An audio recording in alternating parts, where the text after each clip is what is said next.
Good morning, good afternoon, good evening. It's Dee Dee to anyone who may or may not be out there, I don't know. I'm the only stream avatar. Hi, Zon. Good morning, good afternoon. Just as I was making a joke, I'm like, is anyone here? I can't tell because the stream avatars they don't pop off unless you're actively, like, in the window. It's a rainy Saturday morning. I understand. Everyone's like, it's bedtime already.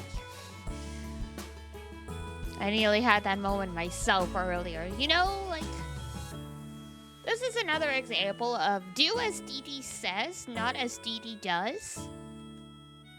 Because when I got up this morning, I started, like, I had some coffee, but then I started cleaning and doing other chores.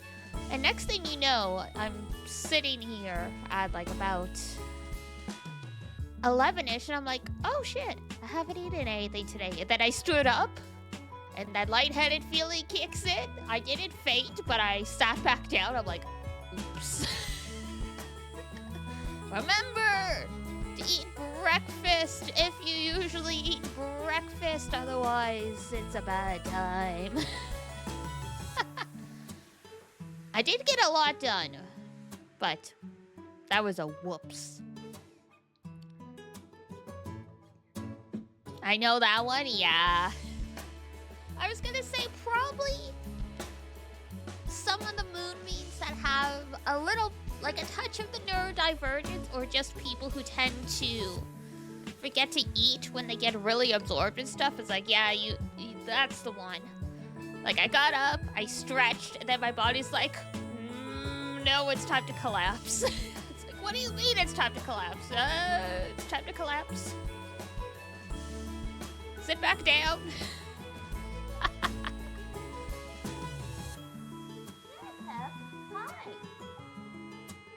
I don't know what you're complaining about. I feed you guys more often than I feed myself.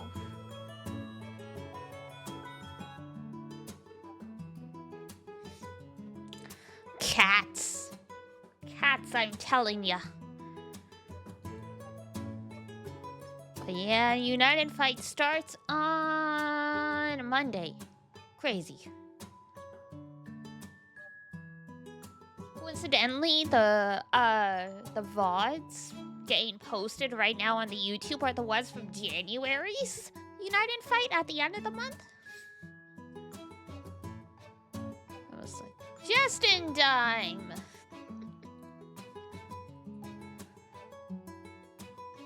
I am about as prepared as I will be. I say this, but I am doing some last-minute grind because I'm really close to uncapping Tuyen again, because the Eternals can go up to level 150, but you need a lot of material for it. I need 102 more drops. At least one is pretty much guaranteed from this raid, but it's that still means having to do the raid 200 times. I've got 3 days. I'll manage. Sanity. Who needs sanity? It's Grand Blue. Hilariously though, I saw on Twitter, someone is coincidentally getting roasted because they didn't know what Grand Blue is. Because they were saying all gacha games are slop, like they're all garbage. And someone's like, what about Grand Blue? And they were like, the fuck is Grand Blue? And everyone's like, you have done irreparable psychic damage to all of us on the eve of United Fight when we're all mentally preparing ourselves for like a 60-hour slog.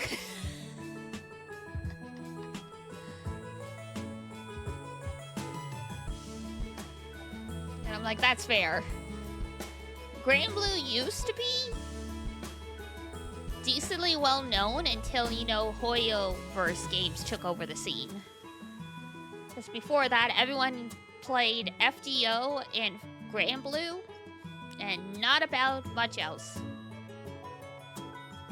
Judging a whole genre does not know common games of said genre. Yeah. Granblue is like weird because it's like super popular in certain circles, but at the same time, it can be niche. But definitely, Granblue fans as a whole are very passionate about their game. Like, even when I see criticism of it, it's because someone has invested a lot of time and energy into a particular element. And they're like, you know, they're pissed that, like, their element hasn't gotten, like, any new meta characters or, like, whatever. So even then, like, that's still out of love of the game.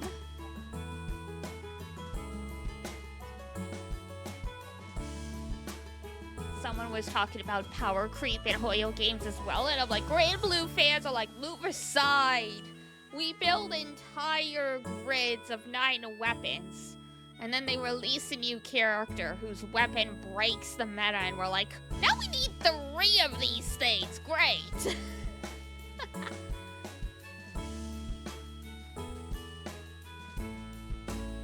It used to be, there's a weapon called Eden. It used to be super common to run 3 of those in a grid, but like better weapons have come out since then. And I just recently got my 3rd one by coincidence. I'm like, oh, cool. I've caught up to meta from 4 years ago.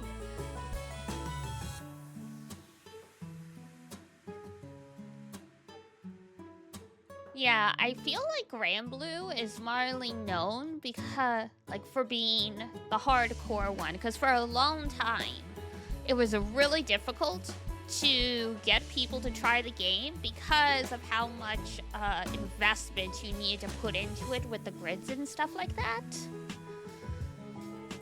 Because, like, when I started, like, the whole, like, Shiro Card Academy thing, or, like, you know, getting gifted weapons and stuff for anniversaries, that was, like, really uncommon. Now, like, it's super common, and, like, they've also started putting guides and other build resources in the game. It used to be you'd have to go outside that, and I had been ranting for ages. I'm like, the game needs to have the resources inside, because if you're going to go, like, and force people to go outside the game for resources, like, it's not ideal.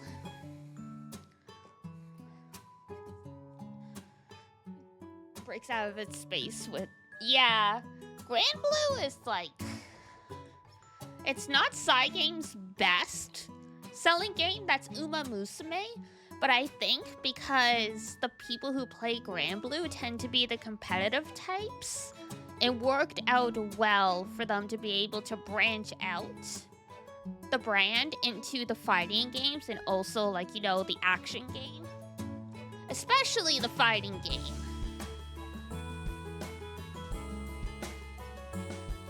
At some point, I need to go back to trying that out. We will live in the arcade, and then, I don't know, maybe if I'll win 1 match and then retire. I'm like, that's it. I've come full circle now. I can leave.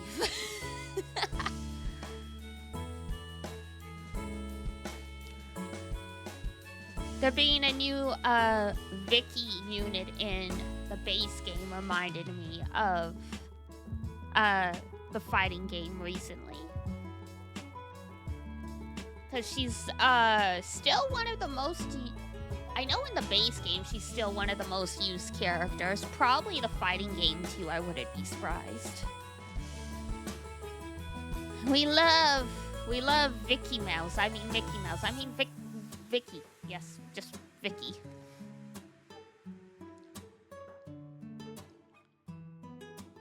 The most obvious, not obvious Mickey Mouse joke in the world.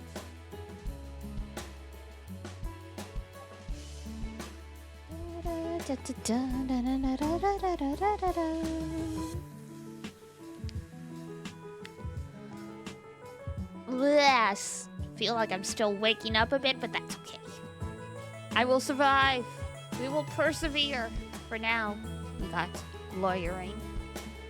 There is lawyering to be lawyering to lawyer it, but we haven't stepped into the courtroom much. This is like the only time in the game we're in like the courtroom. And even then, it's not for a trial. Like, speaking of like branching out, it's good. I like that Capcom and such branched out with Ace Attorney Investigations to make things a little different. Because people wanted an Edgeworth game.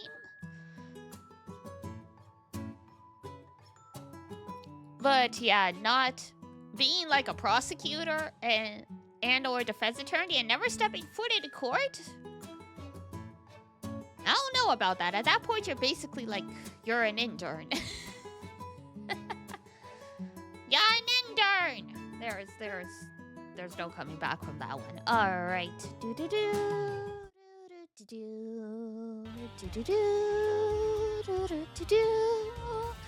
Alrighty. Finish setting up a bit. Because, yeah, like I said, we're getting close to the end of this case, and then there's just the last one. So I figured since, you know, United Fight is coming, I'm like, let's just make it simple on our brain and see if we can't finish this game. Especially with so much stuff coming out. Like, I limit the Souls-like game that we tried during demo season ages back. That's finally released.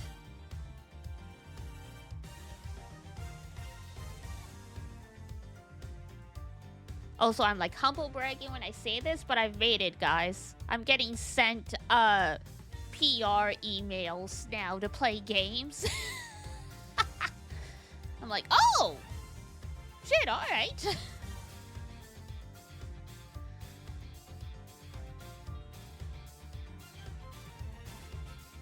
We have made it! I guess when you start getting close to like 400, 500, they're like, oh! You actually have influence. Alright. I see a third little dude. Like third little stream avatar. Hello, whoever it is. I can't actually read the name. It's too small. Let's see. Right. This is what we need. And that. Okay. We should be good. And obviously let me know if sound is weird, what have you. There was a tweet I saw earlier talking about chat green flags, and y'all all passed the green flags. Like, it's stuff like helps with audio, asks how you're doing, tells you to take care of yourself, stuff like that. Like, yes, the moonbeams are green flags. We're a little weird and silly, but I would say you all are highly emotionally intelligent people. Not to speak of, like, academic intelligence either. We try, you guys succeed. Don't you worry.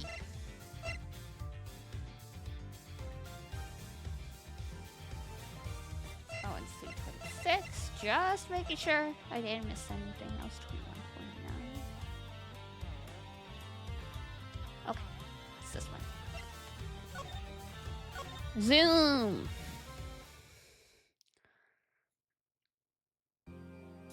Ah, yes, we were examining all the evidence on the table. So we got the really fancy knife. We've got the gun in the Ziploc bag. We already examined the knife and stuff. This was the victim's, like, organizer, scheduler, something like that. We'll do the gun next. We'll leave the folder for last. This gun, it was originally used to kill the Cadopian embassy staff member. I'm curious, what the Cadopian embassy is supposed to be. Because when, the Ace Attorney world started putting in other countries, other than, like, you know, Japan and Germany, they started giving them weird names, like, you know, the Republic of Zenfa, Condopian,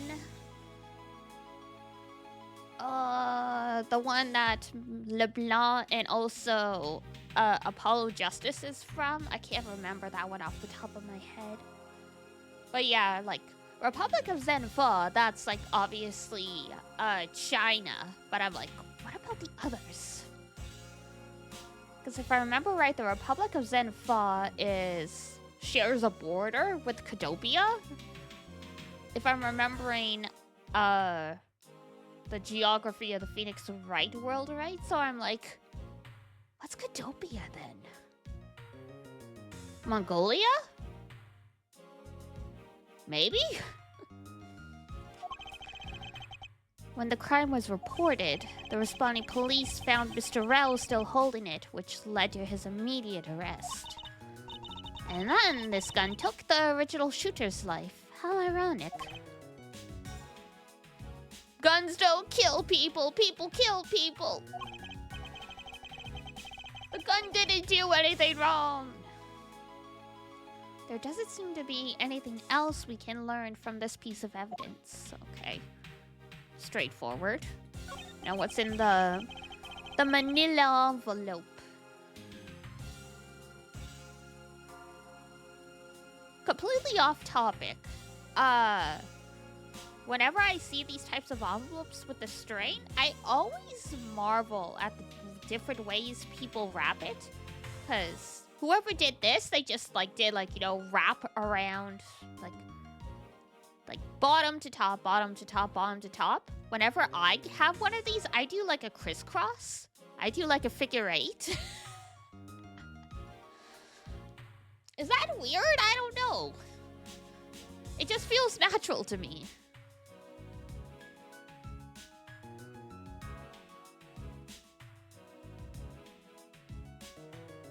I took a quick look through these documents before the trial started. Well, I wasn't even afforded the opportunity to skim it. That's because you're not on the legal team.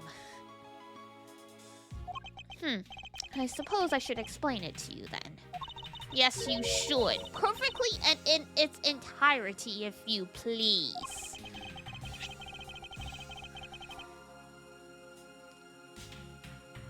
Yes, Mr. Deadman, wasn't it? On the night of September 8th, an embassy staff member was killed in front of the embassy.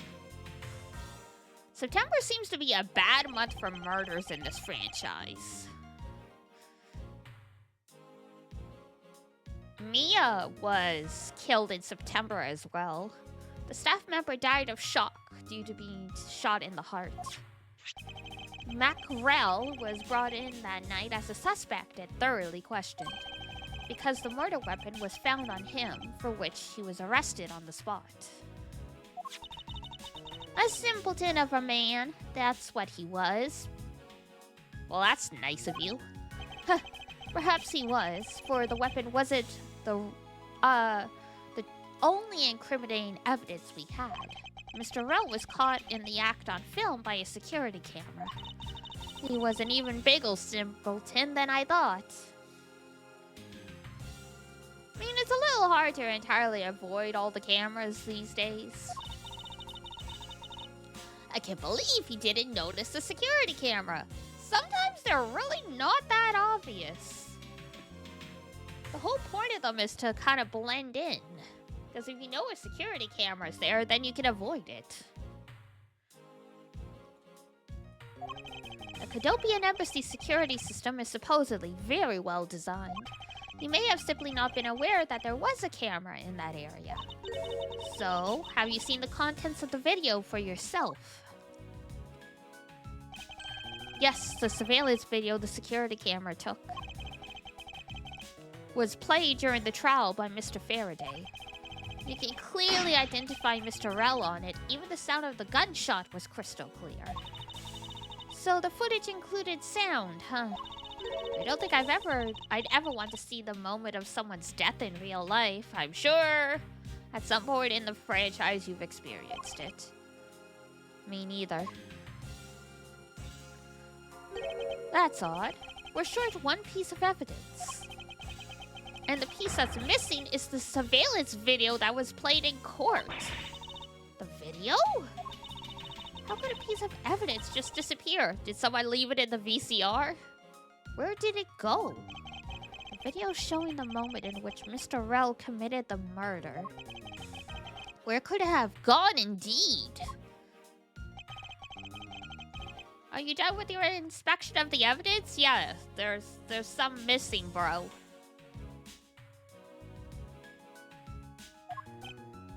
Yes, I'm finished. However, Your Honor, I am missing a single piece of prosecutorial evidence. Your Honor, were you derelict? Derelict? God. What? No, I dare not lick my duties. What do you take me for? I'm sorry?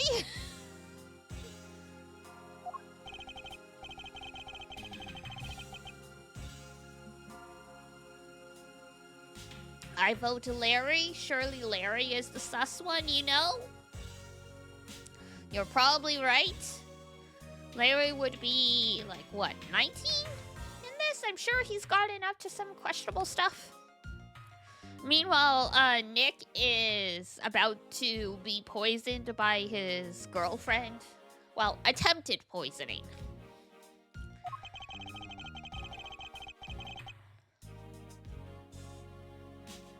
The surveillance video is not amongst the evidence you laid out for me. But I brought Mr. Faraday's whole bag with me to the crime scene. Maybe the tape is still somewhere at the crime scene? There's something wrong here. Something about this missing piece of evidence.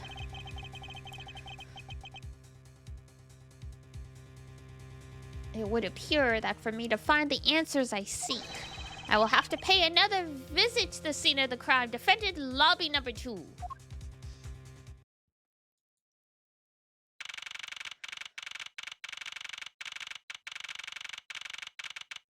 What? Hey, hold on. Is that, what? Oh my god. Lon? Is that Lon?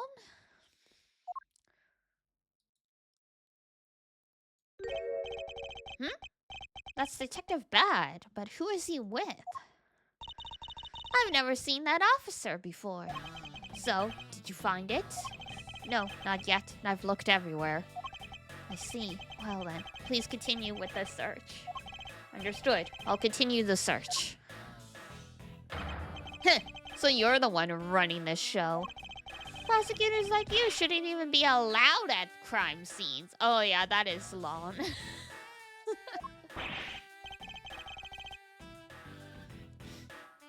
How dare you? Just who do you think you are? Your future co-worker, apparently.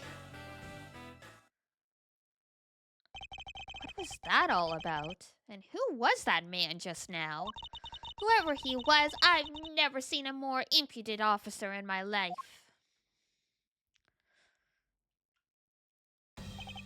Does he even know that we're standing right here behind him? Why don't you cough? See what happens. I know you're standing right behind me. What do you want, kids? I mean, he does have a mirror, so of course he knows what's going on behind him. It looks like you were paying attention after all. Of course I was. I have eyes in the back of my head. Okay, my mirror. That's what the mirror's for. It's for looking behind me so I don't get stabbed in the back. Ah, so that mirror isn't for vanity's sake. It's for him to keep an eye out on who or what is behind him at all times. So tell me, Detective Bad, who was that rude man just now? The guy came here from the Republic of Xenophon to study. He's Agent Lon. I was right. With that hair? The Wolverine clone? He's trying everything he can to revive the lost honor of his family.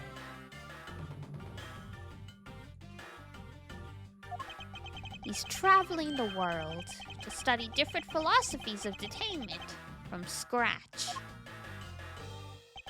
By visiting various police departments around the world, he has a lot of dedication. He's still just a rookie cop, but I sense a strong grudge of some sort from him. The guy's more useful than Gumshoe, even if he is rude. One of my neighbor's dogs is just absolutely losing it. Ow, ow, ow! Puppy's got separation anxiety, I think. Poor thing. Well, he sure has a lot of guts to come to this country and give prosecutors a hard time.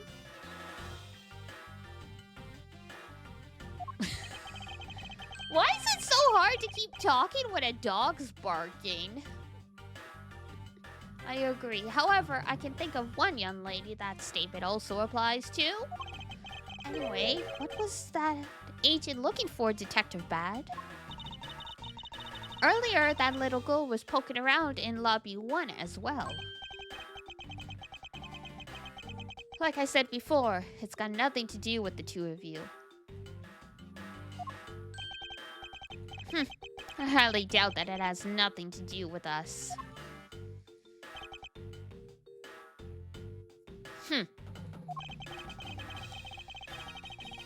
Fine, if this is the game I must play, I will take this opportunity to draw out what he's been hiding and what happened in this room straight from him.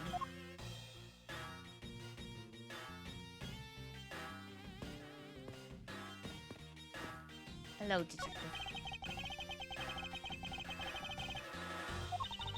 I suppose you're right. Actually, that's not true. I bet a person of small stature could slip in. Francisca, would you care to help me test my theory?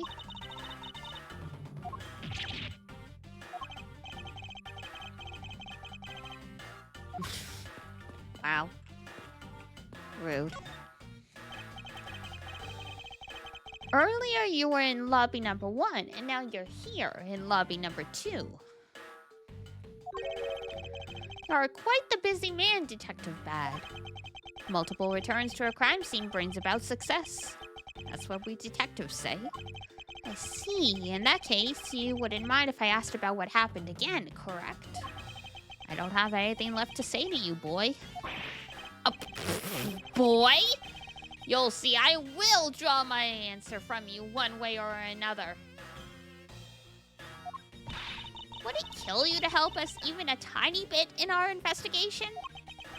I gave Faraday's notebook to the judge earlier.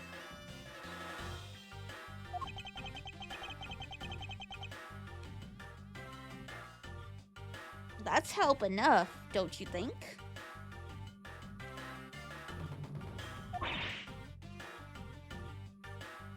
Rest in peace. Please, we are asking you for just a bit more of your cooperation. Don't push me, kid. Damn. It's out for blood, this one. Time of the murder. I'd like to ask once again about what happened around here at the time of the crime.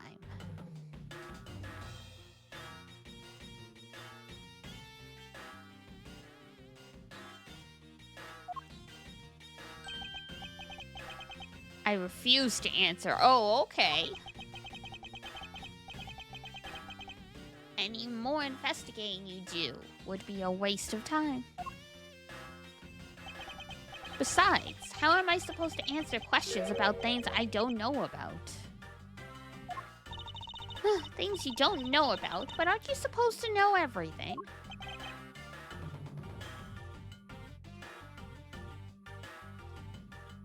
He should.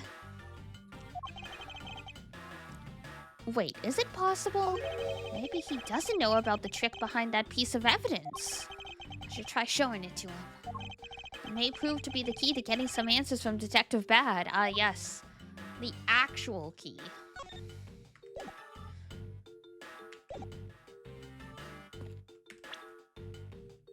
Oh, we don't actually have anything to put together. Okay.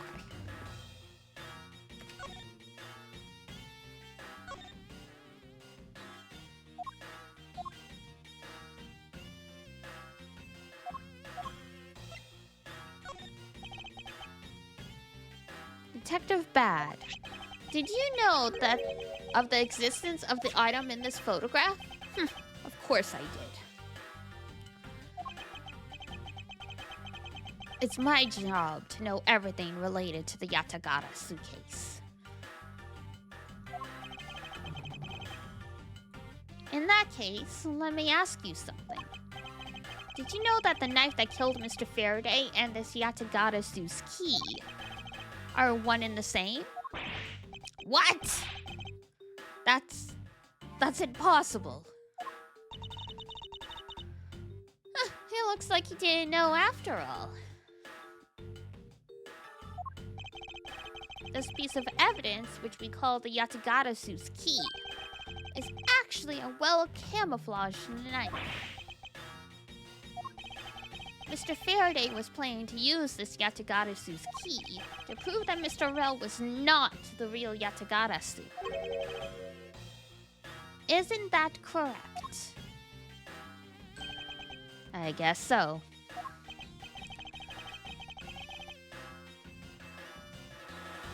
However, Mr. Faraday had no idea that it was, in fact, a knife. Yeah, I have to admit, neither one of us knew that fact. And if neither of us knew, then no one in law enforcement knew either. How did we miss something as big as this? I noticed that since a little while ago, you appeared to be searching for something. I presume that this key is what you were searching for. Yeah, that's right. And why were you searching for it? Because I promised Faraday.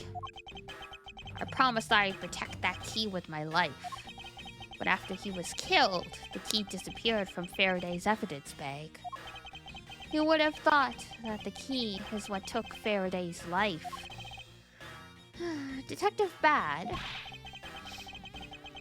So that we may find the truth, please testify for me once more.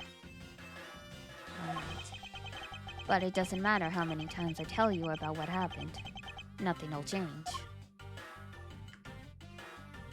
Alright. Time of the murder. Detective Bad, I ask that you please testify once more about what happened in lobby number 2 and what you experienced in lobby number 1. My answer is still the same, and this is the last time I'm going to do this. That's fine, because I only need this one last time to clear everything up and find the truth. Oh, here we go.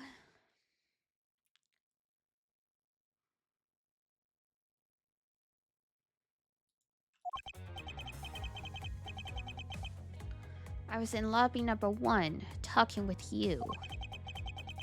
We were talking about some trivial things. Oh, really? Trivial things, you say?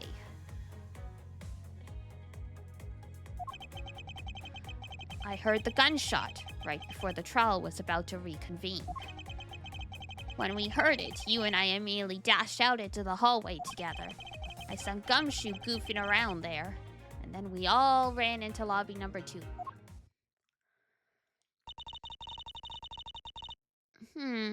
Sounds like the exact same story he told us before. Indeed. However, I feel that we have yet to draw out all the information that we can. Detective Bad's movements.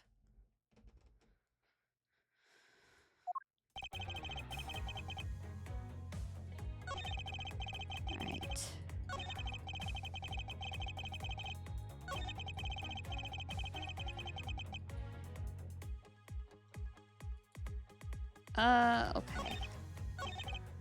Whoops. Hold it! Press that. Until you heard the gunshot, did you notice anything else that was out of the ordinary? I didn't hear any other strange sounds until that gunshot. If the gunshot Detective Bad heard was really the one from the murder.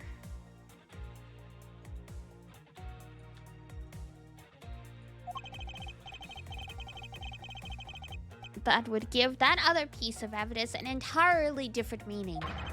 I ask that you please amend your testimony with that statement. Sure. Whatever you say, kid. Present. What is it? The balloon? Because it went boom.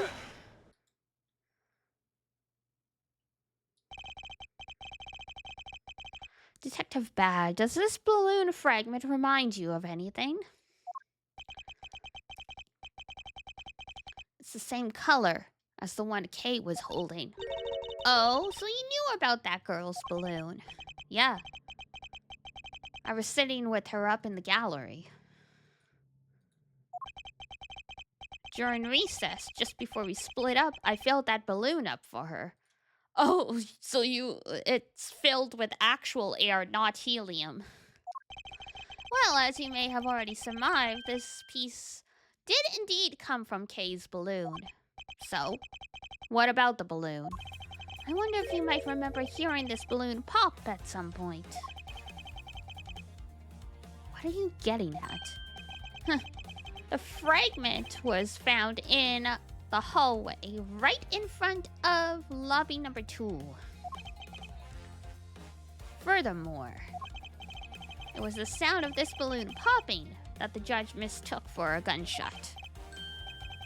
Oh? So the sound the judge heard was not actually a gunshot, huh? Apparently not.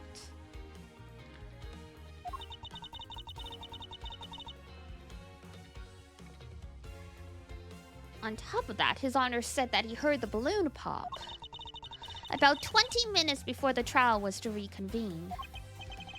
Yes, which means that His Honor heard the balloon pop in the hallway when you were in lobby number 1, Detective Bad. And if you were in lobby number 1 at the time, you were close enough that you should have heard the balloon popping as well. So? What? Don't give me a so! We just proved that there was a flaw in your testimony. The crackling of the truth is louder than the sound of your sweet naivete cracking. And since you kids don't seem to know, let me fill you in on something. Did you ever stop to think why the doors and walls of this place seem so rugged? That's because they were designed to keep secrets from being leaked. What is that supposed to mean? It means that they're not 100% soundproof, but they are sound dampening, probably. The doors and walls are super thick. The window panes are double layered. To top it all off, even the curtains are made of a special sound-absorbing material. Then you mean... I was shut up inside lobby number 1. There was no way I could have heard that sound. No! Rest in pieces, folks. Oh, I knew that's what he was going to say. Then that means that scruffy-faced testimony is completely useless. If the rooms are soundproof, then of course he wouldn't hear any sign of a struggle.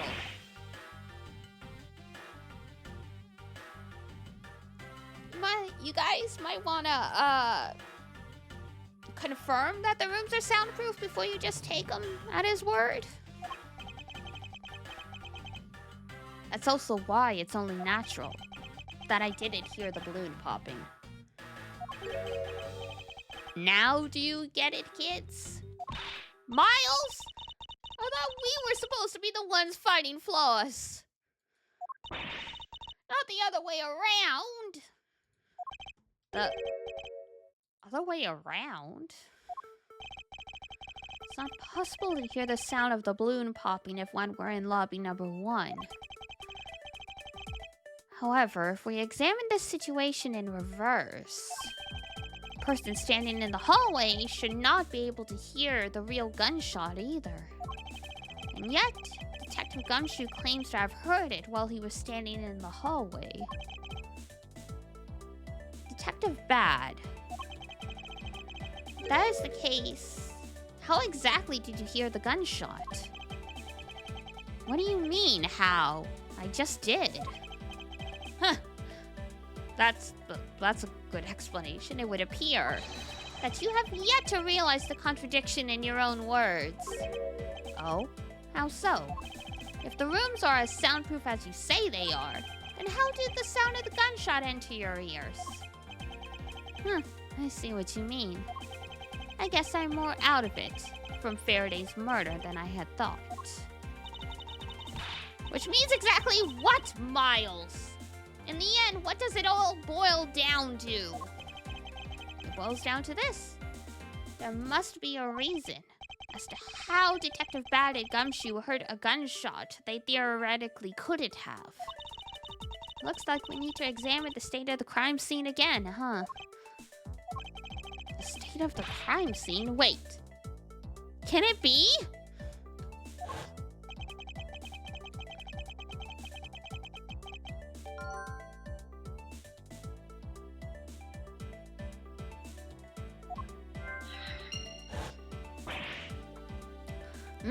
Open windows.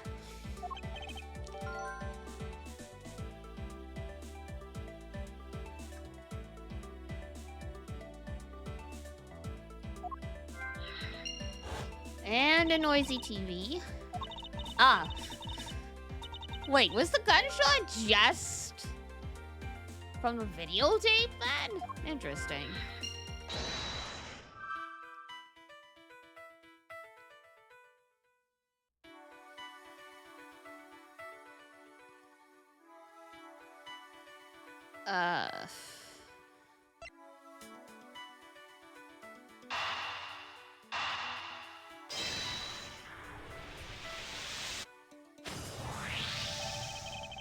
It's simply not possible for the killer to have escaped through the barred windows. And yet, the fragrance of the perfume managed to escape. Yeah, because it's the smell.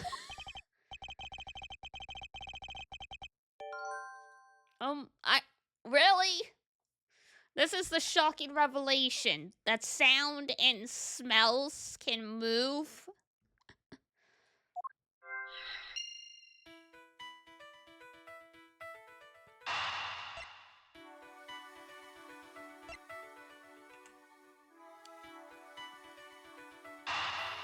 And connect. Nope, never mind. Apparently, that is too complex a logic for him.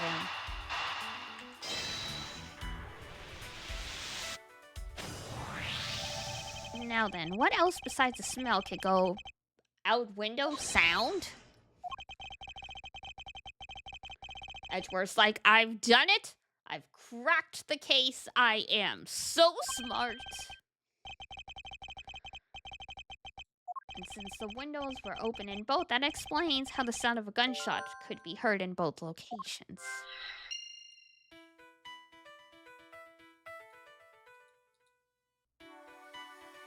Gunshot. There we go.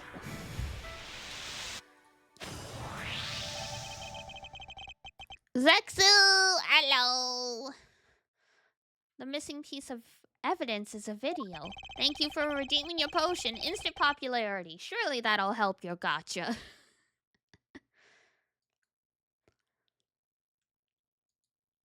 It shows the moment in which Mr. Rell killed the embassy staff member. The sounds of the gunshot left quite an impression on me. You're trapped by floodwaters? Oh no! Oh man. Not in your house at least. I'm hoping the water stays out.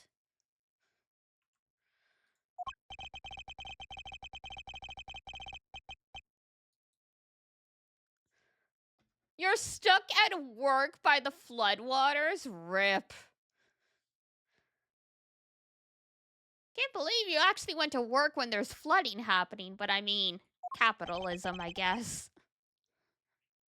Brought back here. It disappeared after that time. You want to go home? For sure. Actually, now that you're here, good timing. I keep meaning to go and grab my glasses. Because my eyes are bugging me today. It was sunny all morning. Yeah, flash floods be like that.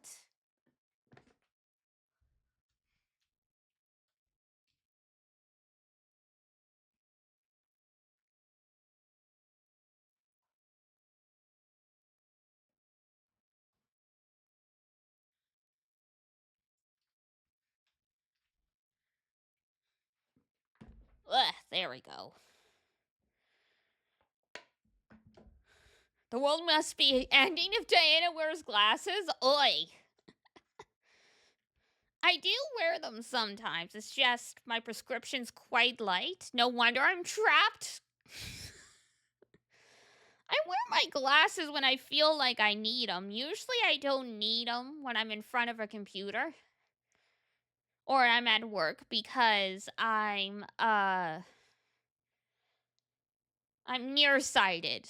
So anything close to me is fine. And my prescription's pretty weak anyway.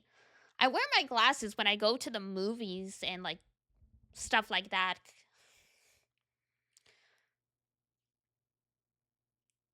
But I don't know. Some days they bug me, so here we are. Eureka. Oh, Edgeworth. The missing evidence created for me. It's the gunshot sound that no one should have been able to hear in the first place. Fortunately, yours are 24/7 or I risk getting hit by a car. Yeah. Oh my god. Either I'm not used to these anymore, or I need to get my prescription weakened again. I'm like, these feel way too strong now. Milk inspection? Hello? I had a smoothie earlier, so milk consumed. Has it been 2 years? Yes, it's been 2 years since I've gotten my eyes checked. Might be getting closer to 3 because the optometrist I used to go to is no longer at the location they were before. So now I'm like, A, where did you go? And B, do I want to find a new optometrist or just go across town? No cereal? I'm out of cereal, yeah.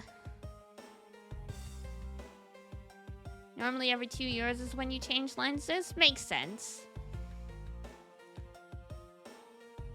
Yeah.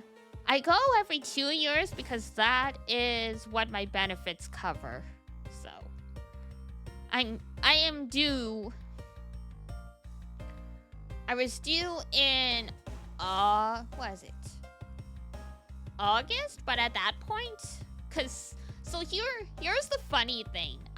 My optometrist is close to the new apothecary location, and since I knew that we were gonna be moving close to there for work, I was like, I'll just wait until I move, because then I don't have to take, like, you know, a half day off work to go to the eye doctors. And then I walk past where the optometrist used to be on the way to work, and I'm like, wait a second, it's a dentist now. Where did they go? It's like, hello?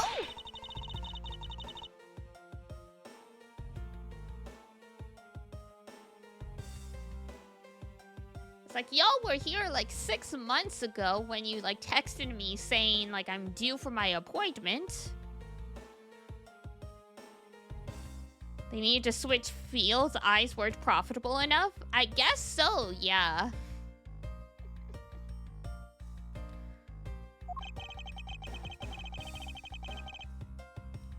So yeah, depending on where they moved, I'm like, I might have to find a new optometrist, because depending how far it is, it can be a real pain in the butt to get to places in this city by bus.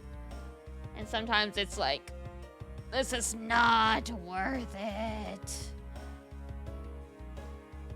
My teeth are healthy? My teeth are pretty good, yeah. I go to the dentist every 6 months. Hello, Ranger. How are you?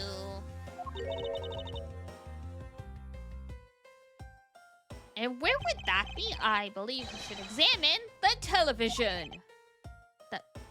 The TV? Well, you kids have fun. Go ahead and examine whatever you like.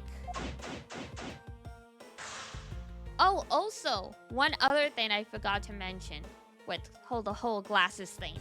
Glasses actually throw off tracking for VTubing, depending on the lighting and where the camera's positioned, so. Yeah, because the way VTubing tracking works is it uses facial recognition stuff.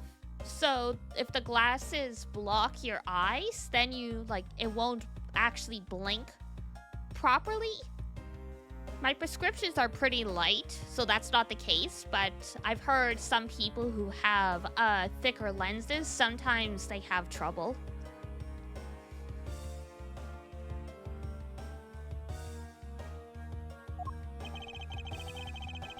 Well, rest to tell us inspect it! Every suspicious looking nook and cranny.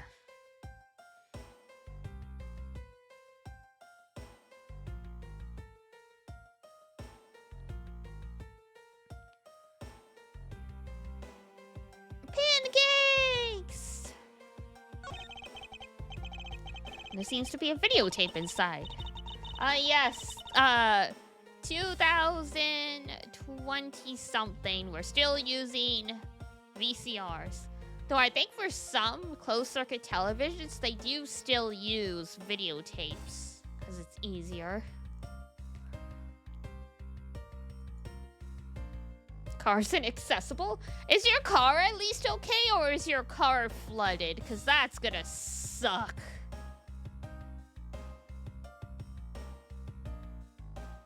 Tape must have stopped on its own when it reached the end. This tape, could it not be the missing surveillance tape? I suppose, but... Detective Bad, would it be alright with you if we verified the contents of this video? Sure, knock yourself out. And then the tape deck exploded, destroying the evidence.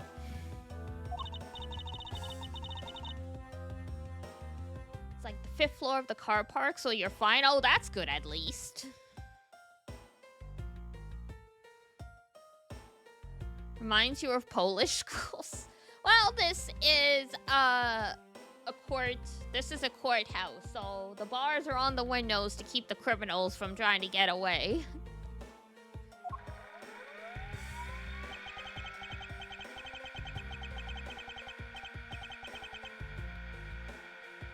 Water might have crept up the wall. I mean, that is a thing. 5 stories is quite a bit for water to creep up, though. How's my day? My day's been pretty decent. My eyes are bugging me today, so we've got Dee Dee with the glasses behind the scenes today. Usually I don't need to, because I'm like, my prescription's quite light. I'm only like slightly nearsighted. So usually like doing anything close up is not a big deal. And I take breaks from the computer regularly and all that stuff. But today, I don't know. Maybe it's because it's dark and rainy out. And so the apartment's just darker in general, even with the lights on.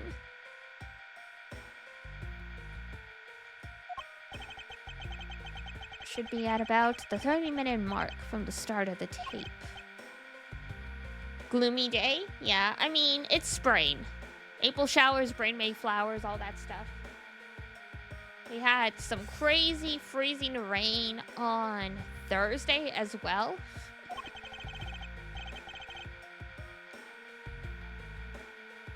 You can see around 30 centimeters before stuff gets blurry. Sheesh!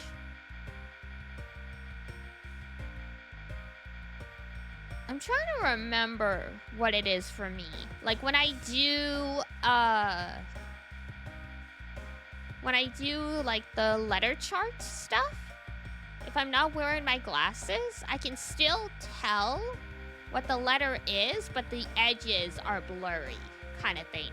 So even without the glasses, I can still tell what something is pretty clearly, just, you know, the details are fuzzier. It's just slightly out of focus.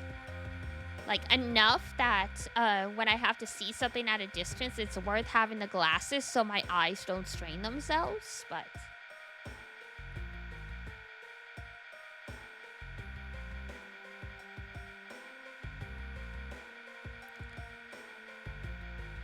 Can read to the 4th or 5th line without glasses? I'm like...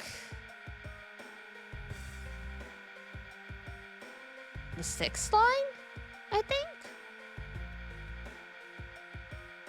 Now I need to look at the chart to know for sure.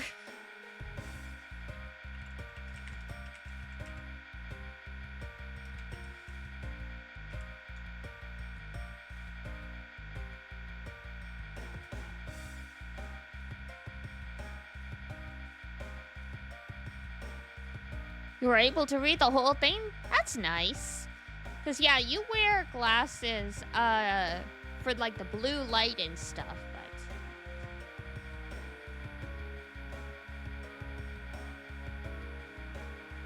Yeah, I'm, like, somewhere around the 8th or 9th line looking at it. Maybe the 10th, but I think at that point, somewhere around the 9th and 10th is when the edges start blurring, and I'm like, I can still tell what the letters are, but I'm not seeing them clearly.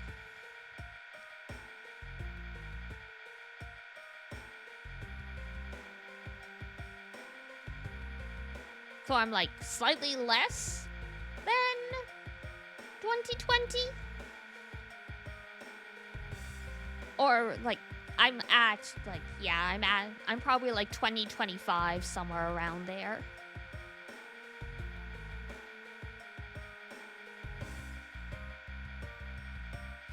Which, you know, still pretty decent for, like, you know, considering being a millennial who's, like, spent a lot of their life in front of screens.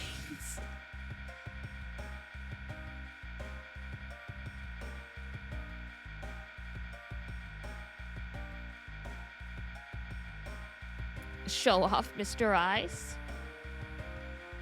Looking at the chart before the test is cheating. We're not taking the test right now. I was just trying to look so I could figure out, you think you'll get LASIK surgery? Oof.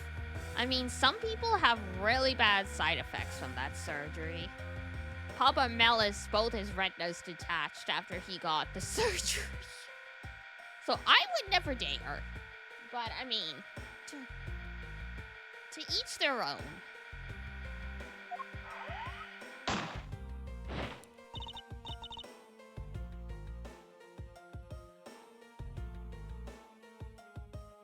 Well, you gotta say YOLO. Fair enough. He looks dead? That's because he is dead. Congratulations, you figured it out. This is the footage of Mr. Rell shooting the embassy staff member.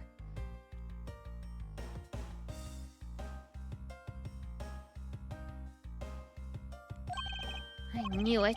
The missing piece of evidence was here all along. Dun, dun, dun. Also, the outbreak is just about to end. But I meant to go to the bathroom, so I will be right back. Hold tight.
first by technicality.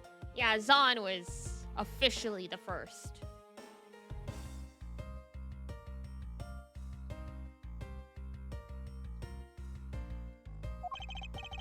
It appears that Detective Bad has figured out the true source of the gunshot he heard.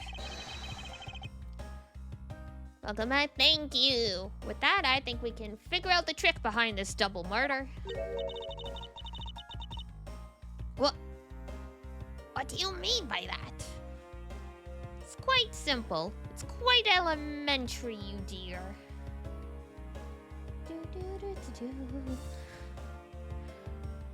Smoking is bad for you?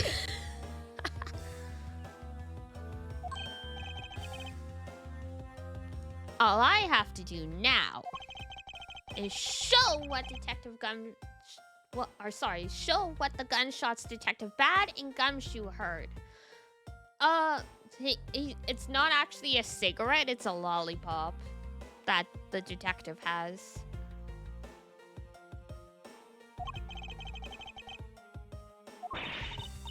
Fine, in that case, show me what you've deduced.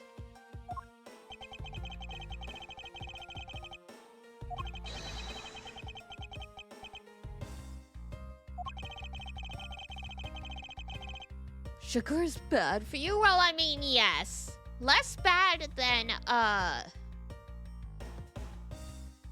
smoking, though. Damn, you got 4-leaf clover 2 days in a row. That's crazy.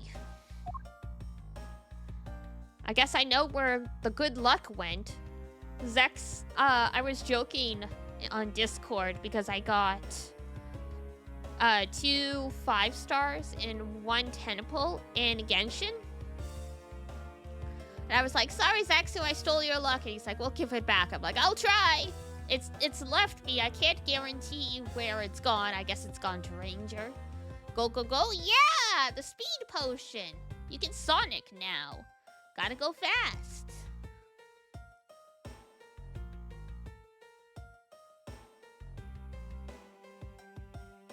You played 5 hours of Genshin today? Were you, doing the event? Bro was mad. Yeah, I'm like, oops, sorry.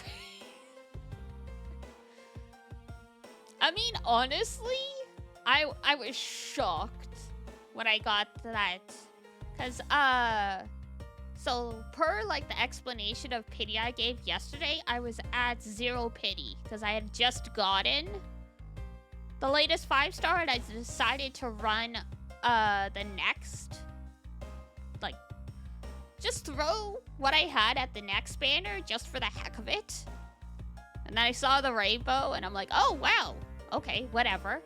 I click skip and then I see the 2 5-stars and I made this like noise.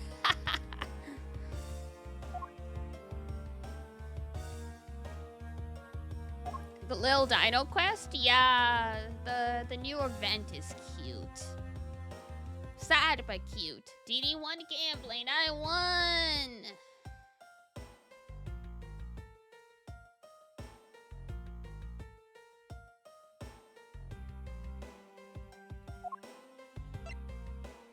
Eureka!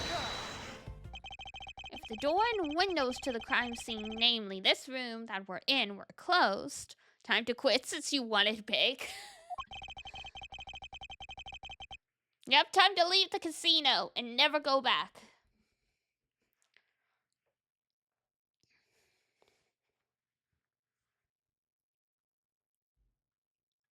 The killer could have used the gun and no one would have been the wiser.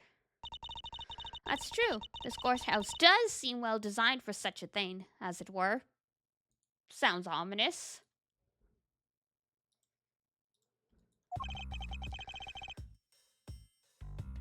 Clown Man doesn't know how candy guns work. Ominous. However, what happened in reality was Detective Gumshoe, Detective Bad, and Miss Yu. All 3 of them heard the gunshot. Well, the windows in lobby number 1, number 2, and the hallway were open. So naturally, the people in those locations could hear it. Ah, but then why would the criminals open the window in the first place? To allow the gunshot to be heard, I suppose. Correct. That's the only logical conclusion we can draw from this. But was that necessary in the first place? I want a real answer, Miles. I demand satisfaction. That's quite the order from a 13-year-old. What was it that the killer wanted to manipulate our perception of? When the crime took place.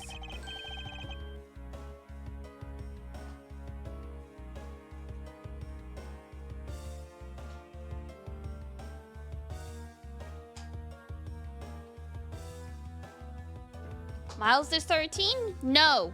Francisca, the girl, is 13.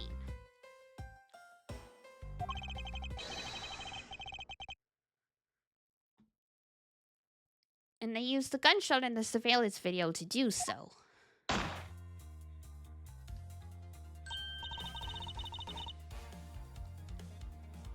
Well, yeah, he's 19. Francisca is the 13-year-old.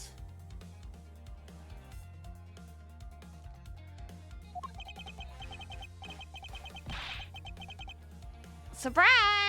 It was a fake gunshot. Sort of. Yes, which means that the murders really occurred at an earlier time than we thought.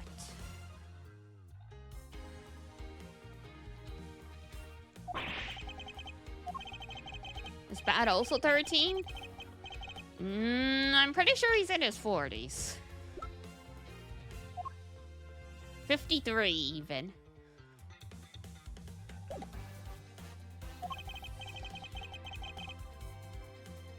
Someone who has no alibi for the time period. And planned this crime out in advance. Fake age? You think so? Investigation complete.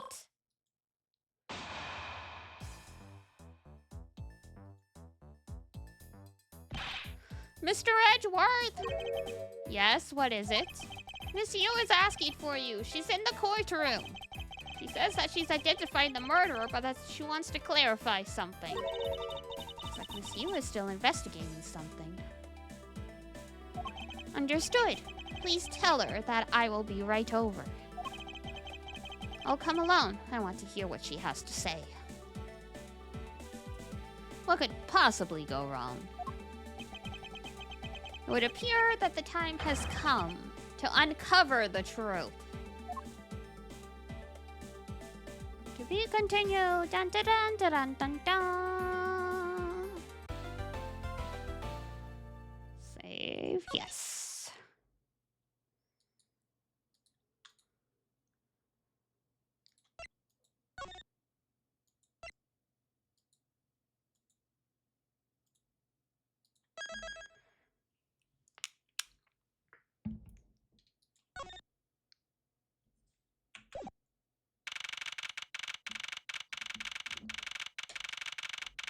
Do.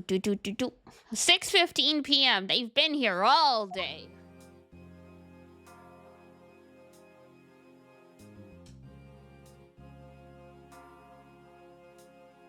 Do. Yes. Oh, and the 10-year-old's back.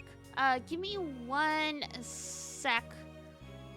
Here, the cat's being a pain. I'm gonna check that they've got food and water. 1 sec.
We're good. Cats give cats milk. I do not give the cats milk, because cats are lactose intolerant.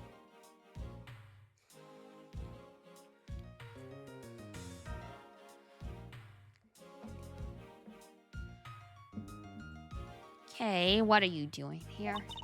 Oh, hello, mister. I'm still investigating. Remove the lactose, then? Not as simple as it sounds, but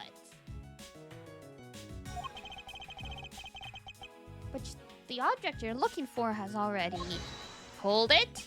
Okay, don't mind him. Please continue with your investigation.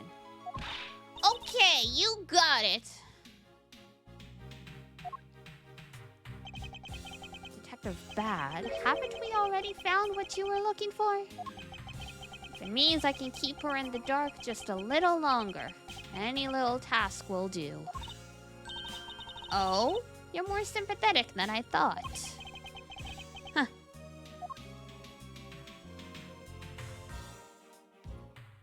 And thus they were in the courtroom. I've been waiting for you, Edgeworth. I've also been waiting for the moment in which we can finally lay this case to rest. The moment in which we can finally lay the case to rest. Wasn't that when we placed Detective Gumshoe under arrest? I think we've solved this case already, don't you? We'll see. It all depends on whether or not your logic holds. Oh, I see. We even have a viewer in the gallery, and why, even Mr. Bad is here. A viewer in the gallery? I'm hardly just a bystander. I have a duty to see this case through to the end. So, deal with it. No matter how it turns out. Oh, is that right?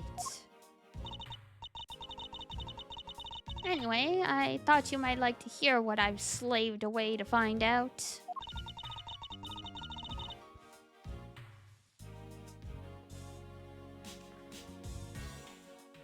I've taken statements on every single person's movements. During the time when our suspect was in the hallway. I also confirmed that there is no possible route of escape from lobby number 2. Therefore, the killer must, without a doubt, be Detective Gumshoe. Huh. And that's all you have. Yes, that's all there is to my conclusion and this case. Sorry, but I beg to differ. In a trial, there is always time for a rebuttal, and we are standing in a court of law. It'd be more appropriate to follow the rules of court in this case, don't you think? Oh, how absolutely like a rookie to think such a thing. But alright, I'll play along and give you a proper testimony.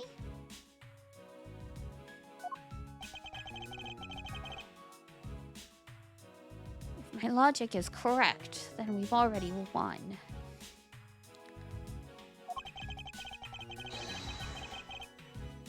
All I have to do now is to prove it by showing who the real killer is.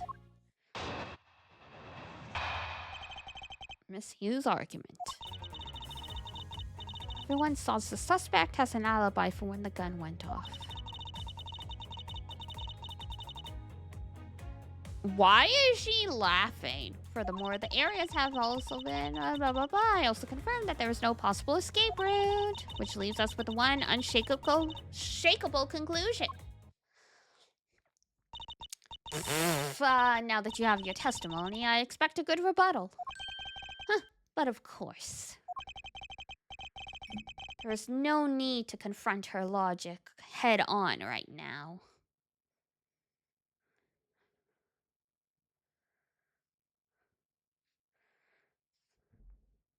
Is a baby deer called a ewe? I know a female sheep is a ewe.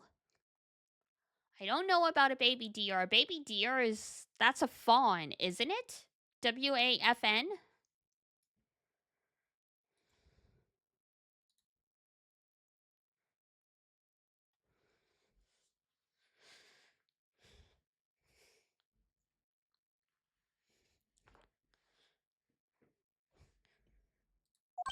That's what it was. Sheep, indeed. Drives me bananas every time it shows up in a crossword because I always forget how to spell it.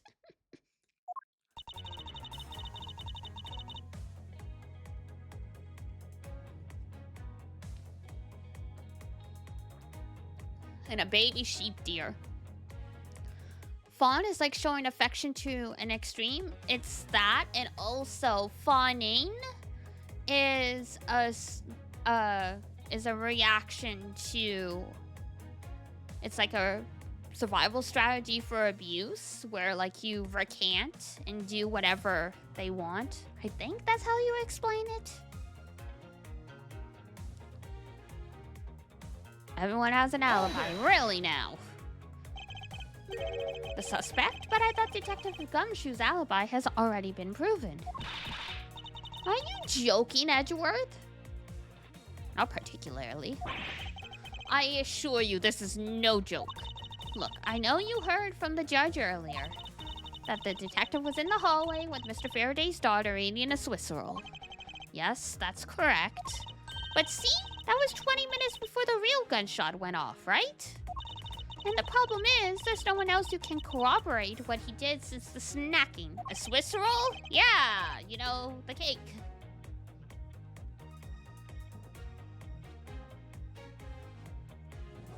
Whoops, sorry. I bumped the mic. I see she's done her research well. Swiss roll takes at least an hour to eat? Not these. It's not a full Swiss roll. It's just like a slice.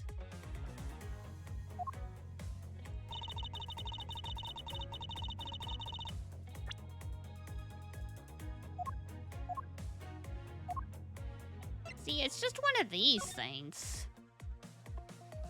It's literally like packaged up.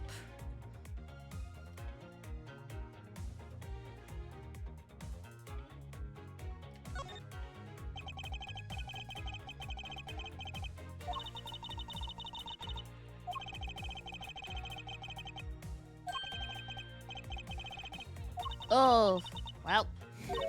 Well, so long as we're here, once we solve the case, let's buy some and bring them home. Sure, why not? That's all that's left? They bought it from a vending machine. It comes like that.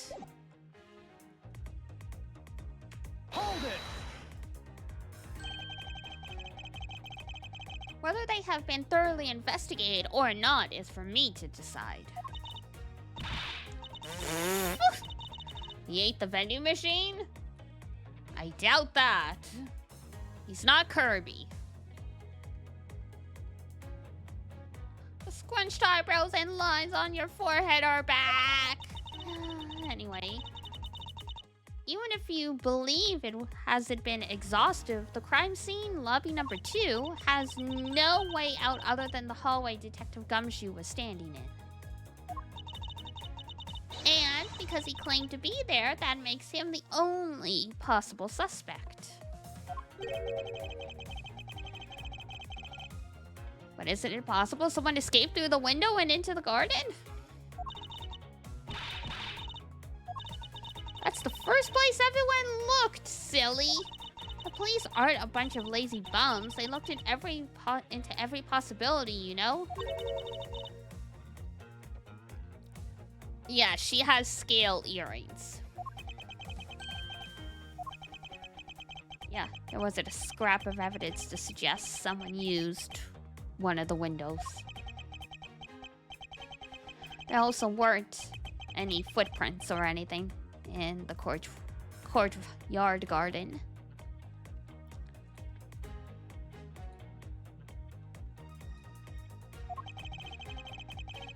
I suppose they really did check everything that could be relevant to the case. Hold it!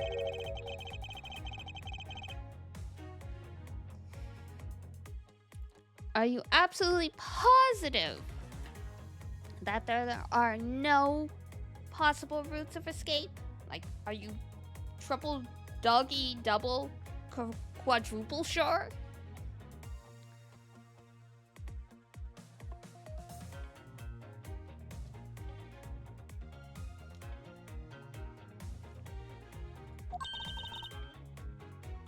Of course I'm sure.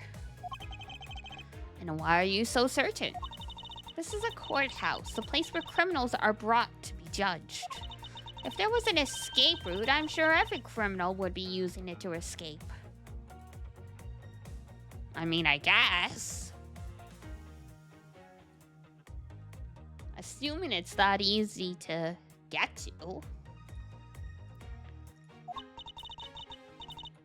It's just common sense.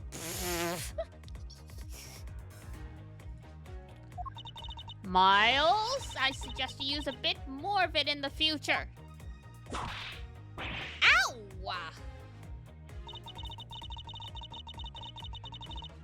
Hold it! You may think it's unshakable, but to me, there are still too many unanswered questions. For example, who was it that placed the gun in Mr. Faraday's hand?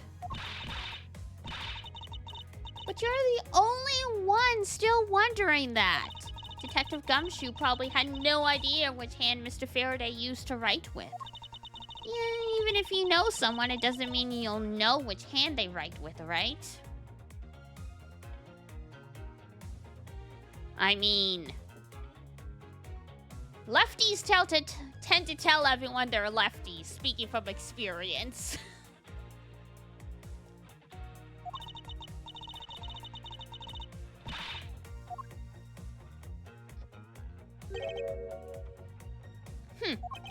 I'm not about to let her get a rise out of me with such a flippant statement. Dee Dee, are you perhaps a lefty? I sure am. As is my uncle and, my brother.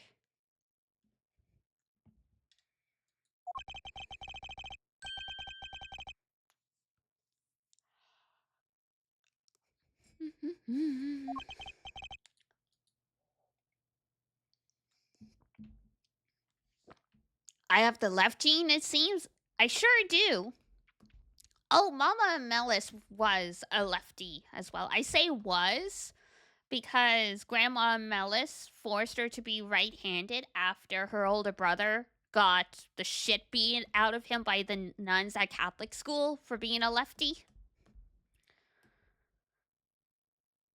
Am I left-footed as well? You mean, like, do I put my left foot first when I walk? Yes, if that's what you mean.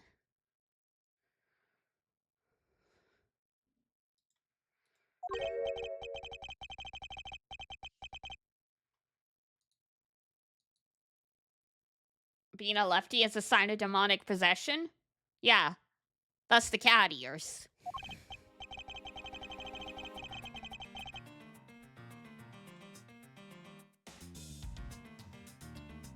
You said earlier that you confirmed the alibis of every person other than the suspect.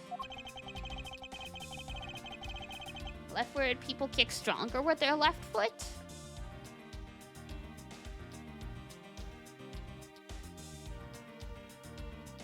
I might be right-footed then, if it's based on kicking strength.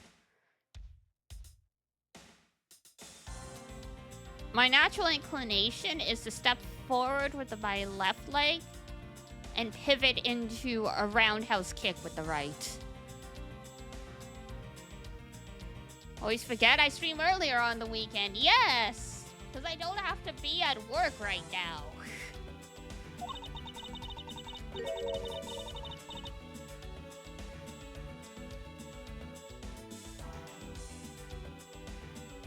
Also, Dee Dee? Yes.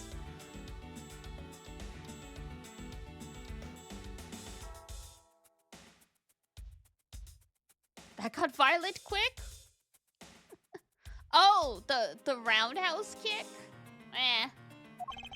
They were asking if I was left-footed or right-footed, and that's apparently determined by what leg you kick with.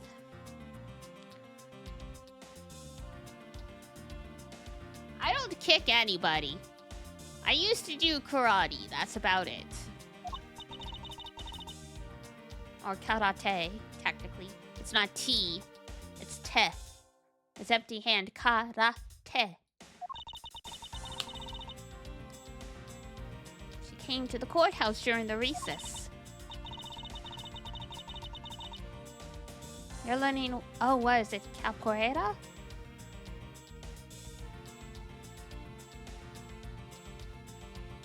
Ah, I see.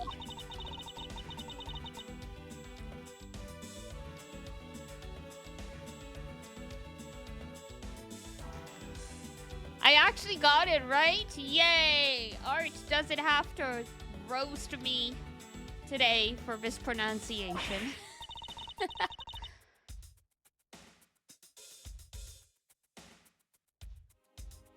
I am the daughter of Manfred von Karma. I never did such a thing. Sure you did.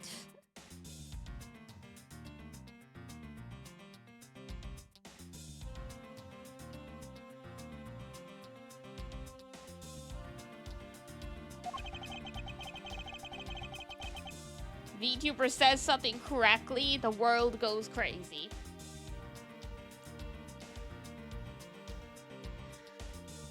You sure did spend 15 minutes trying to get me to say creatura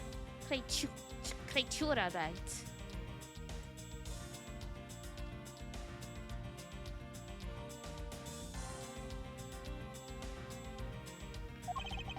I'm just teasing.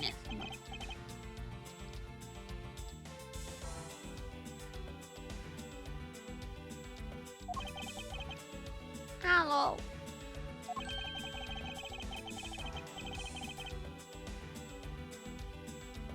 What was everyone's alibis before Detective Gumshoe was assigned to guard duty? What about them? Have you looked into what people were doing during that span of time? Amazing. Thank you. Et maintenant, je parle seulement français. Parce que personne ici parle français. Sauf Fried. Et Fried n'est pas ici. Donc, personne peut me dire je malprononce. Oh, ça pas malprononce. Mais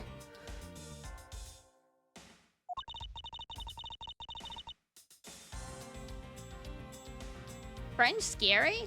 Pourquoi? C'est la langue de romance.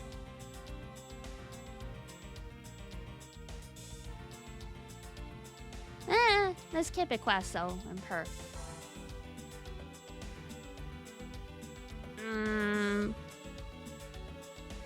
Intimidant?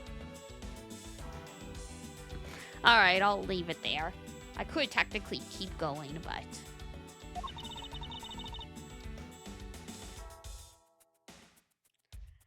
You did understand the sentence, but you completely understood the meaning.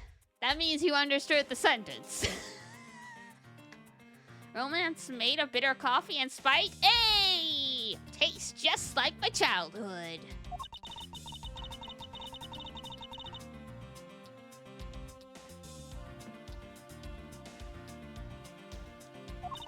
The only person who could have committed the crime was Detective Gumshoe. Yes, let's talk about when you and Detective Bad heard that gunshot, shall we?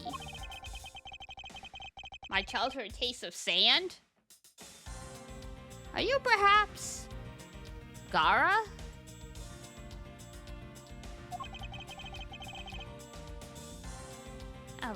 What if the crime had occurred? I will not elaborate. So you're Gara. I see.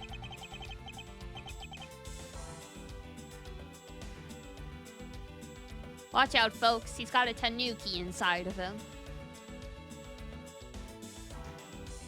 What then? When did you hear gunshots? The gunshot was a trap meant to manipulate our perceptions of where the crime took place.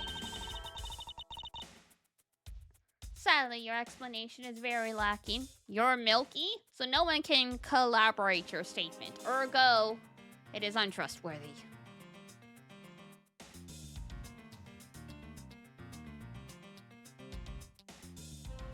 Oh, you got the ingredients for trying to make your own food? Excellent. Sadly, your explanation is very lacking here. The gunshot we heard in lobby number 1. Can't you explain how that could have been fabricated?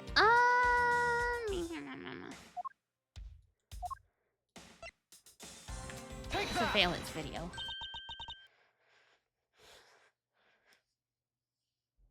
Chickpea soup? Fair enough. Girl, that compact does literally everything. She's got eyeshadow in there, she's got lipstick in there, she's got, like, powder in there. Yeah, I would assume chickpea soup is made of chickpeas. Go figure.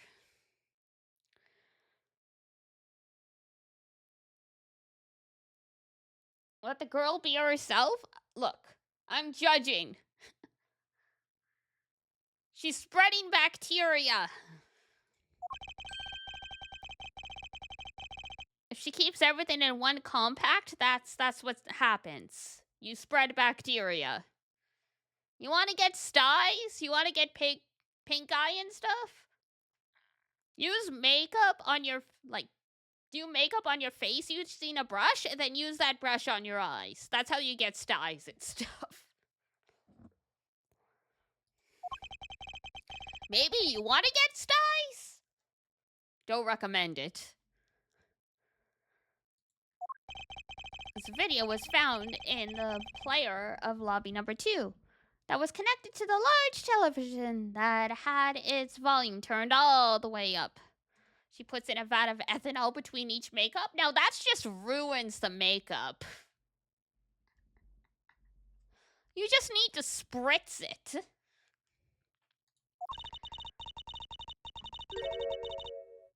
If you put that much liquid in powder, it's not powder anymore, it's mud.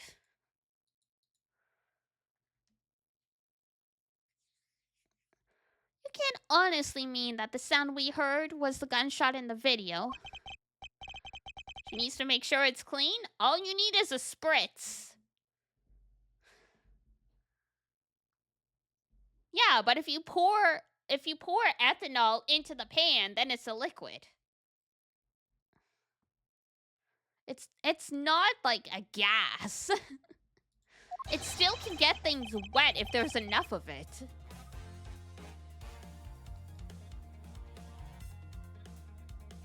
The murders occurred much earlier than when anyone heard the gunshot.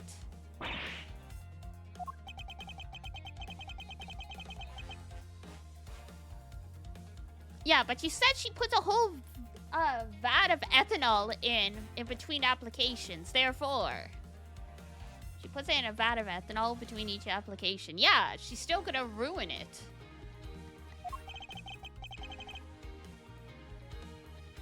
After committing double homicide, the killer took the surveillance video out from Mr. Faraday's evidence bag, turned the television volume all the way up, and left the video to play. If played from the beginning, it would take 30 minutes for the gunshot sound to come on. And since we know that this method of time manipulation is possible, it opens up the possibility that the killer is someone other than Detective Gumshoe. Objection! Sounds from a television doesn't amount to much here. But of course, Mr. Prosecutor Edgeworth and Little Miss Von Karma already knew that much from the beginning, right?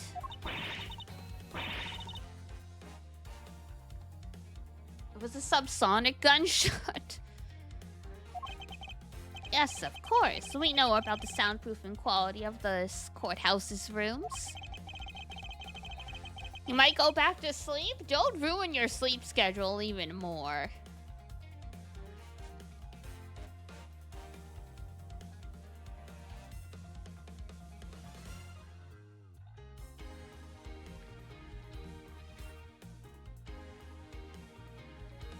But EP, if you go EP, you're gonna sleep 4 hours, and then you're not gonna sleep at midnight when you're supposed to.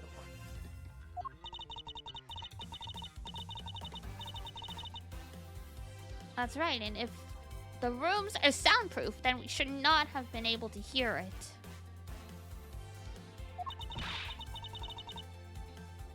Technically, the optimal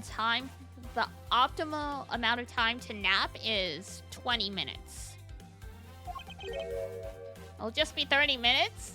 30 minutes too long. You're gonna wake up feeling worse. It has to be 20 minutes.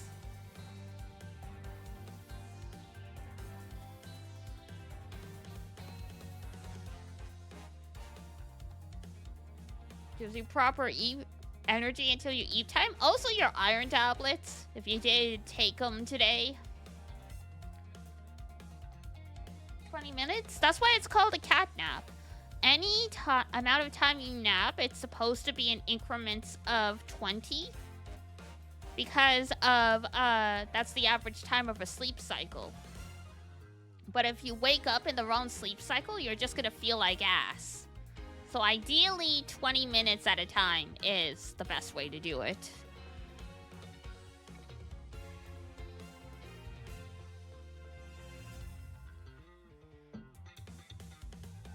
See, a whole hour is technically a whole set of the 4 sleep cycles, so that's fine.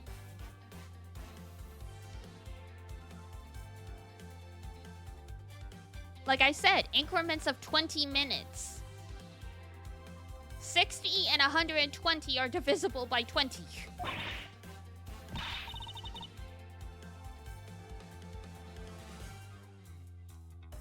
So why can't Art sleep for the next 12 hours? Because he'll ruin his sleep cycle. He already has hard enough time staying awake to actually get errands done during the day when stuff is open.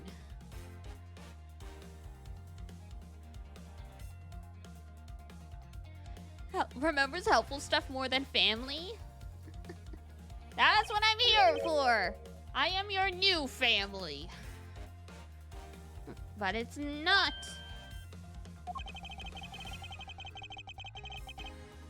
We watch VTubers who don't do errands? Sure you do.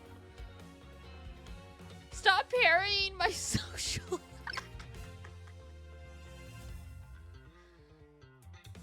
There was a hole in the wall. There was a hole in the bottom of the sea. There is actually one common point between lobby number 1 and lobby number 2. And it is that despite the fact both rooms have air conditioners installed, a window was open in each.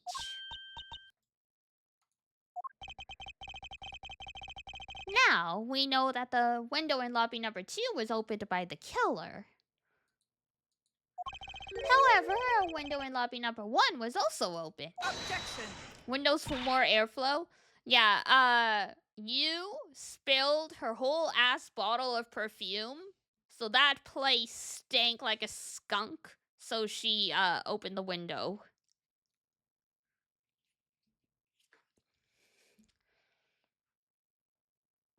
Bugs don't exist? At the rate climate change is going, yes, they will not exist, and then we will cease to exist as well. But perfumes smell nice in small amounts. Not in large amounts, trust me.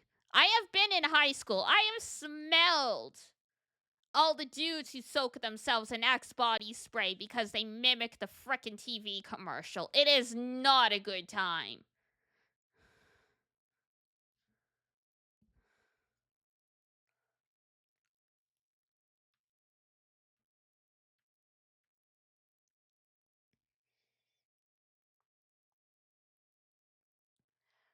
You hate Axe? Me too. We don't have Axe here?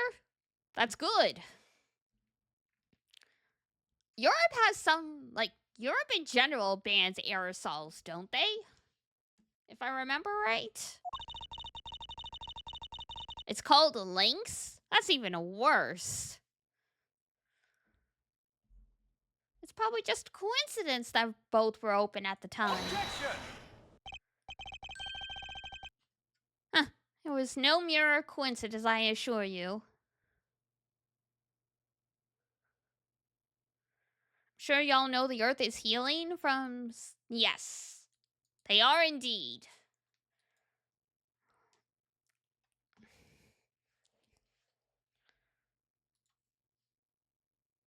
Congratulations, we fixed the ozone layer. But now more greenhouse gases are getting trapped inside.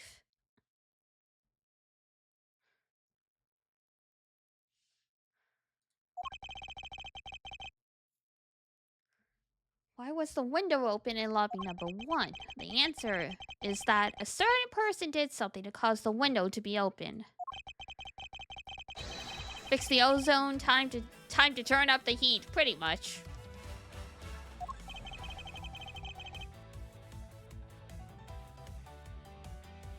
The real killer in this double murder is... this Take bitch. that.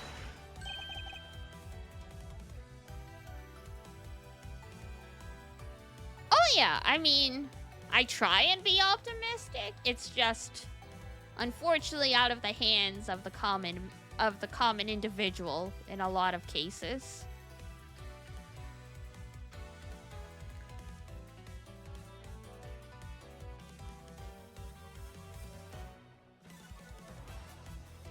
Can it really be fixed? I mean, they're trying to look at carbon sinking and stuff like that, but like, yeah, it's just gonna create a different problem.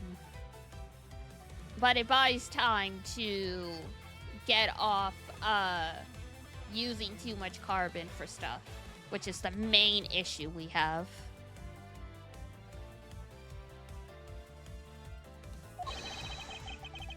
I hereby formally indict you as the murderer. Indict you for the murder of Mr. Faraday and Mr. Rell.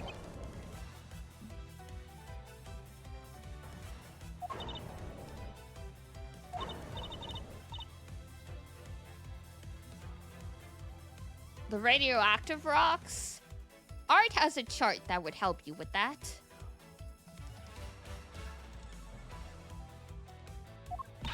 Did she mess up her makeup? I think so. Are you serious, Miles? Why do you think she's the killer? I don't understand her motive just yet. But oh, she's gotta have one. Oh, bless you. Pep sneezed. But of course I'm serious.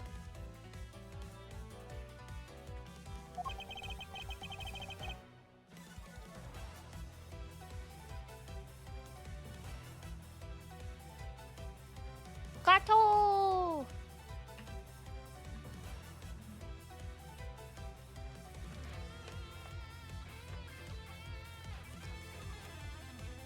Yeah, kitten season's coming. I must restrain myself from taking home some rascals.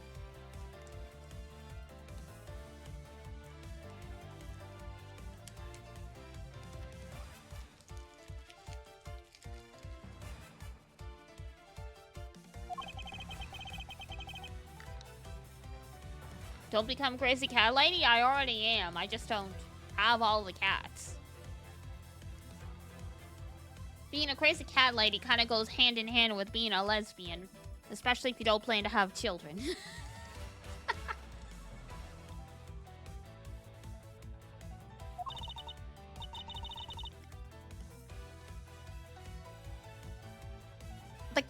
The cat dad?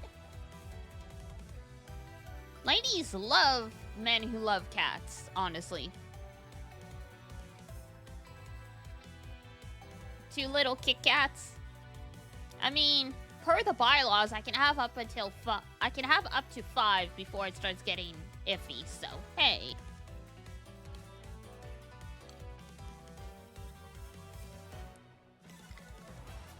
Your sister has a cat, though, doesn't she? Or do you not live with your sister, essentially?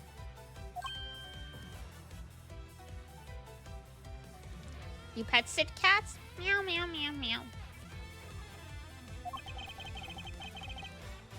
I live alone and far away. No!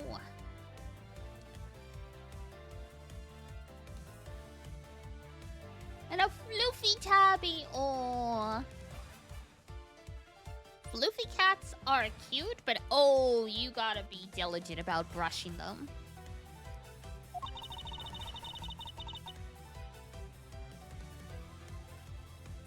Well, I hope you can get a couple, gato soon. Like I said, get them in sets of 2. It's better for the cats.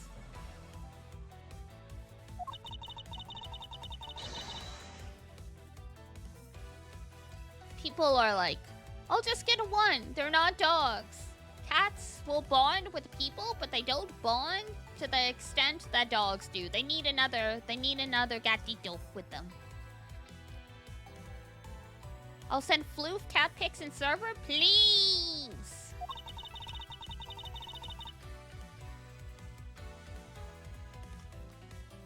Like bunnies, yeah.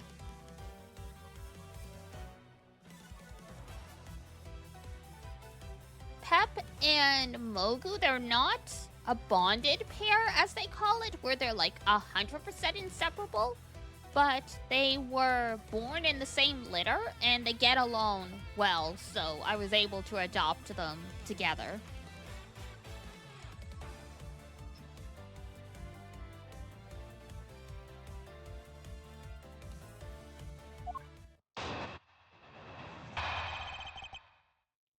Misuse rebuttal.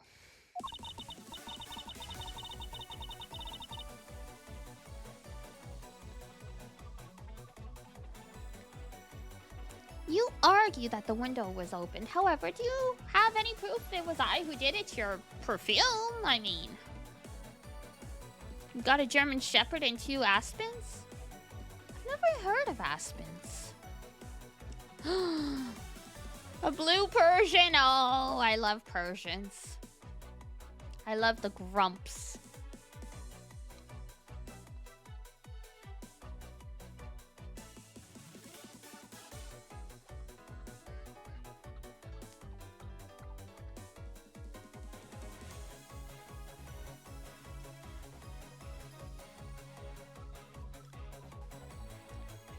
A short-hair golden retriever? Oh, okay.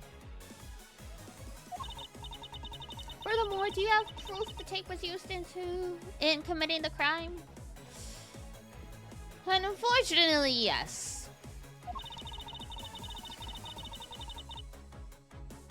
You only let me pet him once when he jumped on your lap and stared into your soul until you pet him. Yep, that cat's the one in charge. Oh, you like tabbies? What color tabby, though? Brown tabby? Orange tabby? Gray tabby? I love silver tabbies, personally. But the brown ones are really cute, too. Right? Nice! If I ever got a gray tabby, I would name them, Lev. After the character from Haikyuu. Because he's on the team that's named after cats, and he has gray hair. Lev is like Russian for lion or something like that.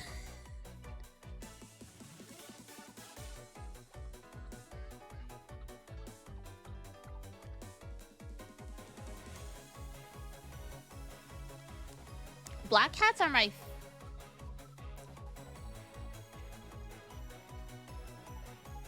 is Polish lion. Ah, gotcha.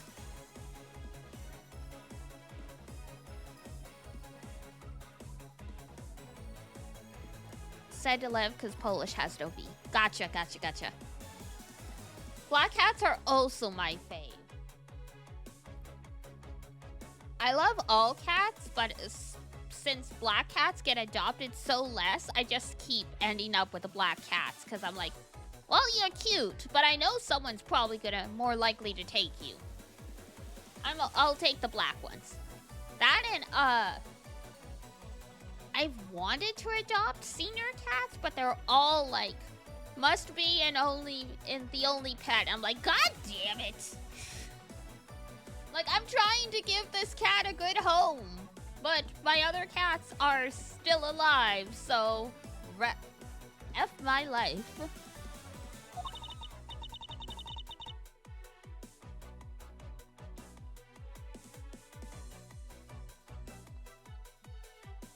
Oh, poor sweetie. You like white cats, black cats, tuxedo cats, orange cats, and gray cats. So all cats, basically. Choose. Oh, you got chosen. Oh, that's hard. That's hard to leave.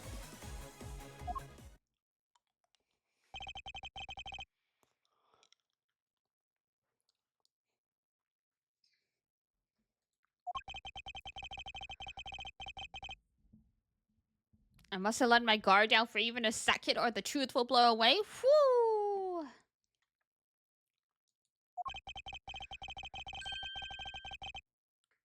Now it's time to put the patented Von Karma perfect proof to the test. Don't patent that. It's not really a good thing, bro.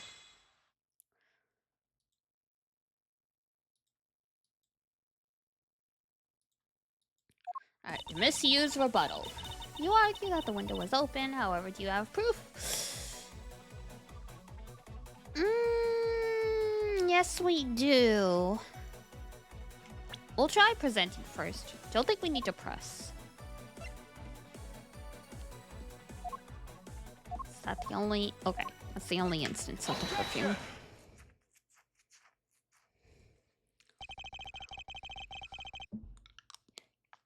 I'm sure you've seen this before, haven't you, Miss You? Edgeworth, I never knew you were into wearing that kind of perfume. Girl! Windows don't exist in New Zealand according to the Hobbit movies? Oh, they do. They definitely exist.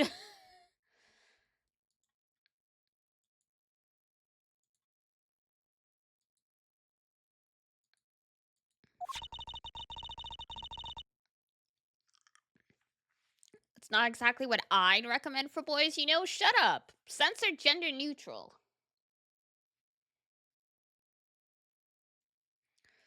Get out of here with that nonsense, ma'am. What? This isn't mine. That's right, it's mine, and I received it from Detective Badge, you see.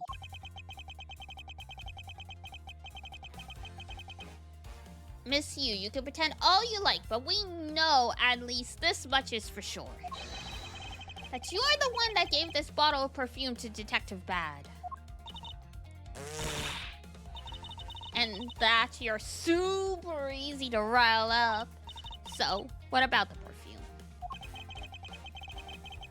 While you were in lobby number 1, you made a big show of spilling some of this perfume, literally. You don't bring a whole bottle with you. They make, like, roller balls and, like, travel-size bottles for a reason.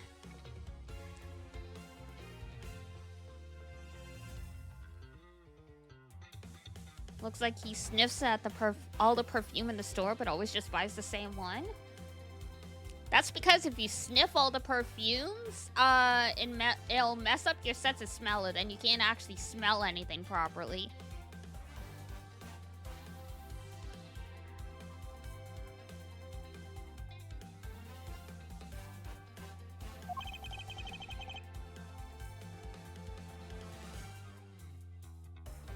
Plus, you're supposed to technically spray the perfume on something to smell it accurately. If you smell it in the bottle, it's not correct to the scent anyway. Also, ad break in about 30 seconds, FYI. Oh, I know. You also knew that if you spilled it, he would naturally move to open a window. The ethanol finally got to her. Oh boy. Objection.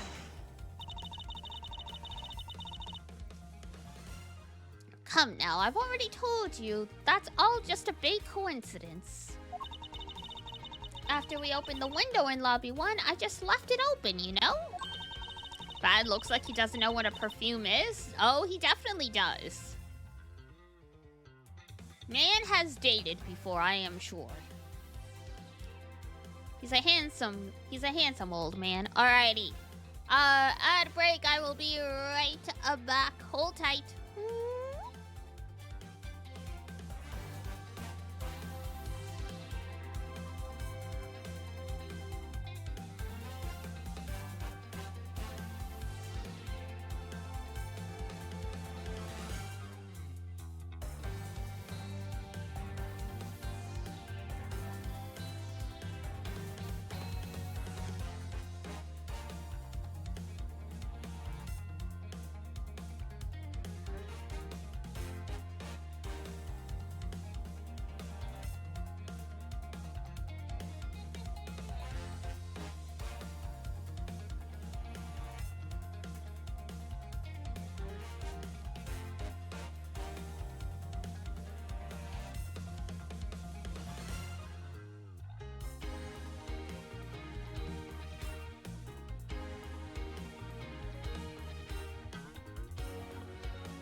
You throw milk at me? What a waste of milk.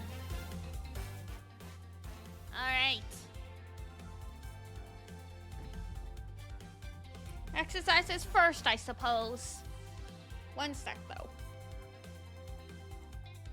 I have a cough drop in my mouth, and I don't want to accidentally swallow it, so.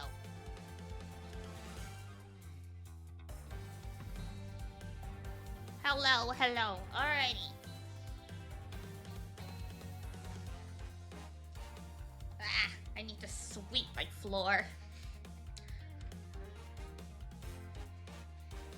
Alright. We'll start jumping jacks. We'll do the floor once, and then we'll finish with the squats. 1, 2, 3, 4, 5, 6, 7, 8, 9, 10. Put cough drop in milk. I mean, you can put honey in milk. Alright. Push-ups.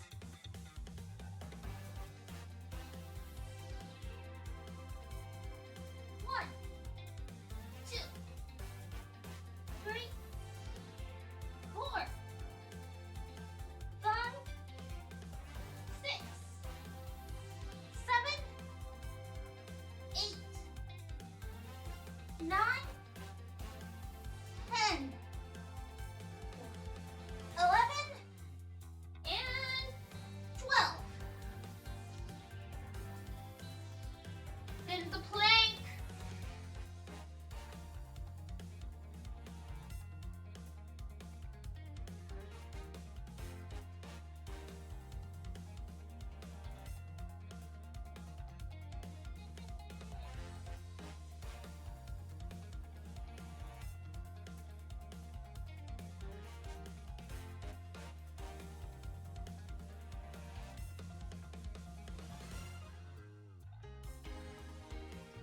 All right.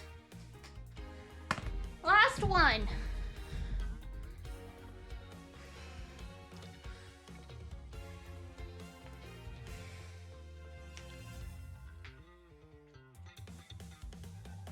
One, two, three, four, five, six, seven, eight, nine, and 10.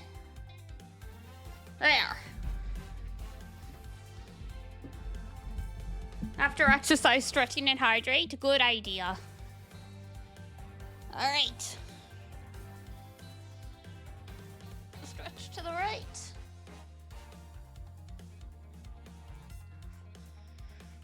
To the left.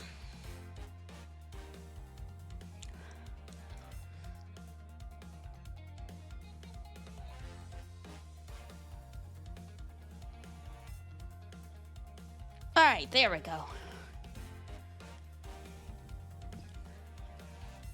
Now we got the blood pumping, sure did. Dumb luck that we heard the gunshot through the window, if only, huh? Objection!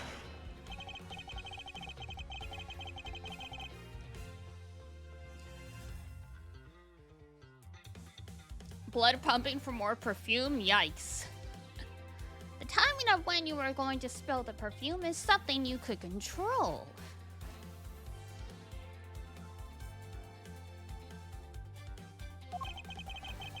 And the most important fact about this case is when people were made to hear the shot.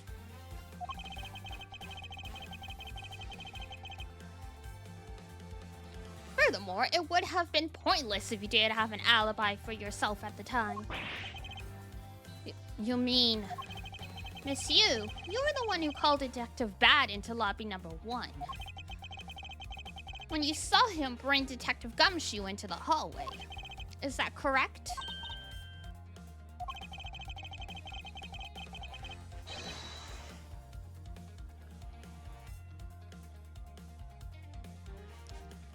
All of today's premeditated events could only have been thought up by you, Miss Yu. Damn, there goes the lipstick. Ha ha ha ha. You accuse me of murder on the fact that I spilled a little perfume. Well, allow me to say this much. I couldn't have killed Mr. Faraday. Would you care to testify as to why? Huh. Look, I've had a lot of fun today, really. But I grow weary of this game of cat and mouse. Let's make this the last testimony and wrap up this absurd case once and for all. Please, we would like to get to the end of the game.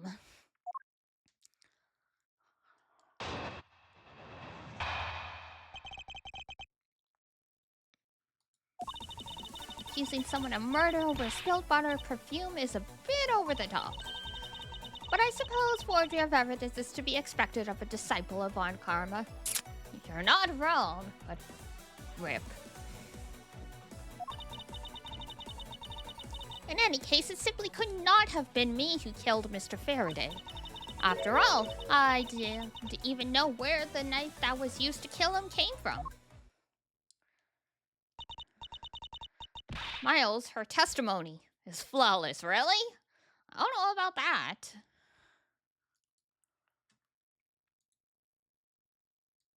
Flawless seems a bit much.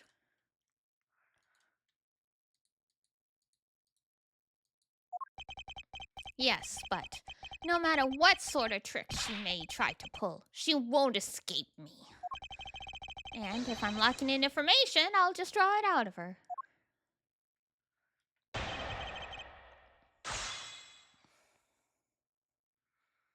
All right. Why, it couldn't be me.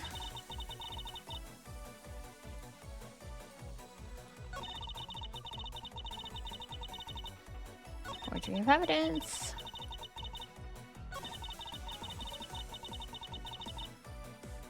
Hold it! At this rate, she will inevitably escape. But if she really was the one who killed Mr. Faraday, then she must have known about the existence of the knife. I'm sorry, Miss Hugh. Maybe you weren't aware. However, the knife that was used to kill Mr. Faraday was taken from his evidence bag. Miles, what do you think you're doing? I'm drawing the truth out of her. That's what I'm doing. Huh? But I don't recall a knife being presented at the trial earlier today. Well, I suppose that's because the evidence was something Mr. Faraday had yet to use. Ah, so that's what you're trying to do. Look, why don't you cut it out with the lies? I've already figured you out. There was no knife inside Mr. Faraday's evidence bag. The only evidence he had yet to present was the key the Yatagarasu had sent. And unless the key can magically turn into a knife, you really don't have a leg to stand on. You ate the knife? Well, that's not good. Do you really think you could trap me? Come now, be honest. I never intended to do such a thing. It was all a misunderstanding on my part. In any case, I wonder if you might append what you just said to your testimony. It looked tasty. Covered in jam? That's not jam.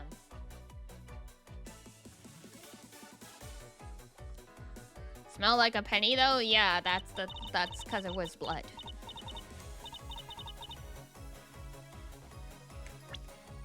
You can't kill anyone with a simple key. Have you never heard of the Keyblade?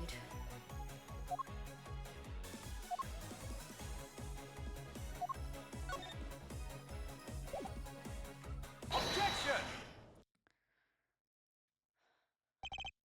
So, like English type of pudding? No, it wasn't blood pudding either, but... This is a picture of the key the Yatagarasu sent to the police.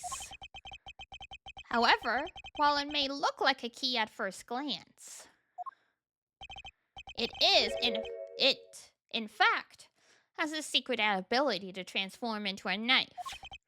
Which means that what was inside Mr. Faraday's bag was both the Yatagarasu's key and the murderous knife.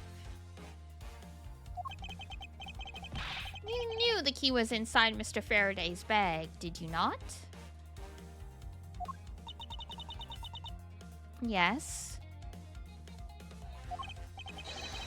Well, with the Yatagarasu's key alone, it's more than possible to kill Mr. Faraday. And there she goes again. Objection!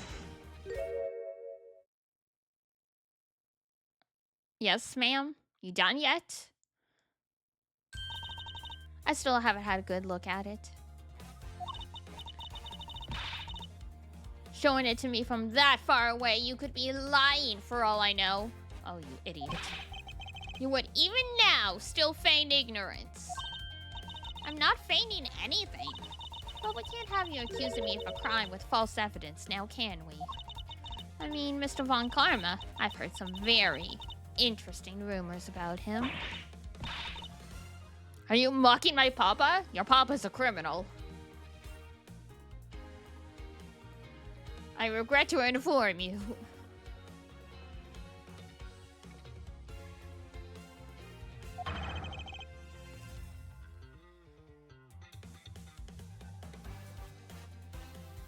The good name of my mentor? Give it a few years. Now take a good look. This piece of evidence is more than real, and there she goes with it. Wow, who knew there was such a trick to this thing? Are you satisfied now? Konnichiwa! Hello, Tsumaki. But of course, you knew from the very beginning, didn't you?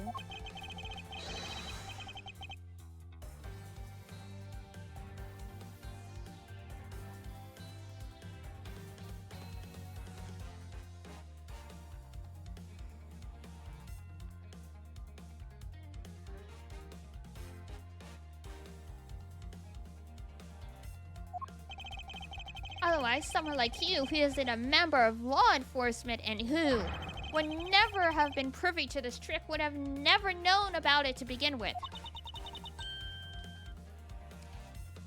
The makeup applies faster. Furthermore, there's something that the Yatagarasu sent to the police. How did you have knowledge as to what it was? Actually, I heard it from Mr. Faraday. Convenient. You're free! You're free! Oh, that's right, I almost forgot. He also told me about the key turned into a knife at that time. But he didn't tell me about how the key actually transformed. Objection!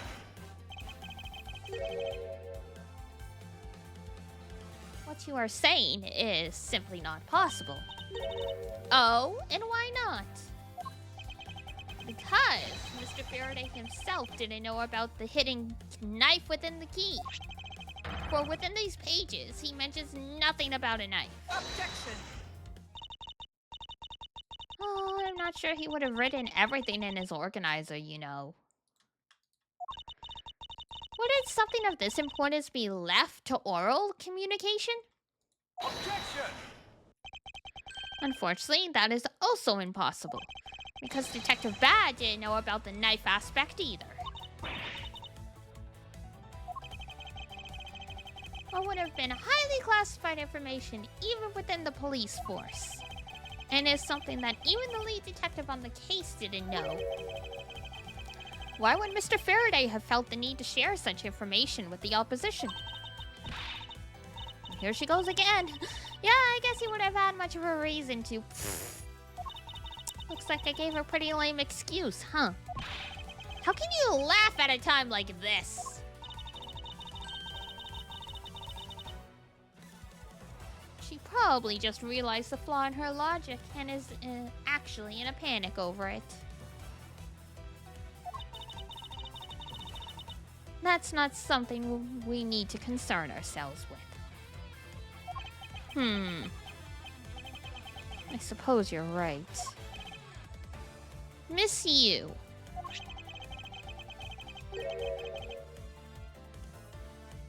I'd like to state that I also know how you know the real nature of the knife.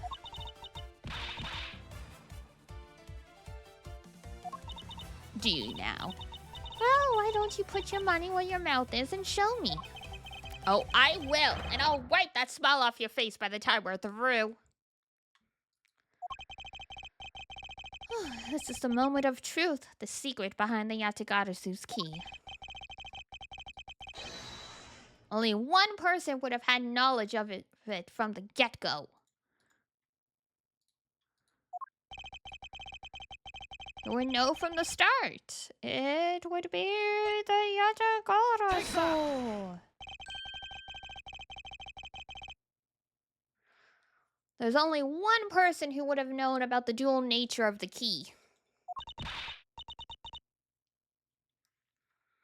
Aha, and that is And that is the person who sent the Yatagarazu's key to the police.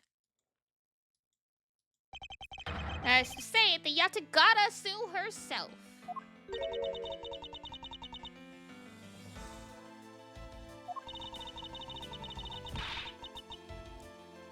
Are you saying that this lawyer is the great thief, Yatagarasu? Weirder things have happened. Miss Yu? You used Mr. Rel to lure Mr. Faraday into a trap, didn't you? You, who profess to bear a grudge against criminals, why? Why did you do something like this?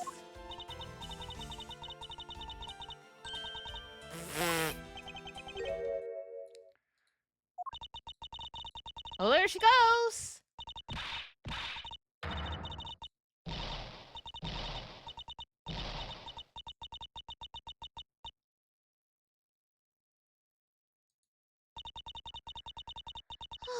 Who would have thought that you, a stupid rookie prosecutor, would see through me? You're sending the biggest chill down my spine right now, Edgeworth. This feeling of thrill, it's even greater than when I sneak into some place. You? You and you, I see. You killed Faraday? Why? Answer me!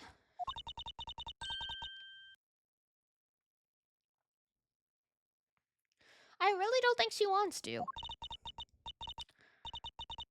Callisto Yu, huh? That's not my real name. Because my real identity is, yes, the great thief Yatagarasu. So is your sister even your sister then?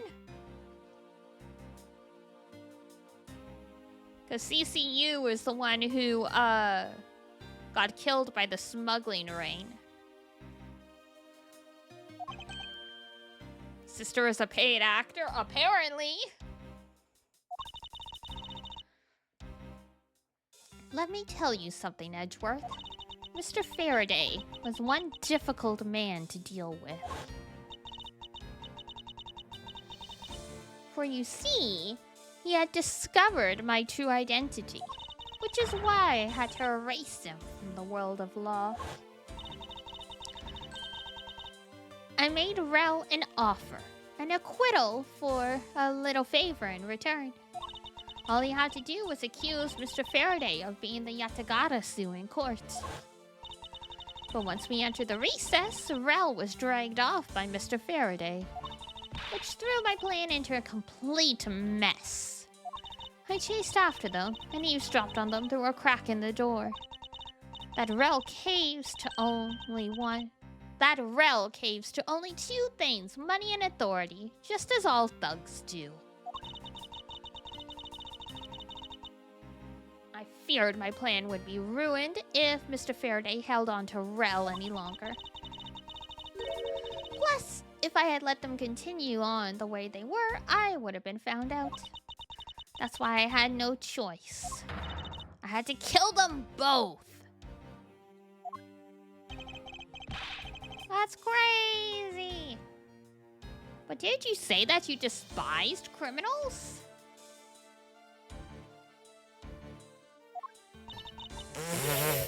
But do I really? You. Have you forgotten about the KG-8 incident too? I don't think she ever cared that much, bro. I'm gonna be honest with ya.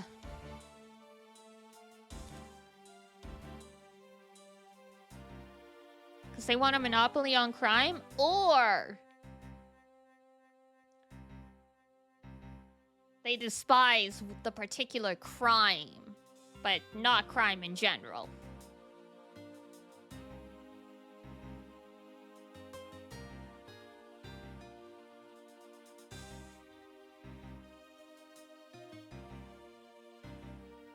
There's a reason certain criminals are the ones that end up getting killed in jail. Maybe.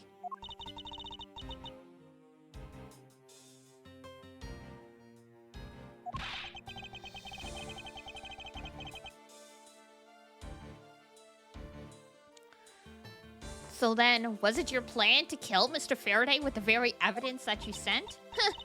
Well, I had a good idea of what Mr. Faraday was going to do. I anticipated that Mr. Faraday was going to prove that Rel wasn't the Yatagarasu by using this Yatagarasu's key as evidence, and that he would bring it with him. Which is why I thought to use the knife portion. With a weapon as well disguised as this, no one would be the wiser. Because who in their right mind would think something like this could be a weapon? I casually entered lobby number 2 on the pretext that I had to talk with Mr. Faraday. And in order to get in with him, I pretended to be worried about something. He then let me hold the Yatagarasu's key, just like that.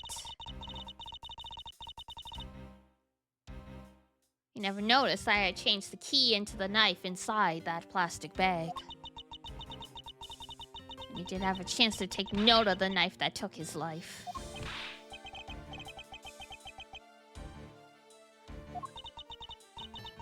I knew him for a long time, you know?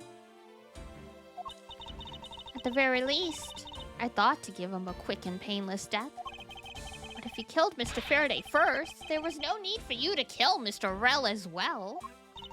I believe I mentioned why when we were placing Detective Gumshoe under arrest. Something about having accidentally created an eyewitness. And how that led the killer to think about setting them up as though they'd killed each other. Then the trick with the surveillance tape. Yeah, I hadn't actually planned to use the gun. The risk was too high that I'd be caught. However, that's when I remembered the existence of that surveillance tape. Which is why I had Rel help me set up the crime scene. And after all was said and done, I rewarded him for his hard work with a bullet. Damn. Ice cold.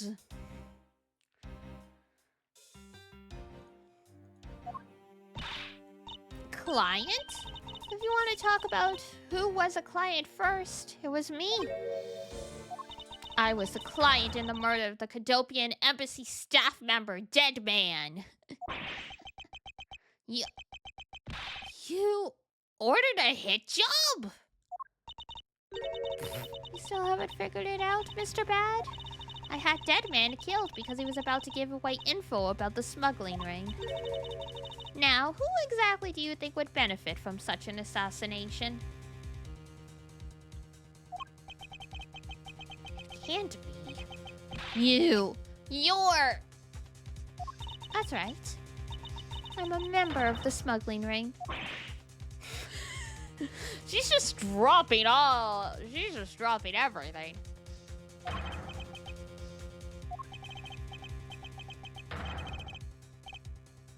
You don't mean you're working with Manny Cochin too, do you? Maybe, maybe not. Guess you'll never know.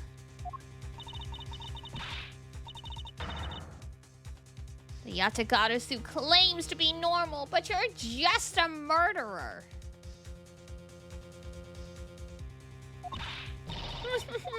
That's right, little girl. The Yatagarasu is just another killer. Be quiet, you. Yatagarasu. You can run from the law, but you'll never escape it. You can run, but you can't hide.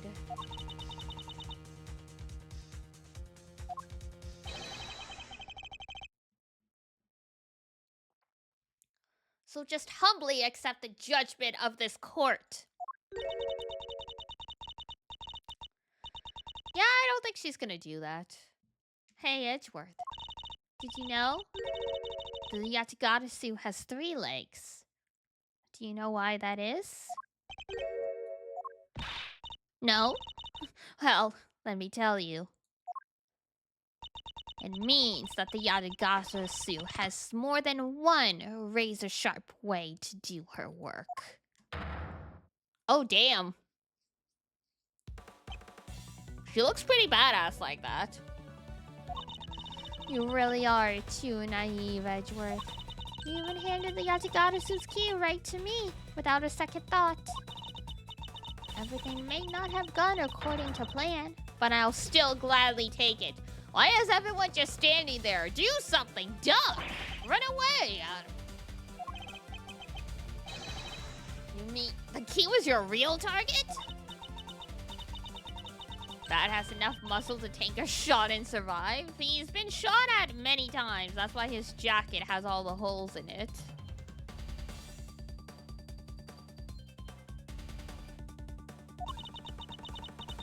Did I tell you to always keep a good eye on a criminal? Or you may regret what comes of your negligence.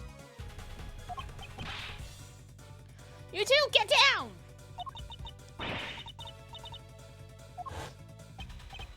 My body, I can't move!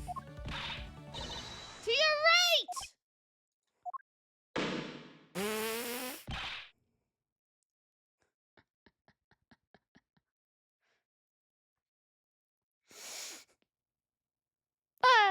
That's incredible. Edward's like, I don't know what to do. Do I hit the third? Do I jump? Kay's like, jump to the right. He's like, okay. She's a runner. She's a track star. Are you all right, Francisca? I'm perfectly fine, Miles. And then in 7 years, she gets shot. Her voice is shaking, but she looks like she's unharmed. Huh? What? Where did Kay go? Superpowered!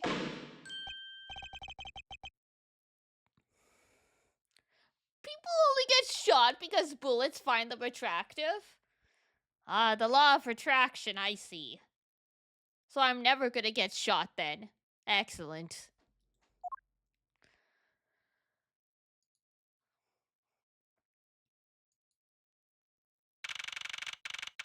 September 10th, 7 p.m.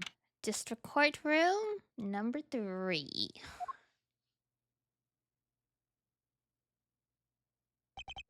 Sorry, but it looks like she got away.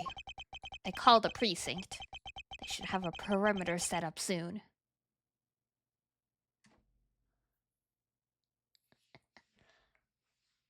My cats find me attractive? True enough. Detective Bad, are you alright? I heard a gunshot. I'm okay. Just got another hole in my jacket. Woof! He may say he's fine, but he looks quite shaken. But, more importantly, boy, I mean, Mr. Edgeworth, Miss Von Karma. Oh, we earned his respect now? Are you too hurt? I'm absolutely fine. I'm absolutely flawless. I'm also alright. Thanks to Kay. Speaking of, where is she? I don't know. She just sort of disappeared.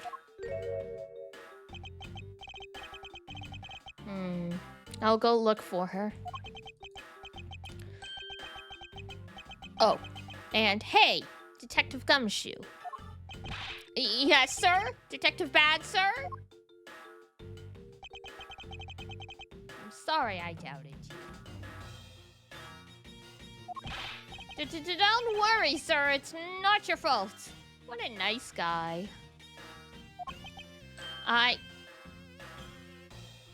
Well, I lied to you guys too, after all.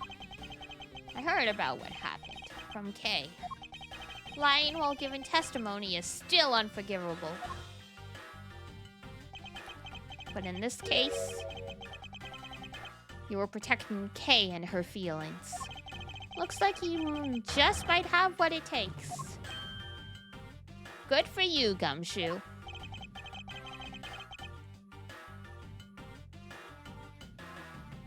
Now, don't you ever lose that detective spirit, okay? You got it, Pops! Pops? Watched one too many detective dramas recently, have you? way to single-handedly destroy the atmosphere. That's Francisca.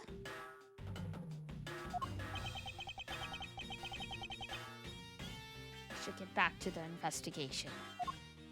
I swear. I'll catch you if it's the last thing I do. Oh, don't say that. It might just be.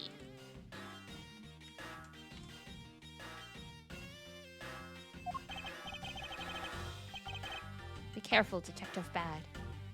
And take care. Thanks. Well, I'm off. Maybe we'll run into each other again someday.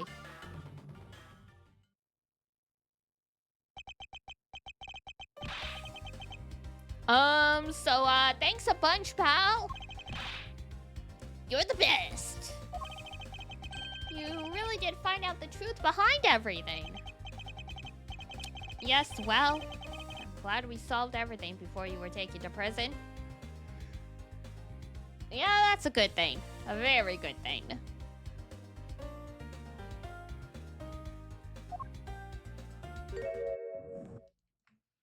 And frickin' judge, I can't believe how much trouble I caused you with my testimony. I was no problem, really. Ha ha ha. I mean, I lied too, so I didn't help anything.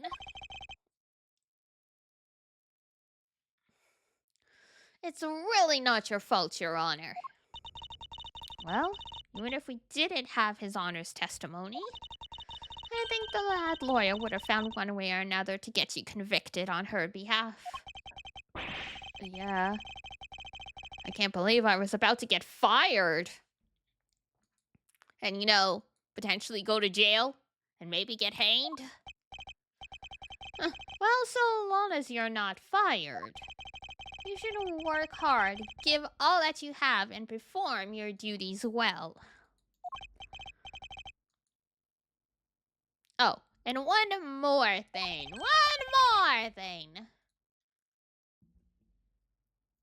Kay left a present for you with me. She did? Ooh, what is it?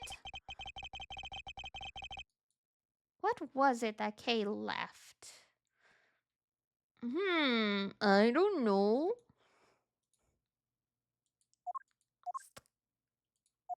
Goddamn Swiss roll. Hang on. Take that! It's a courthouse special Swiss roll!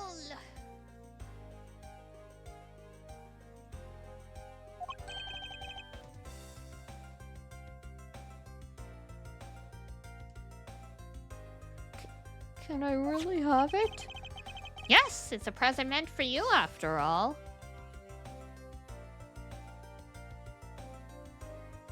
It's like, this is the best day of my life.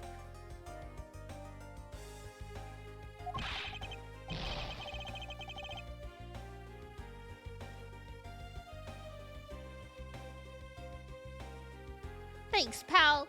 You have no idea how happy this makes me, pal. I'm gonna eat this right now. Sure, go ahead. Swiss roll, Swiss roll, Swiss roll.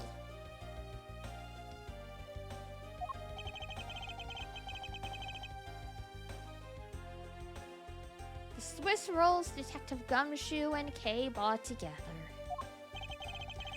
While the one Kay saved never reached her father. It would appear that her sentiments have touched the heart of this detective. He's so happy, it's as though he's having a whole welcome back celebration on his own. Well, I was asked by Kay to give it to him. Whoop, that was good, pal! I can't believe I got to eat 2 of these delicious things in one day. We are happy? Apparently.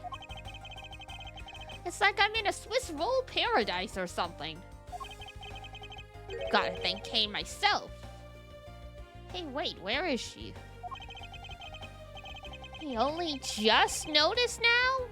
Was his mind not present when we discussed her earlier?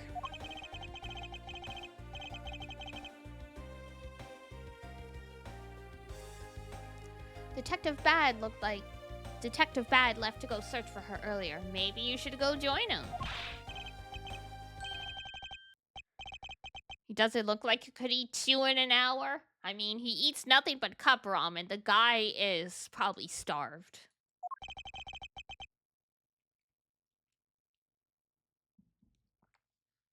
You know what, pal? Actually, I guess I shouldn't be so rude to you anymore, huh? I'm gonna stick by your side from now on, Mr. Edgeworth, sir. Oh, look at this pretty boy. Damn. I sense nothing but a most troublesome relationship from that ominous statement. We should go home too, Miles. We have to hurry and report what happened to Papa. Agreed. Well, I'm afraid we must be going now, Detective. Roger, sir! And don't you worry, I'll investigate the next case we're on real well. I'll, be counting on you. Thus, like a bad dream, my first outing at court came to a disturbing end. A few months later, I was finally able to properly stand in court as a prosecutor. But the detective in charge of the investigation was, as I dreaded, Detective Gumshoe.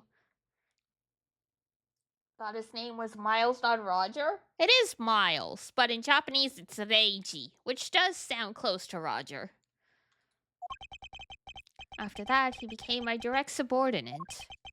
I have tried, but words fail to describe the immeasurable suffering he has caused me. Damn.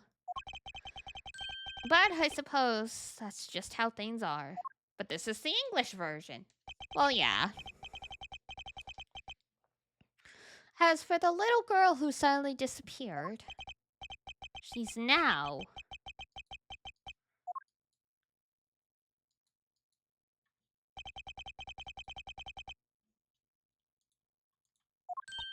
So, do you remember now? We had a whole flashback. Yes, I remember everything. Kay, it's been a while. Kay, you sure grew up a lot. Of course, but thank goodness. I thought you two had totally forgotten about me. No, I was really worried about you after all that. Where have you been all this time? Gummy, I didn't know you cared. After my father died, I went to go live with my mother's relatives. They lived really far away, so I wasn't really able to come back here all that much. Oh, is that what happened? Well, I'm just glad you're all right. So does it all make sense now? You betcha it does. Oh, you know what?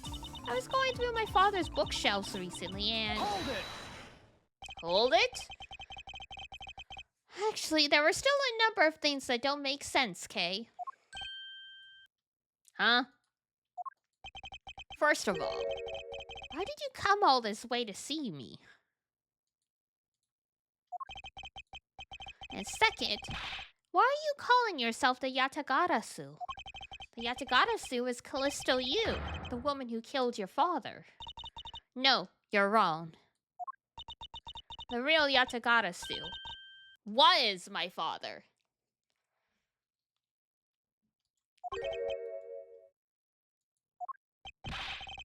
Mr. Faraday was the Yatagarasu? Like I said, I was going through my father's bookshelf recently. He had 3 legs. A lot of people do.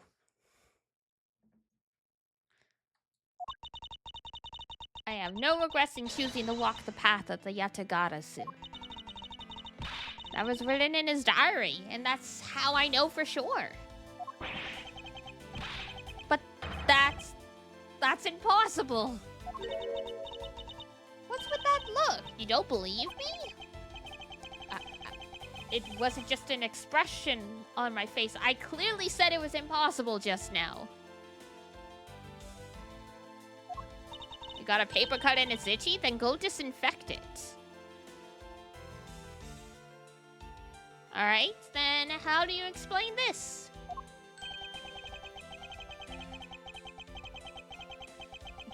A way of disarming any security system of the user's choosing? Nope. That's Little Thief. Truth be told, this is the Yatagatasu's greatest secret. And this little gizmo was used by my father. Wow! Mr. Faraday wasn't just a great prosecutor, huh? He was really a great thief? Yeah, my father worked really hard to steal the truth. But he was killed, and the Yatagarasu was no more. But despite that, the Yatagarasu has been spotted again recently.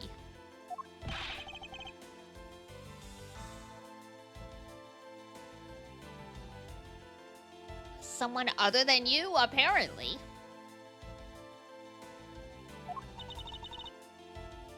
Here, Mr. Edgeworth, take a look at this article. Mercurial News. The Yatagarasu sent the embassy a calling card? Yeah, meaning this person's a fake. I'm almost certain that Callisto Yu lady is behind this. Because the real Yatagarasu would never send something like a gaudy card out. Whoops. Keep bumping the mic. But the Yatagarasu did send a white card along with anything to be publicized. That's what Detective Bad told me 7 years ago, if memory serves. Well, as soon as I heard the news, I got all wound up and I knew I just couldn't let it go. So, I searched you out so that I could obtain the truth behind the Yatagarasu.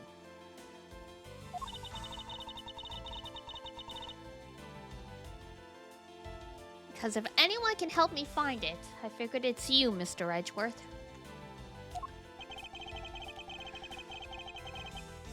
So you're saying that I have your father and Miss Yu's identity backwards?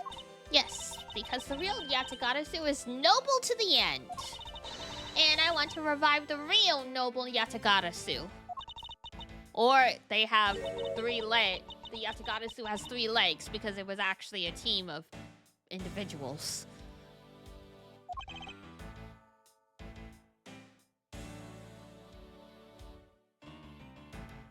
Okay. Right. You're so honorable. I don't care what anyone else thinks. I'll always be here to cheer you on, pal. Even if you are honorable, a thief is a thief. Thankfully, she hasn't stolen anything. And if you are plotting to commit a crime, then I'm afraid I can't be complicit. Mr. Edgeworth. Oh, you guys are not making it easy for me. Who am I supposed to support now? Your boss. Mr. Edgeworth. What I want from you is not to steal something. What I want is the arrest of that evil woman. That evil woman. You mean Callisto Yu? I think it's too hard for me to catch her all by myself. But I thought that since you were able to expose her for who she is, then maybe. Please, Mr. Edgeworth, won't you help me?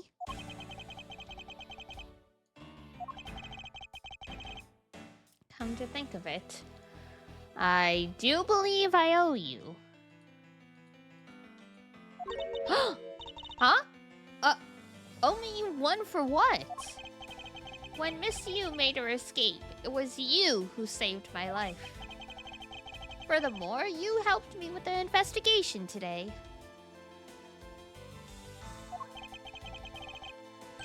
I am not so rude as to leave a favor unpaid.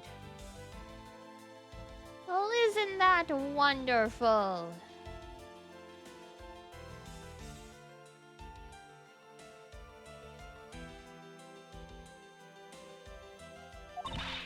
Then you mean yes. That case has been weighing down my soul ever since that fateful day. Perhaps the time has come to settle things once and for all. That's crazy.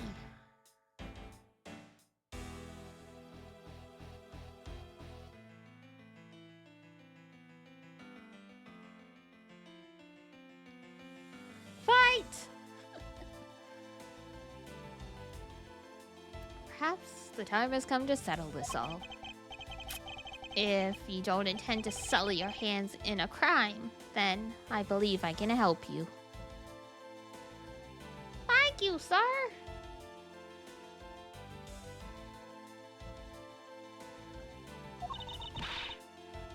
Mr. Edgeworth, thank you. Yay, Mr. Edgeworth, sir. Isn't that great, Kay? Yeah, it sure is, Gummy.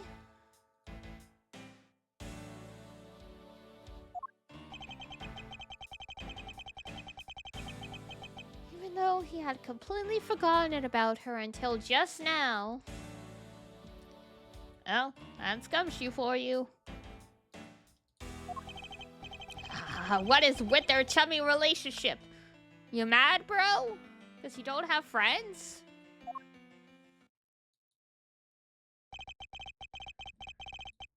The great thief Yatagarasu.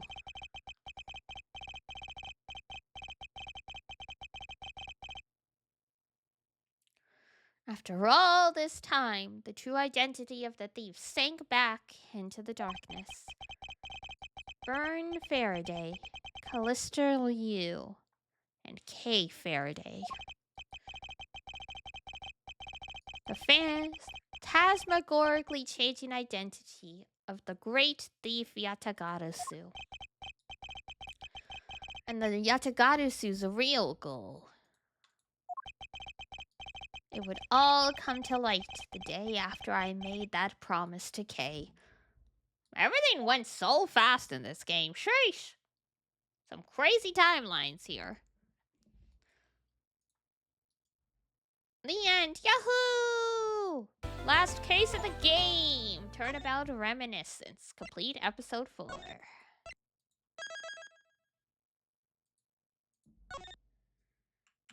Turnabout Ablaze.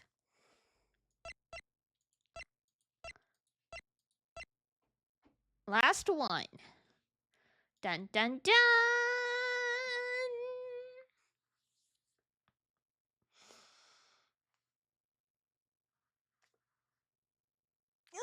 Big stretch. Alrighty. Since we've got some time before stream will usually end, but since we finished the case and an ad break will be starting in the next like 5 or so minutes, let's take a slightly longer break than usual. Let's get up, stretch, get coffee, get tea, get a snack, whatever else, and then we will start episode 5. Let's go! Alright, I will be right back.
I'm back. Ad break's just wrapping up. Whoop.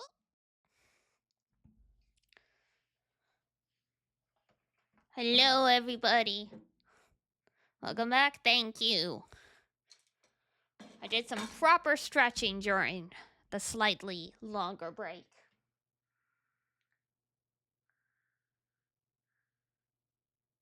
Hello, Pep. All right. Did I drink milk? No. I got more coffee, though. All right.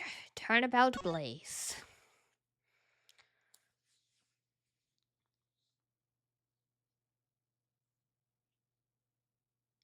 Hello, Jambola.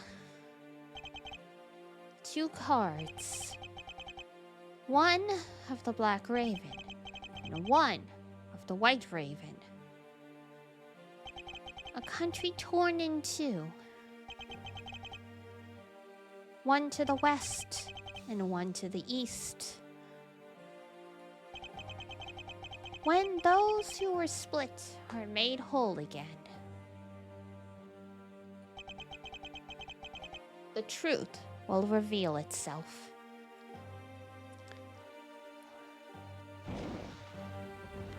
Oh! Arson! It's the Atacada Soul! The Atacada Soul's here!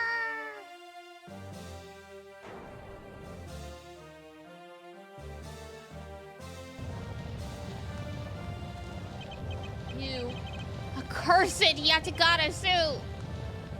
Okay, you! Hours earlier.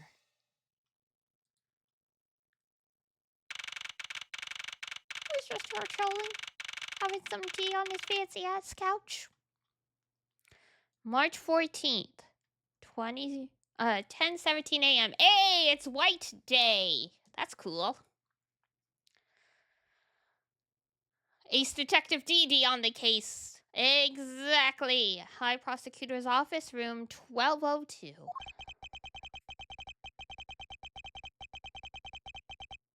It's so nice, almost dreamlike, to finally have the chance to relax and sip some tea.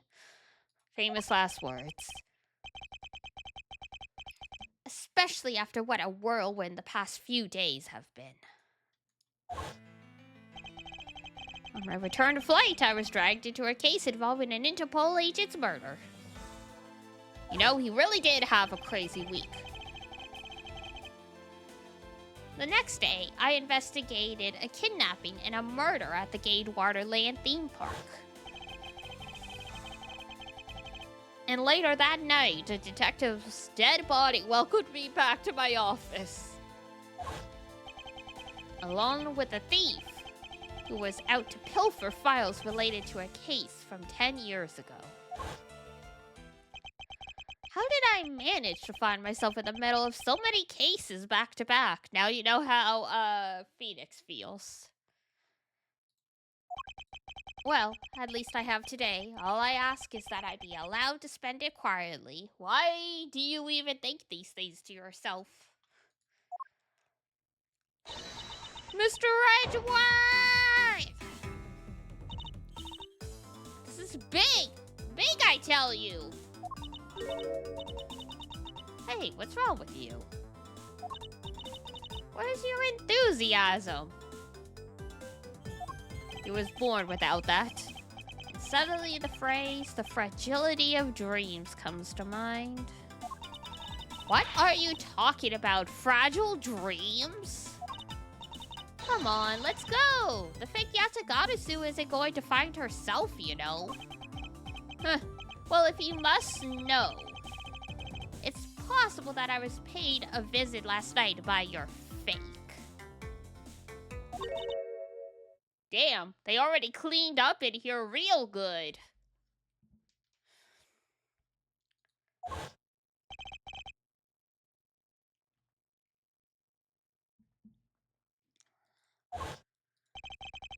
Unfortunately for us, the thief managed to escape.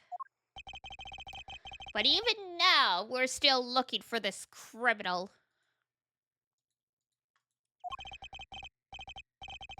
However, I must warn you that we've only had a few hours to search so far. So I must insist that you be patient on this one, Kay. What's with you today, weirdo? Are you sure you aren't sleep talking to me right now? Anyway, I've got something much more important than that. Oh? And that is...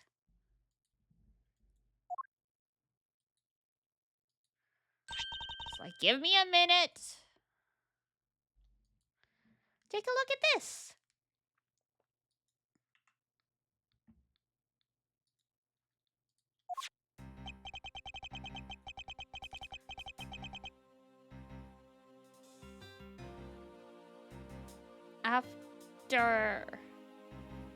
On March 14th, I will be there to steal your dirtiest secret. No, my laundry! That's quite a bold declaration to send to an embassy. Sure is.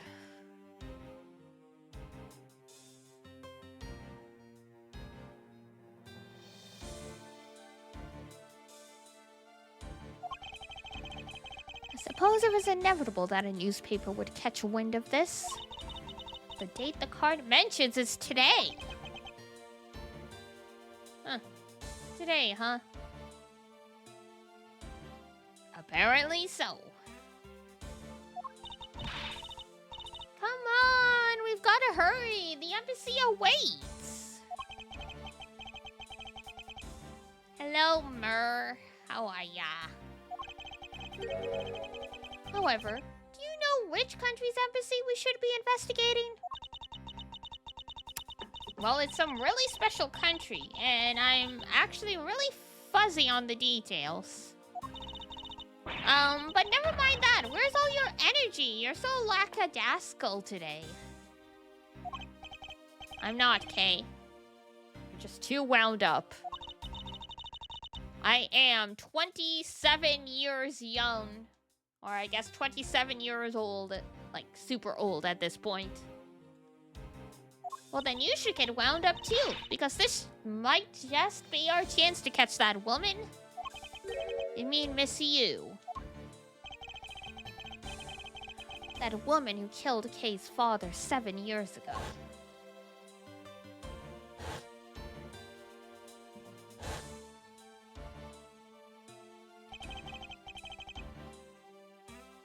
Callisto Yu. She claimed to be the great thief Yatagarasu, and then disappeared from the courtroom. Ah, she makes me so mad, the phony. Everyone knows that the real Yatagarasu would never send something like a calling card. Until a company's underhanded dealings are made public, the target is always totally unaware that the Yatagarasu has paid them a visit. That's what makes the real Yatagarasu so awesome.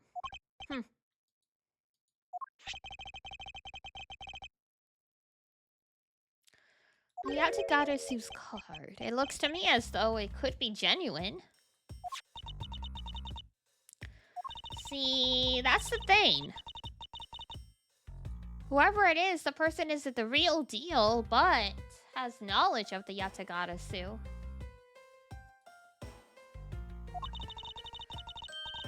If this isn't a clue that that woman's involved, then nothing is. Come on, Edgeworth, out the door you go. Wait, there are a few preparations I must make before we go.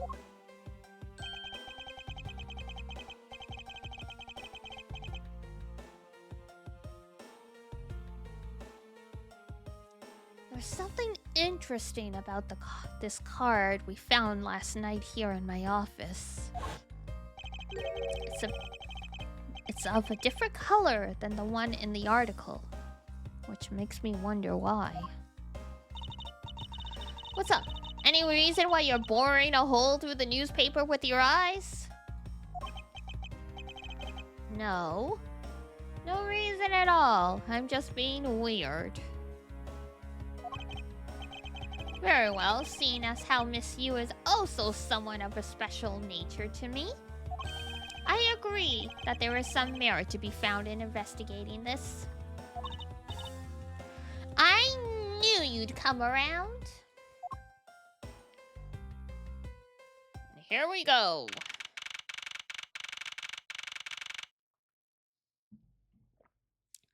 March 14th, 5 p.m. Theatrum Neutralis. What is this, Switzerland?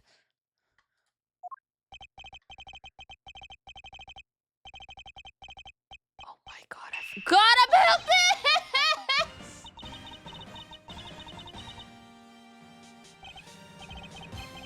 And this is where our tale begins.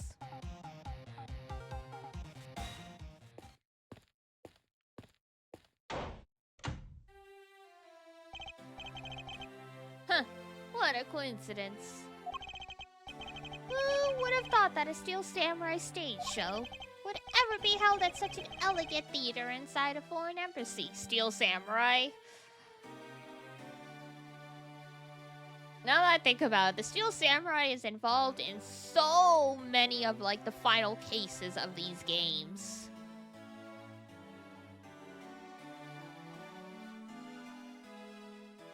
Like, not so much in the first one, but in the second one, you know, there was all that stuff with the Nickel Samurai.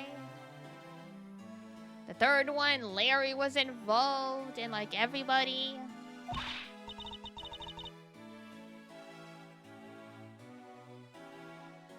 Yeah, the climax was really awesome. Steel Samurai Sushi Slash! I got chills down my spine. Sushi Slash?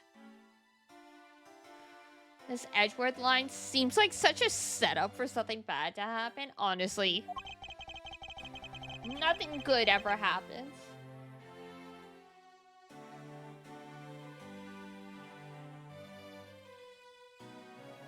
I suppose it really is more impactful to watch a show in person than on television. I have to say, this embassy is set up kind of funny. I mean, they have two countries sharing the same building. Well, as you said yourself, this place and the countries it houses are very special. Even the theater is special, and that is a neutral zone shared by the two countries. Oh no, not the neutral zone. Nothing good happens in neutral zones.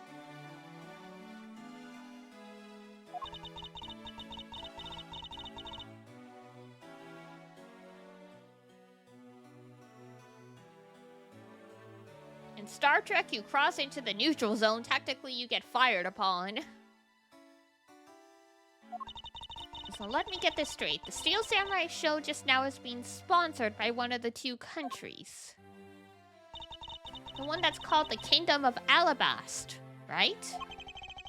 Yes, it would appear that the Steel Samurai is very popular in that country as well. Yellow, white, and red flag. Interesting.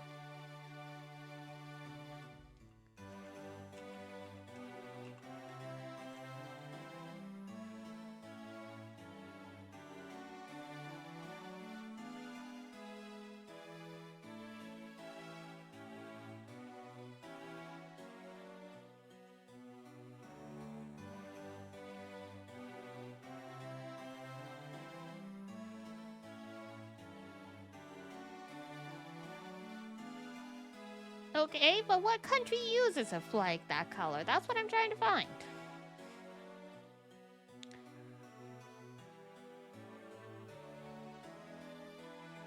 I mean, I guess it's a flag in that's used in like I think a Russian territory is close.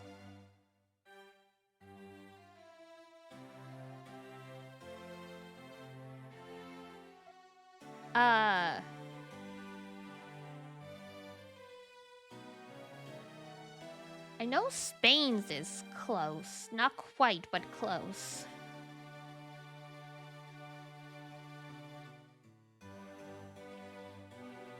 And German as well. Okay. So, yeah, some... intended to be some kind of European country, I'd imagine. Seems that way. But you know what I'm really into? The Jammin' Ninja. I regret to inform you the Jammin' Ninja died.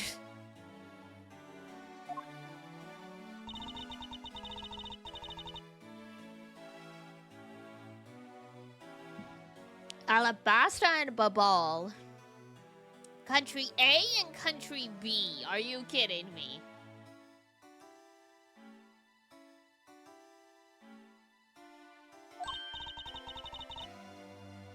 That's something for fangirls like me. We've totally got to go see that too, Mr. Edgeworth. Good to see that the rivalry between the Jammy Ninja and the Samurais continue to this day. Even when the original actors are dead.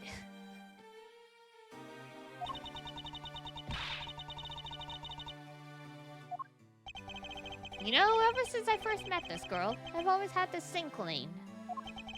And what she really wants to be is not a thief, but rather a ninja. You don't say!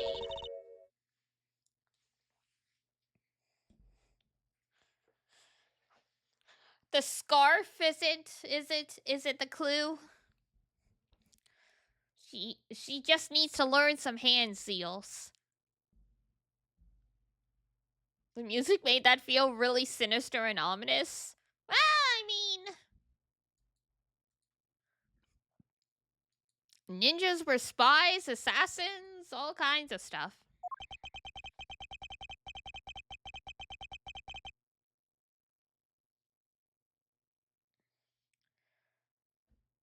The Kingdom of Alabast versus the Republic of Babal. Goodwill Jubilee. Damn. The small European countries. Oh, they even say it's European.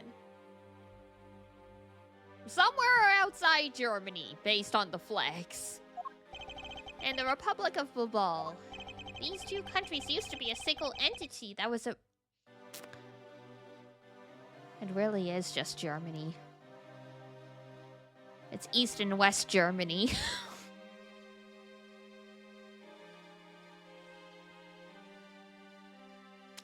Ah.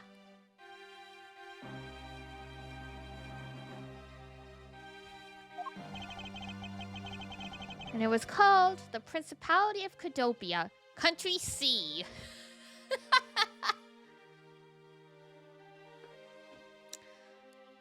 And Germany is Country D, Deutsch.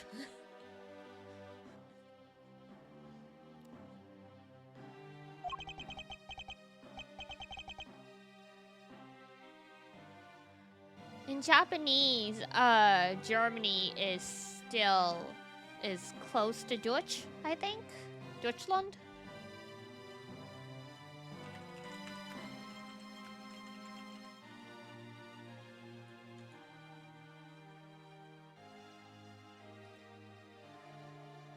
Deutsche. So yeah. So we've got countries A, B, they used to be country C, and they're next door to country D.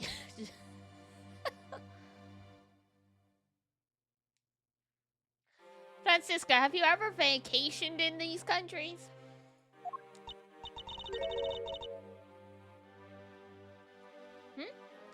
Is everything alright, Mr. Edgeworth? Yes, I'm alright. Moving on. After a period of civil unrest, the country split in two, though signs of their past remain. For example, the flags preserve the flower and butterfly motifs to this day.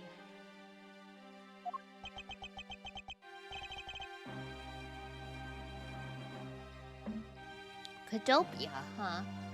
Wait. The Cadopian embassy thing was like 7 years ago. So these countries are less than like 7 years old then. That's crazy.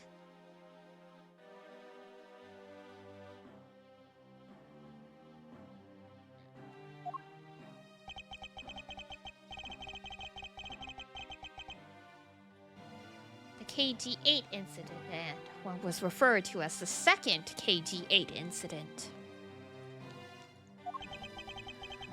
in which an embassy staff member was murdered.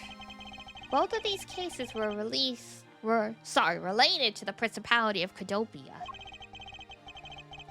In the 7 years that have passed, the countries may have split in two. However, the Yatagarasu still sent a calling card here. What could it all mean?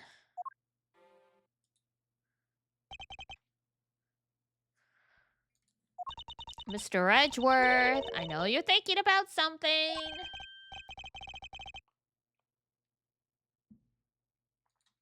Oh, excuse me. What were we talking about again? I didn't really give a damn that much. If you could please stop spacing out on me. Never. Anyway, we were talking about the Alabast versus Babal Goodwill Jubilee. The two countries have had a pretty bad relationship with each other. But supposedly, they've been trying really hard to make up recently. That's why they decided to hold this event. Really, y'all split up? And now you're gonna get back together just like that? It hasn't even been a decade. If that's the case, then why the versus? Because they don't actually mean... there's no actual goodwill. Also, both countries claim to own the real Prima Duck statue, a national treasure to both. They're planning to have them publicly evaluated today to see which one's the real deal.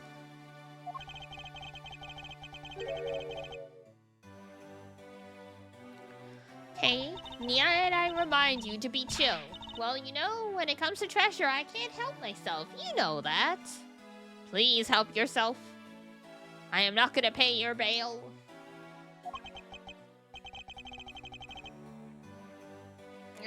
She had better just be saying that in jest. Hey, I can read your body language, you know, and you've got it all wrong.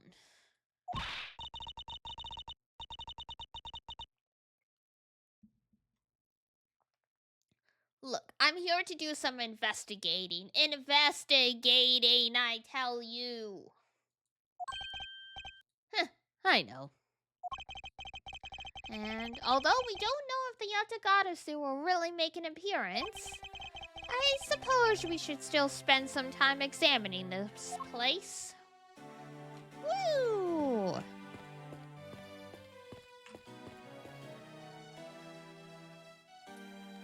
This guy looks like he should be in Gundam. Like, he's got the red uniforms. 10 more minutes. No, in 5 more minutes. Who is this? Conan? But isn't it really bad for me to spend time doing this? It's no use. Would someone please just tell me what I should do? I appear to be troubled by something. May I be of any assistance? Leave me alone! I'm trying to figure out just the right time to talk to that girl over there. If I mess up, it'll be because I'm talking to you right now. Somehow I get the feeling he's about to fall flat on his face. Well, let's just do as he wishes and leave him alone. Yeah, good luck, bruh. You know, I've seen a lot of these shows in a bunch of countries, but today's show, it was like they went for a completely different country, you know? Yeah, and the last move the samurai made, I couldn't help it. I know, right? And the Prick Princess movements were really stiff, and in the middle of the show, I could swear that I heard her hip crack. Oh, I know, I totally thought that too. The Prick Princess has a bad hip, seriously? Just who were they thinking hiring her? I suppose there is no graceful way to enter this conversation. DD rap continues! Yeah!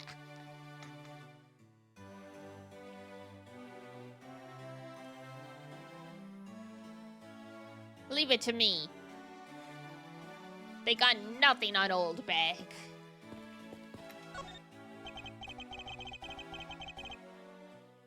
There are pamphlets about the two embassies here on the table.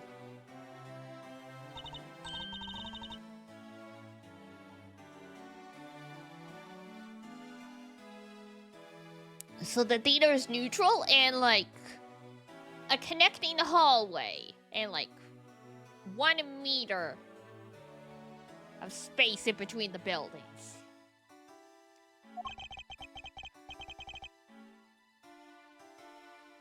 The country split into 2 a few years back. And they've shared the building and its grounds 50-50 ever since. That's crazy. Imagine getting divorced, but because of the cost of living, the other one never leaves. Like they just move into the basement.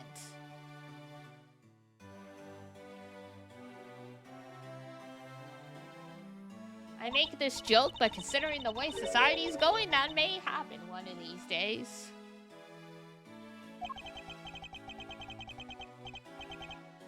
I should think that's not the reason, Kay. I suppose I'll just help myself to one of these. Thank you. Embassy guide stuck into the pages of my organizer.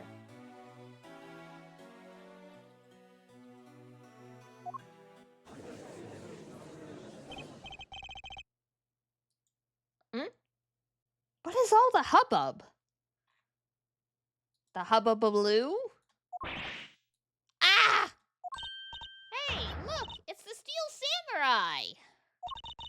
And he's got his son, the Iron Infant, with him. What a name.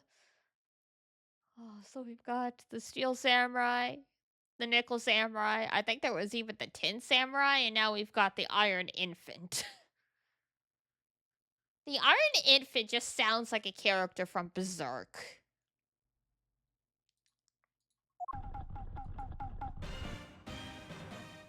Oh my god, it's Lana!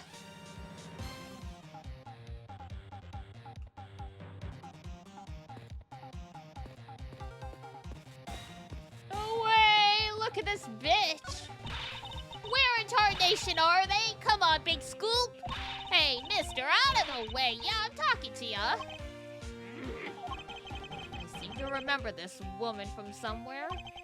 And yet my instincts are directing me not to engage in conversation. Perhaps it would be best if I left her alone. Oh, famous last words. That's a mistake.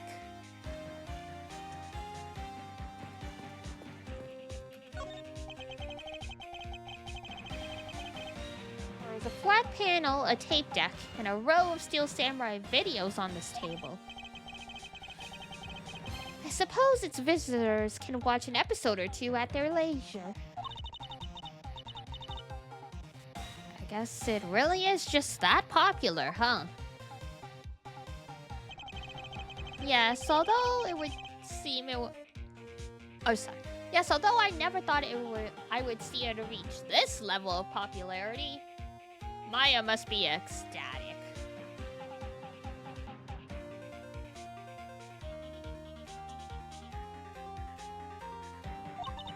I wonder why they decided to call on the Steel Samurai for an event like this.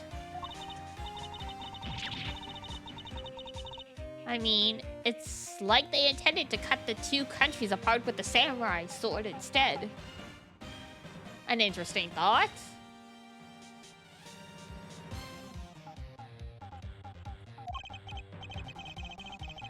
Spooky! Hi! Hello, everybody! Hello, hello, hello, hello, hello, hello, hello! Hi! Welcome, Raiders! Hello! Hi, everybody! Hi! If you don't know me, hello! I'm Dee Dee, aka Diana. I am an apprenticed apothecarist, cat girl, older sister, One-san type, and yes, we are playing Investigations. This is the last case of the game, actually. Oh, sorry. Not planning on finishing it today, but we're gonna play it again tomorrow and then hopefully finish it then. How was Higuashi? How was the yapping of the Higuashi? God, you guys are like so deep into it now, aren't you? How many more chapters is there, if you know off the top of your head? Good luck, this one's a doozy? Whee! I mean, yeah.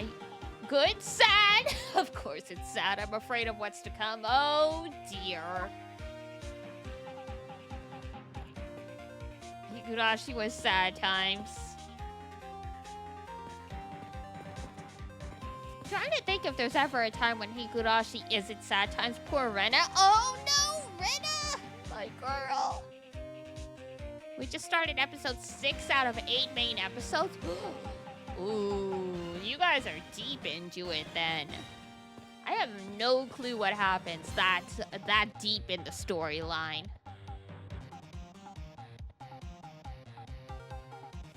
That's crazy! At some point, I'll start playing it again myself. So many visual novels, so little time!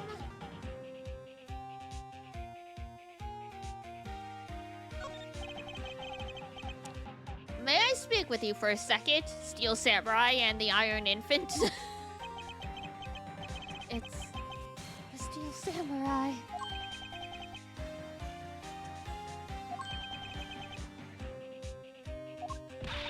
Mr. Edgeworth, what are you glaring at him for? Please excuse me. I've just never seen a superhero up close before.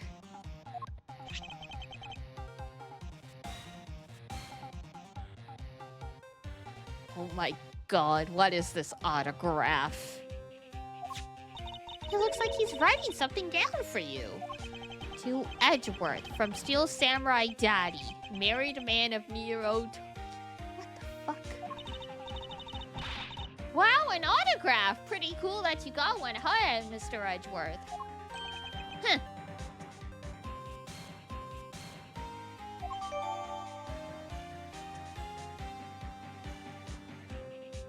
Married man of Nero, Tokyo. Mr. Steel Samurai, Ambassador Alba is waiting for you. This guy looks like he should be in, like, the first Gundam. Like, he looks like he'd be friends with Char. Now the Steel Samurai will proceed to enter the Kingdom of Alabas to shake the hand of the Ambassador.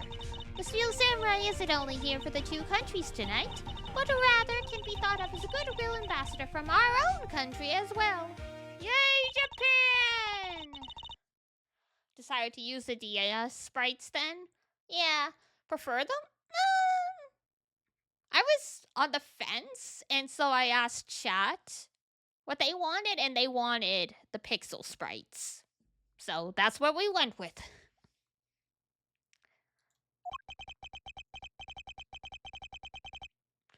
He really does seem like a goodwill ambassador, doesn't he?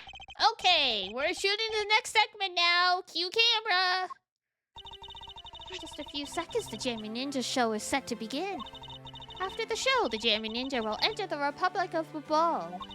He is set to meet with the ambassador of Babal at that time. Ah! The Jammy Ninja show's about to start! We gotta get back to our seats! And she just ruined the news.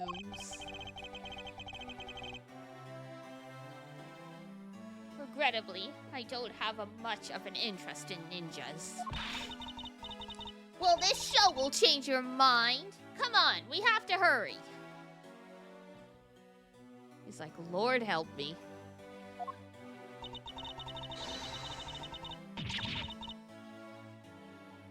If we miss even a second of the Jammin' Ninja's awesome playing, I'll never forgive you. Ominous.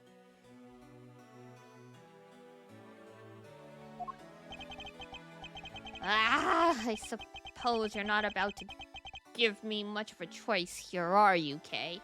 It's like, how did I become a chaperone? How did I end up picking up my own plucky, like, 18-year-old sidekick?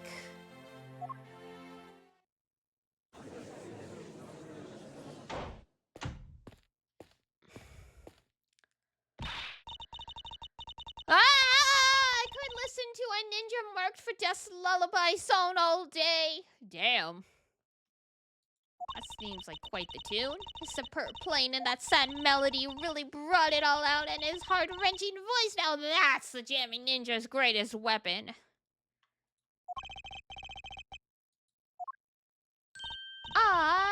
Those pieces of jamming ninja merchandise are over there. I've gotta have them.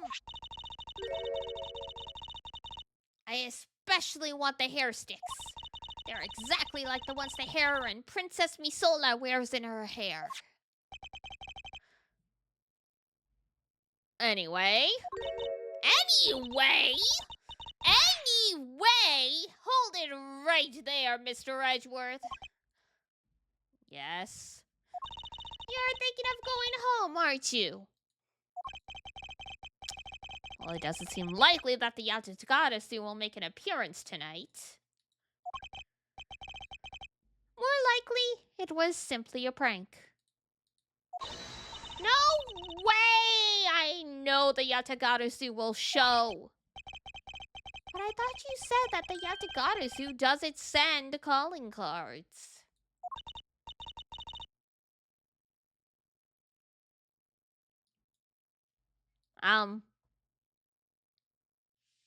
Well.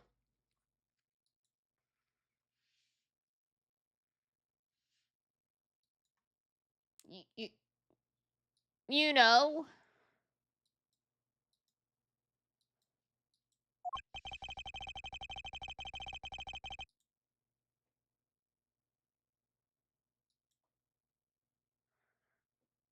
I figured from the very beginning that this would wind up being a wild goose chase. But that card he sent was a genuine fake calling card. A genuine fake. A genuine fake? Well, how can I word this? The Yatagarasu's mark that's on the calling card is exactly the same as my mark. How's my experience with Investigations 1 so far? Not bad. It's pretty solid. I don't think I enjoy it as much as I do the mainline titles. Was interesting to do something different, but like, yeah, the previous case where it was like the flashback stuff, I found it quite dull. Some of the other cases were fun though, like the one where Edgeworth gets attacked by the frickin' blue badger in the amusement park. That was fun. And the airplane one was silly. So like most Phoenix Wright games, there's always one case that's a stinker. The rest are usually decent. Well, we've got a problem!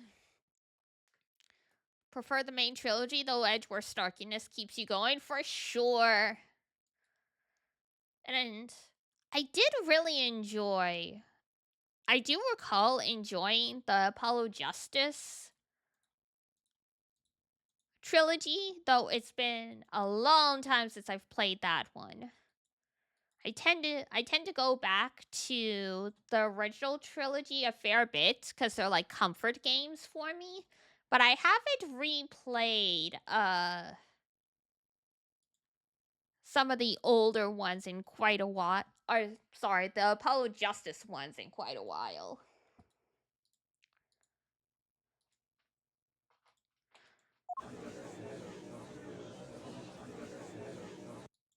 You got a problem? The Yatagarasu been spotted in Alabast. We're about to have a very bad day here. A very, very bad day. I only played the 4th game and not the others. Gotcha. I would say 6. Kind of felt weird, like the last of like the mainline series. Was it bad? But was it fantastic either? It felt like it really rushed to wrap up a lot of like people's stories so they wouldn't have to do another game. But the one that introduced Athena, which is, I believe, the 5th one, I really liked. Preferably with a completely new cast. Yeah, I mean, they did make 2 games for, the Great Ace Attorney, which is, like, with, Real, what was his name? Ryunosuke Naruhodo? No, Ryuichi Naruhodo. Or was it Ryuichi Naruhodo? Either way, Phoenix's ancestor. They did make 2 games with him.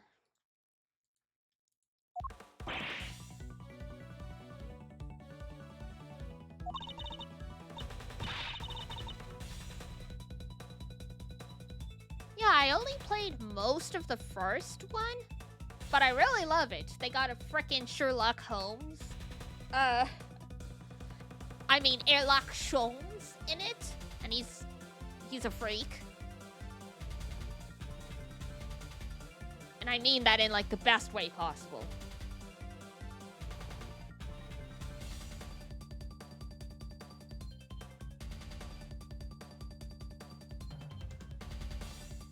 Thanks, Doyle Estate. Yup, in Japan, he's Sherlock Holmes, but yeah, people kept suspecting we were never gonna get the games in English because of the Sherlock Holmes thing, but we were able to get them with Sherlock Holmes.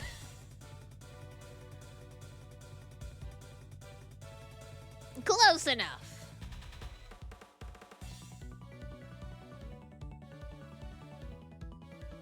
Finally decided to show yourself, phony. Hey, what gives? I'm sorry, but I will need to search you before you may enter. Oh dear.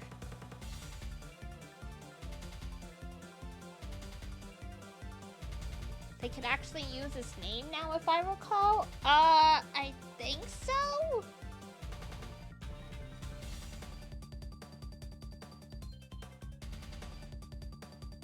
Would have to triple check, but yeah, the Doyle Estate fought for their lives to hold on to those copyrights for as long as they possibly could.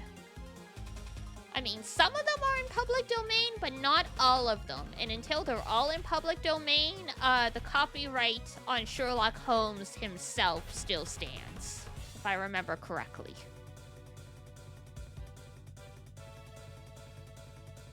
Because that's the thing, right? They're all supposed to be in public domain by now, but the Doyle family keeps finding ways to cheat the copyright laws.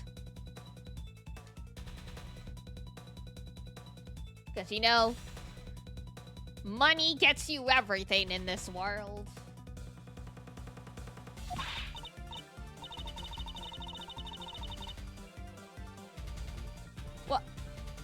What the?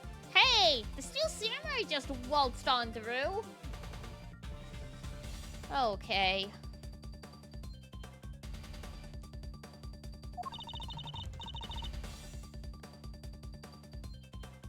Now, if you don't hurry up and let me through, my phony is going to escape.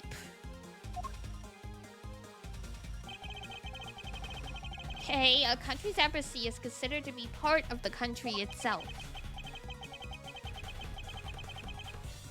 If you don't go through the proper procedures to enter the country.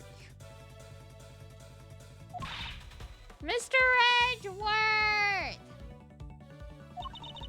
I'm going to enter through a ball and climb over the wall. That would be even worse. Hold it! Hold it? You would tell a prosecutor straight out that you intend to illegally enter another... And she's gone.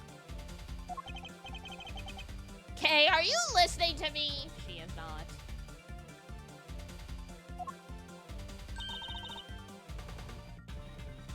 Okay, Faraday, and I'm coming through. Oh, boy. Yes, and welcome. Someone stop her. Anyone.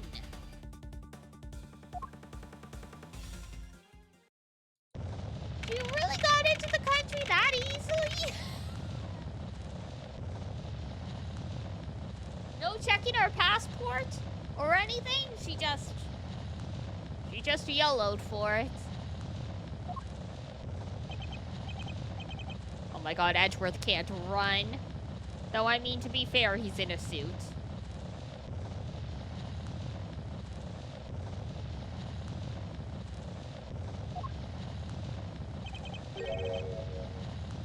Okay, where are you?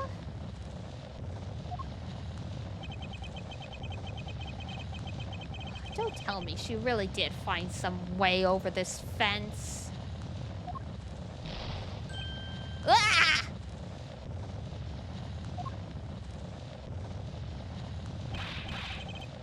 Fire! It's too big for us to handle! Oh. Well. Looks like the Yatagarasu came to Babal too. Okay, what have you done? You accursed Yatagarasu!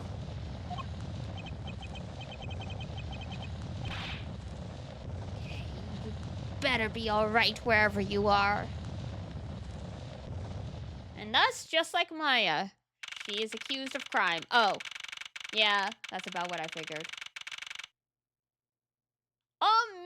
America! We've got a bald eagle, Statue of Liberty, and the Space Needle? I told you it wasn't me!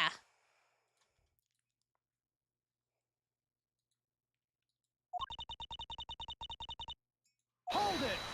Oh, damn. Bro's dead.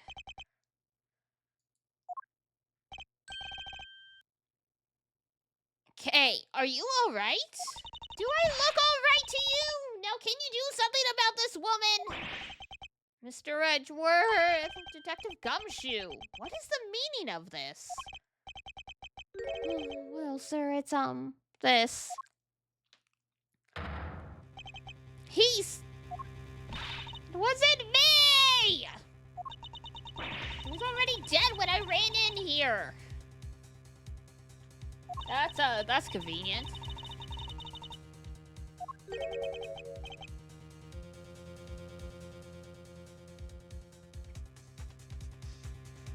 A suspicious person? A long black coat and a hood over their face. I dare you to tell me that's not suspicious.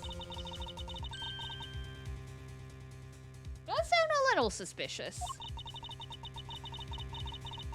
So I chased after them into the embassy, then into here, and then... Cyreville. But I just know that person is the one who did it. What are you so worked up about? There was no reason for you to be this loud.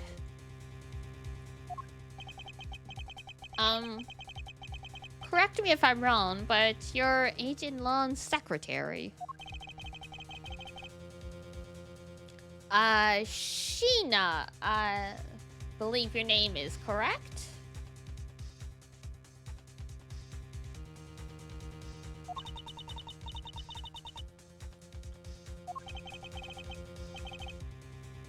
And if you are making an arrest, I assume you have evidence that it was Kay who committed the crime. Is that also correct?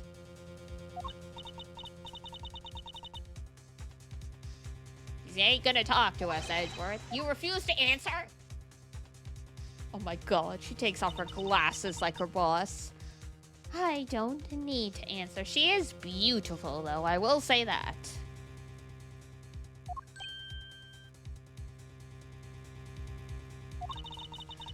You are merely a prosecutor in this country, meaning you have no investigative authority.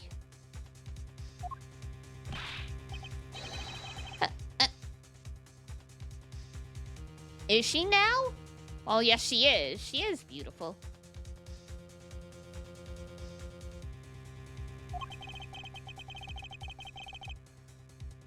If it happened here, it's under Mr. Edgeworth's jurisdiction. The end. And seeing as how this building is sitting on our soil, we can investigate wherever we'd like. Unfortunately, detective embassies are a different matter. Huh? Oh no, he doesn't know how embassies work.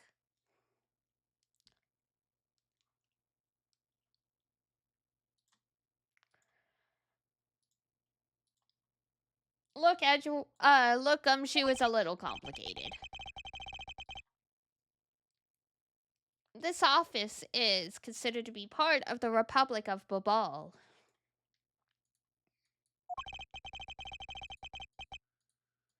Which means that anything that happens in here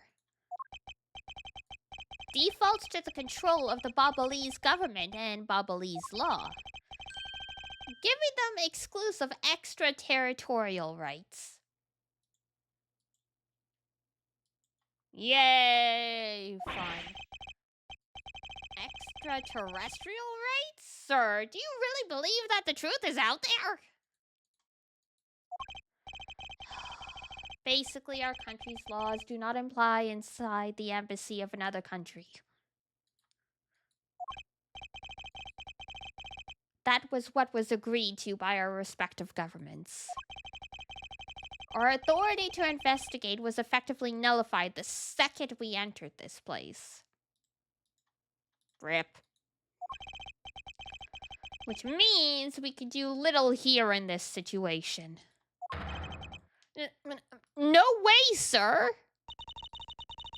Oh, please leave this matter in Interpol's hands and go home.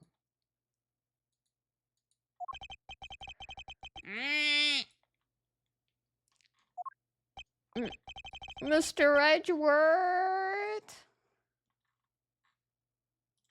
We're having a grand old time. Hey, you're not Mr. Edgeworth. I mean, she's still entitled to a attorney. In that case, allow me to join your investigation. Miss Pamakaima!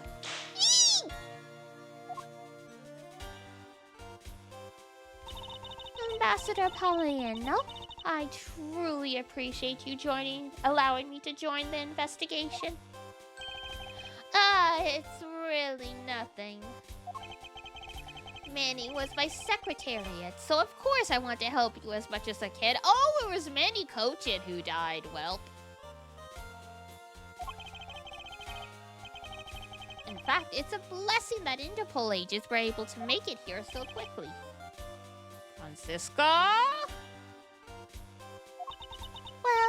Well. I never imagined that I'd meet you here of all places. This is an embassy, meaning you have no authority to conduct. Already?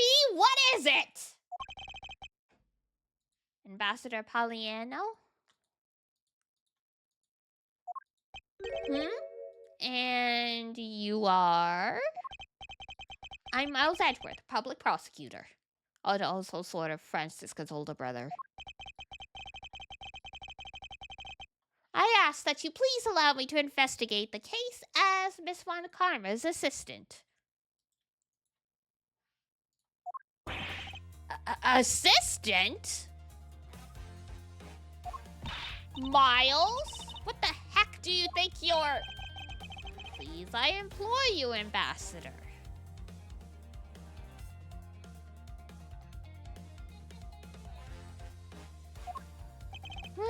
Very well. I'll be counting on the two of you, Miss Von Karma and Mr. Edgeworth. Thank you. What could possibly go wrong? What do you mean that you'd be Miss Von Karma's assistant? I don't exactly have a choice, do I, Detective? Not really. If I don't become Francisca's assistant, I can't participate in the investigation. There you go again, running at the mouth with that aloof expression on your face. Sorry, I was born this way. Francisca, please.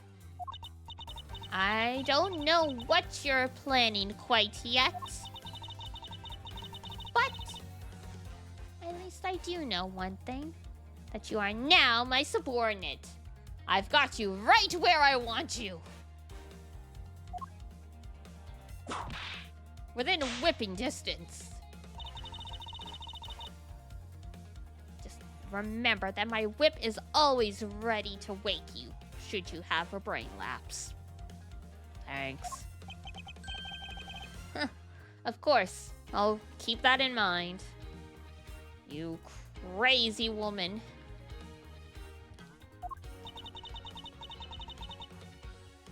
If you are done playing games, right, let's begin the investigation. And whipping range was exactly what you were thinking? Ha ha ha. It's like we finish each other's sandwiches.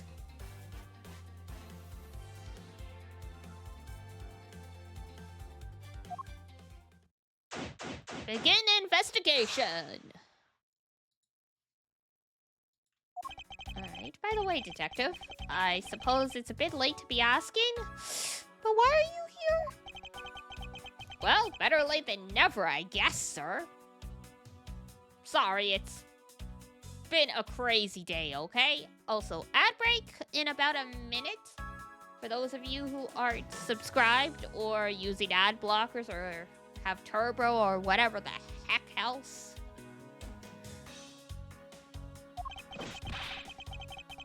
I was placed on guard duty for the Bobblese embassy today. And why are our police guarding an embassy? Because our country is in dire straits, and there is no difference between the police and the military. Well, on account of the card that they got from the Yatagata-su, sir. They called us up and asked for our help, sir.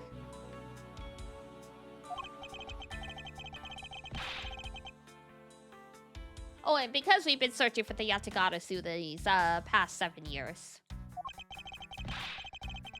It was more of a mutually beneficial arrangement, if you ask me.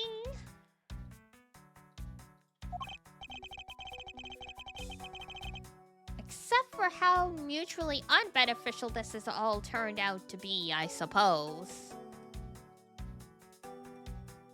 I suppose you're right. Looks like you failed to competently perform your duties again. Damn. Leave the poor dude alone.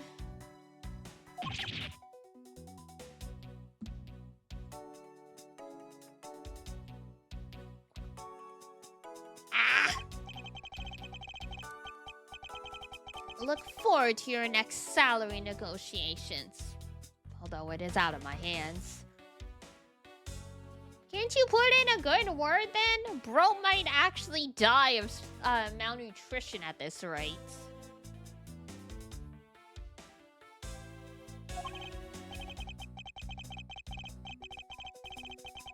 But sir, if it gets cut anymore, I won't even be able to buy instant noodles. Oh, frick.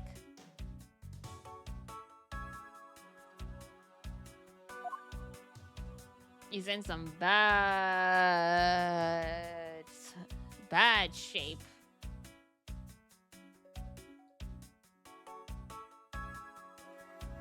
God, which reminds me, it's tax season. I need to get stuff to Mama Melis, because she's an accountant.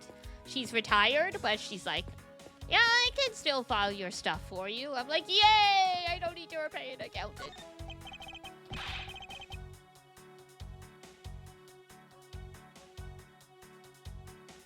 Mr. Edgeworth, there's still something on this display rack.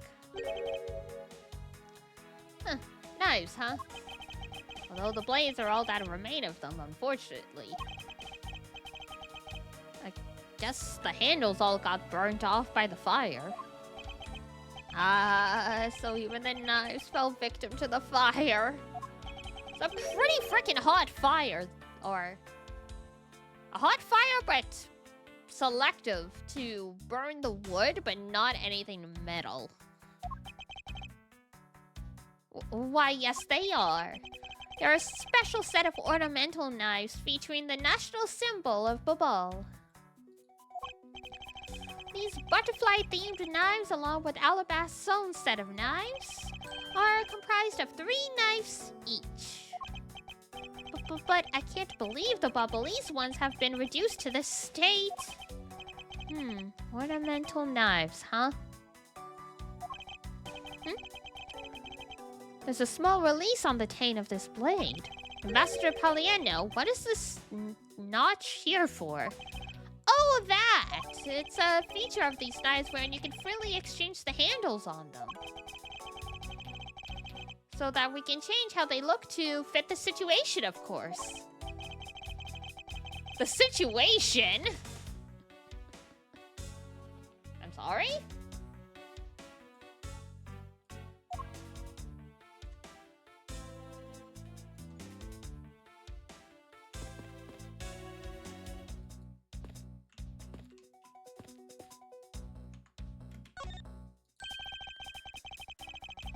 Because this is a national treasure, can I ask that you please not touch it? Famous last words.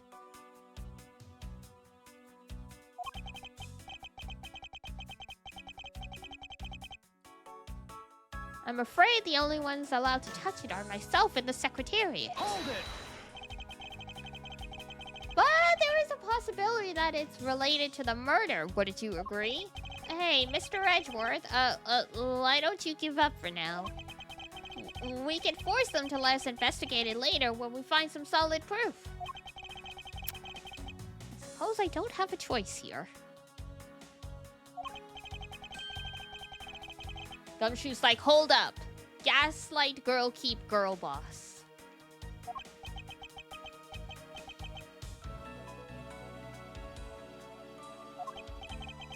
Is it just me, or does this man just look like the Steel Samurai? They could be twins.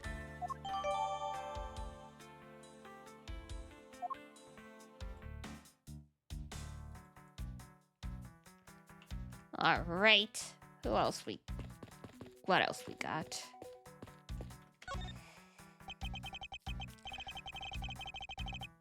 So, our victim was the Secretariat of this embassy, I take it. Manny Cochin. I heard that he was an admirable person. Very admirable. So admirable, he was involved in a murder case. The cause of death is a stab to the base of the neck. He was lax in watching his back. We were fortunate that the fire missed our victim's body for the most part.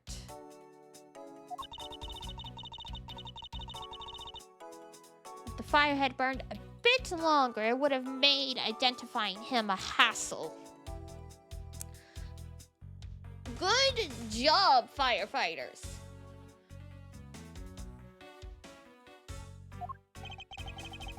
So Manny Cochin was stabbed to death in the middle of a raging fire? Apparently.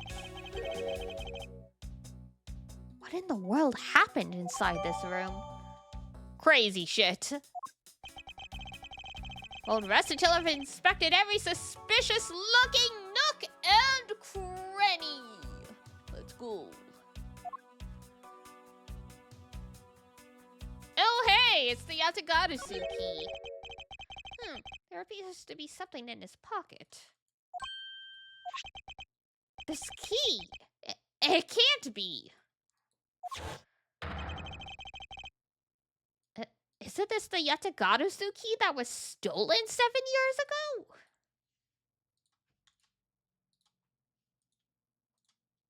ago? What? But that's... 7 years ago? Oh!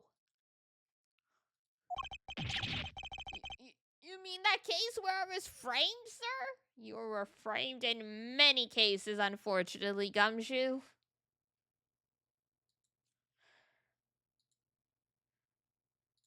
You are what they call an easy target.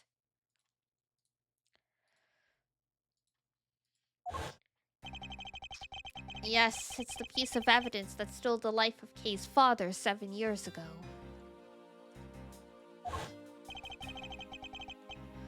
which was then stolen by Callisto U, which was then stolen by Manny Cochin, which was then stolen by Edgeworth. Mr. Faraday was killed with this key, sir? It's the Keyblade. Mr. Faraday had, darkness in his heart.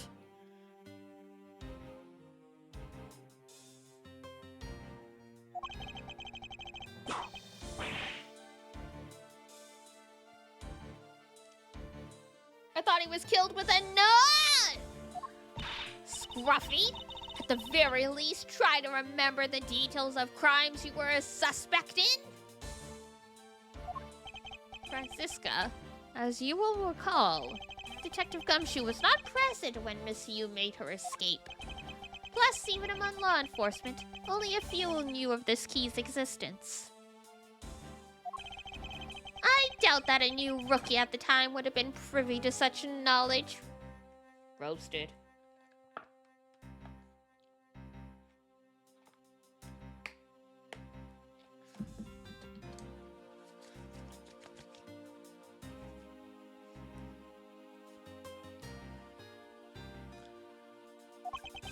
I don't think Gumshoe would be privy to it after 7 years.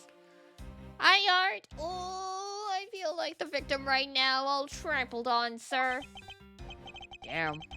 Huh. I suppose I'll have to fill you in now. The secret to this key is... Yay. Spin it around.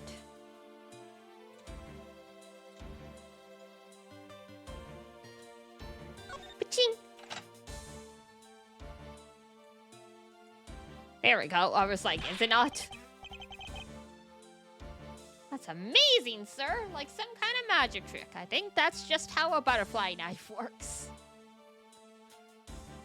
Yeah.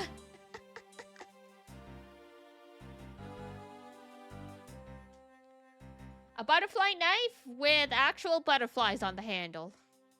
You love those? Little dangerous.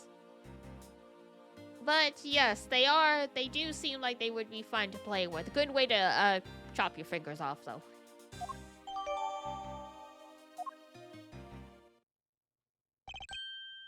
I knew it. This is the same exact piece of evidence that Miss Yu took with her. I remember this beautiful pattern in the blade. I remember this as well. It's a vine motif, isn't it? Yes, it looks like 2 interwoven vines crisscrossing down the blade. Vines, sirs? Looks like a bunch of stars, if you ask me. I do not see the stars.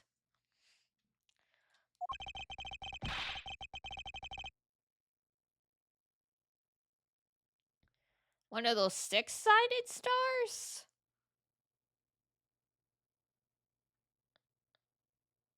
I still do not see it. I really don't think you could call these stars.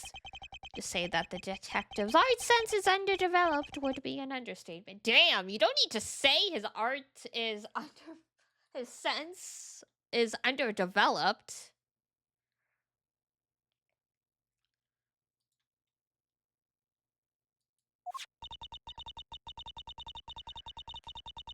The real question was, why was the Bobbly's embassy secretariat holding this? Well, we don't know why Mr. Cochin came to possess this key. We do know that he was in the Cadobian embassy at the time back then. That's right, Mr. Faraday had written that fact down in his organizer. I believe this means that further research is required into the country of Cadobia. Yes, since Spooky's here, we had a good laugh earlier because, the flag of these fake countries is the same colors as the German flag. They just inverted the stripes.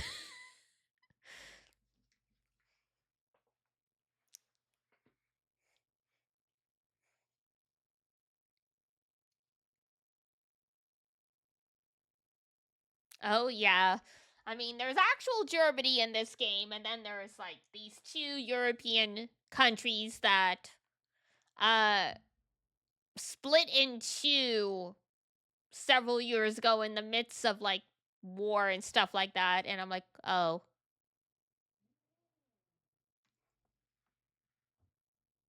Are you okay, Pep? She was grumbling. I think she had a nightmare. But yeah, we have the country of Alabast, country A. We have the country of Babal, country B. They used to be the country of Cadopia, country C. And their flags look like country D.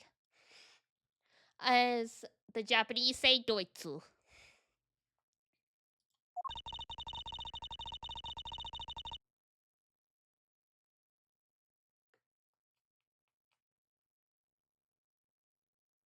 Oh yeah, she's asleep. You know when cats do that thing where they sleep with their eyes half open and you're like, are you awake or are you asleep? But you call for them and they don't react and you're like, okay, yeah, you're asleep.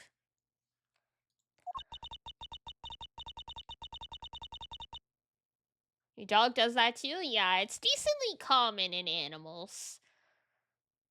Especially animals that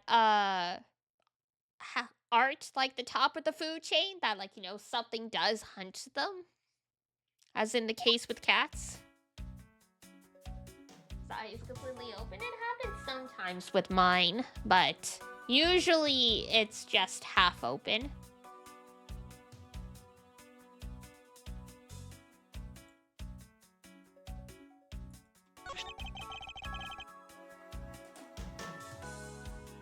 Is this knife the murder weapon? Do they have another eyelid?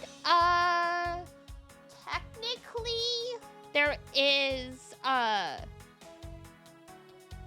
dogs and cats have, like, transparent eyelids that go, horizontally across when they blink. So sometimes when, they fall half asleep, that eyelid is half open, so...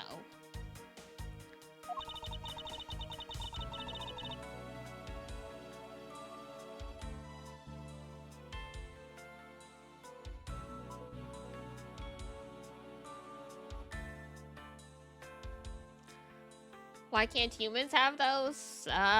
We technically have eyelashes instead. The second eyelid is to help keep dirt and stuff and help keep the eyes moist. We technically have eyelashes and eyebrows to do that instead. Oh, you meant keep sleeping with the eyes open. I thought you were talking about the second eyelids.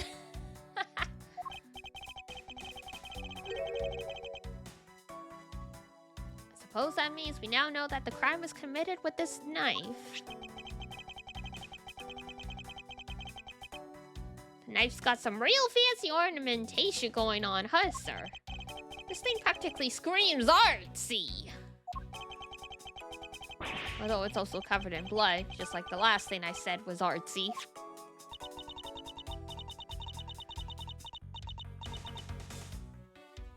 Just a way to keep your visible eyelids open.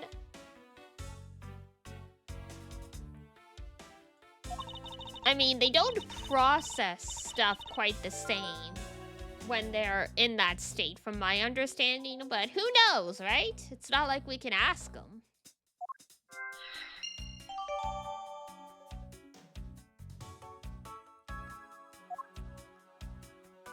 All right. Is there anything else? Oh, there's just the dude in general. Where do I know him from? You've been saying his name. Do you not remember him? Apparently not.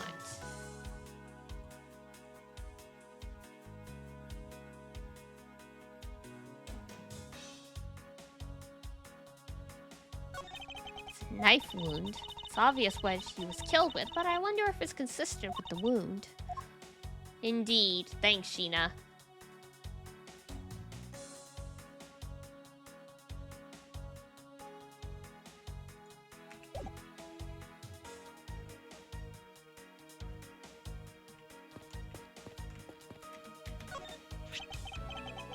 A small personal safe.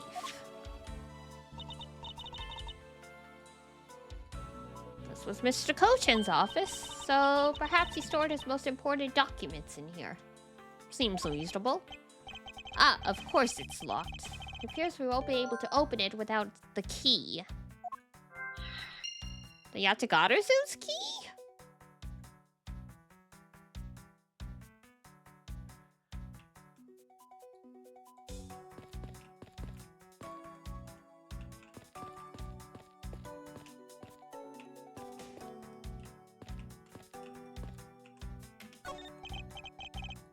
That's some fireplace. You know, it really gives this place a mansion-like quality, don't you think, sir? Ooh, if these are a staple in every Bobbly's house, then I bet Santa Claus pays them a visit too. Oh, that's where you were going with it. Just how old are you again, Detective? He's in his 30s.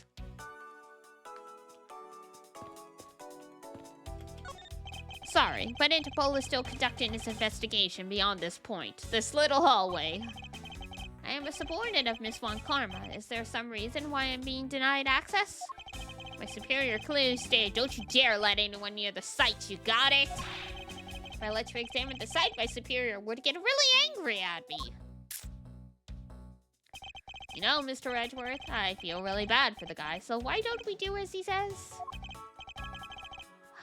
Yes, I suppose we might as well.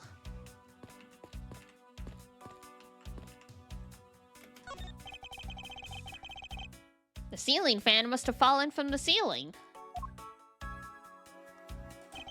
Ceiling fan? What does one of those do? Oh, God.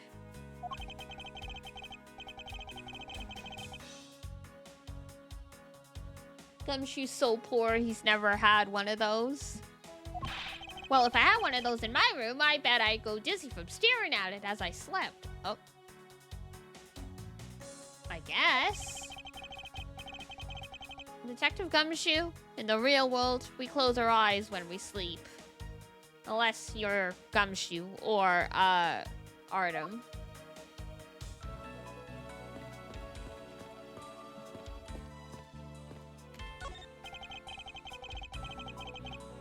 These shelves are lined with American souvenirs and memorabilia. Because, Edgeworth was making a joke about people sleeping with their eyes open kind of thing. Yes, I did say your name. Because they were talking about people who sleep with their eyes open. I said, yeah, people don't do that unless you're Gumshoe and maybe Artem.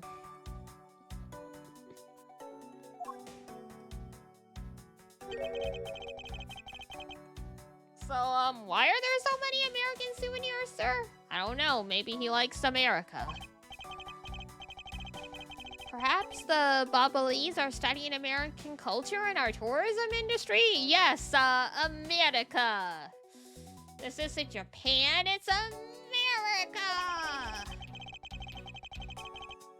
They have plans to make the Bobbleys tourism industry truly flourish. Then they would need to observe and study other countries' methods, I suppose. Because, yeah, eagle noises. Yep. So, yeah, this is apparently in Europe somewhere. Or at least, like, you know, these are European embassies, supposedly. They didn't really specify if we're in another country, but it would make sense that it's just, embassies on, like, the soil of, like, Japan / America. Because they got there within, like, an evening. Like, Kay came to Edgeworth at, like, 3 p.m. And then by 7 p.m. they were watching the Steel Samurai, so. Speaking of tourism, I got these from the blonde guy earlier. Hello! He says that if I bring these with me to Babal, I can trade them in for a few buffets. Oh god, coupons. Oh? But how do you expect to travel to Babal? Well, the whole world is connected by the ocean, sir. And for all you can eat buffets, I'd swim all the way to Babal if I have to. Well, he's gonna die.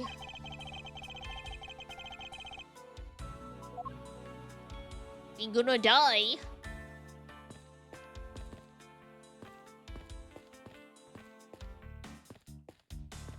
Alright, is there anything left? Oh, thing on the wall. Hey, it's another butterfly!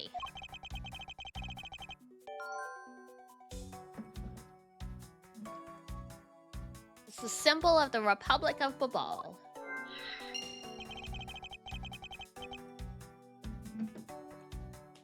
A drawing this big on the wall of an embassy. It definitely conveys a sense of overwhelming patriotism. Lots of butterflies lately? Yeah, this country is into them, apparently. Well, I've got lots of patriotism too, sir. Eagle noises.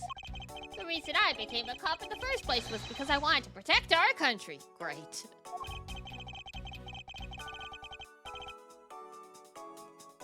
Butterfly?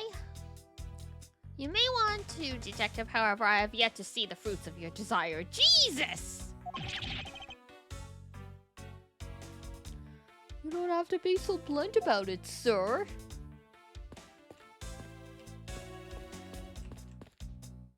Yeah, it's very weird. They're like, oh yeah, this is America. Though I guess with the Great Ace Attorney thing and the fact that we know Phoenix's ancestor is from Japan, they've at least seem to have settled on the fact that they're all some degree of most of them are some degree of Asian American.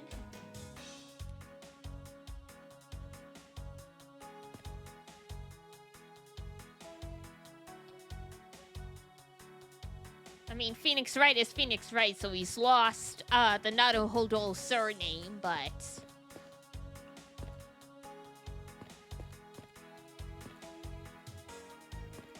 Yeah, because originally they set, when they did the localization, they loosely set the games in America. And then the game started having more and more Japanese cultural influences, and like other countries got involved, and it's like, yeah. It created some interesting things. We were talking about this in the second case, because it takes place on an airplane. Because most of the localizations set Phoenix Wright in, whatever country that game was localized in. So it created really weird situations. Like Fried was talking about how in France, the games are set in France, right? But in the game, he's supposed to be basically he's flying from Germany over Asia to get back to Japan, right? Like in the Japanese version. Still works in the American version. It's the long way around, flying from Germany over Asia to get to west coast of America. But in the French version, he was still flying from Germany over Asia to get back to France. They didn't change any of that stuff. Because I think it would have... Because the direction of travel is really important to the solution of the case. So they couldn't change it, but they created an interesting paradox where it's like... I could have driven back. Like, you were in a conference in Germany? You could have driven back to France. Why'd you get on the frickin' plane going around the world?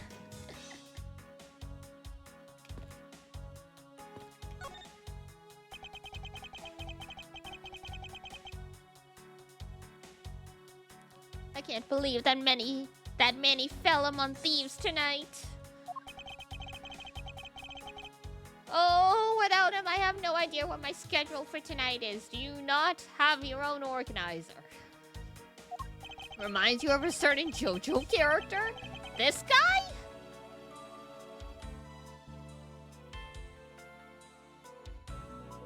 He's alive? He sure is. Also, I thought he was just a statue. My god. No, he's alive. He is the ambassador, actually. And yes, he does look like Speedwagon, if that's who you're thinking of. He reminds me of Speedwagon anyway.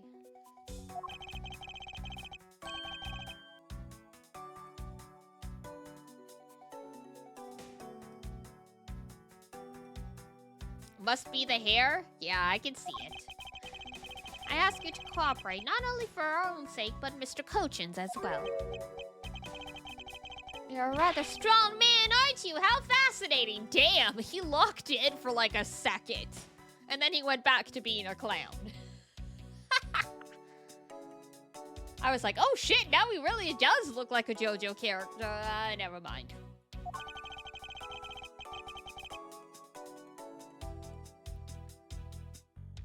I know it isn't much, but I'd like you to have these.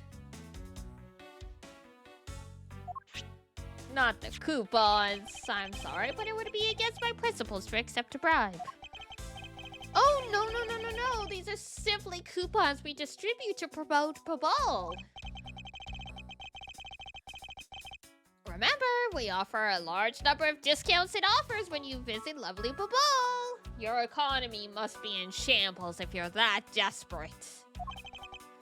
Now I remember, the Republic of Babal is known for its feverish tourism industry. Can't be very interesting if they have to basically beg people to visit.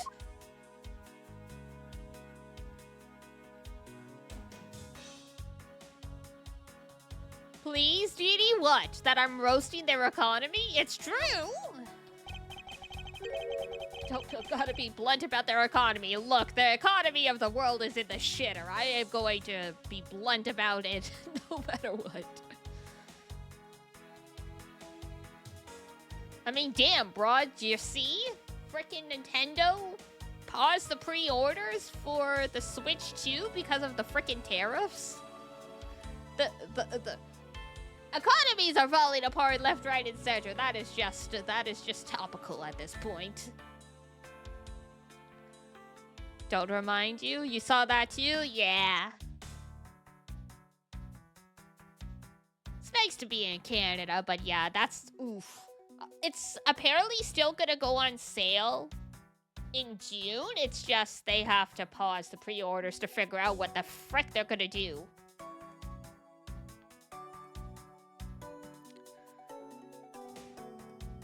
Head to Japan to buy it?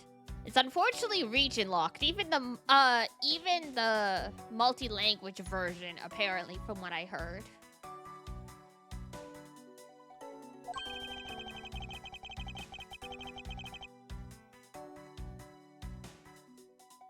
Well, yeah, because they want to keep scalpers away. Of course, they're not going to make it so you can use it. Every Nintendo console up until the Switch was region locked, so it's not that much of a shock.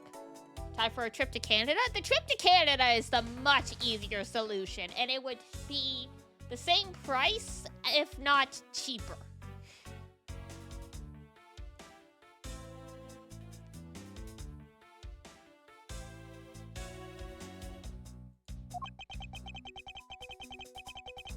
Gotcha. I thought both versions were region locked. Like, just one was multi-language. Because, I mean, Granblue's Fantasy's multi-language, but it's not because they wanted to appeal to the English market. It was meant for people who, within Japan, who wanted to play it in English. Literally, every time I buy a roll or like one of the tickets in Granblue, it's like the coin surface that you have to use says this is not intended for people outside of Japan. If you are outside Japan, you are forbidden from using this. And I'm like, well, click.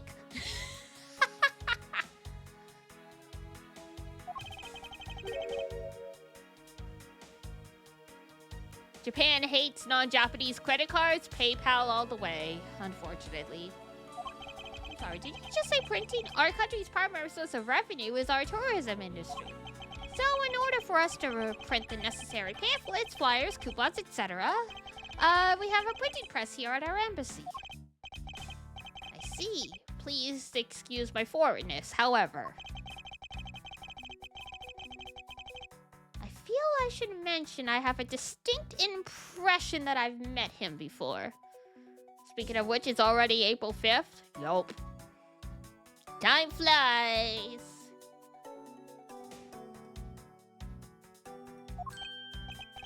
Oh.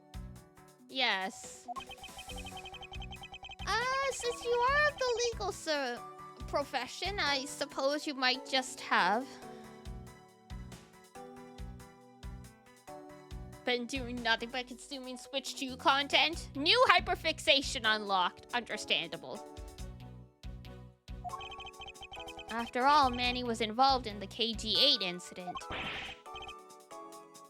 Surprise! The defendant who was found innocent in that case was Manny.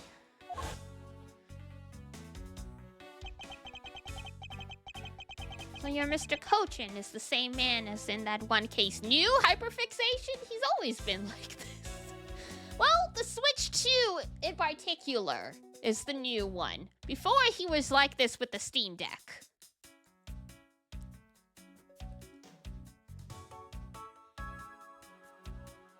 How dare you emerge from the shadows for that?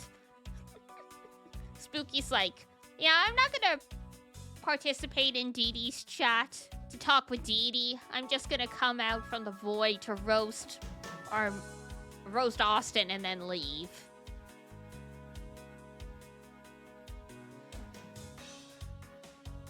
You just came back from your shower. Ah, convenient excuse. I'm kidding. I'm kidding, obviously.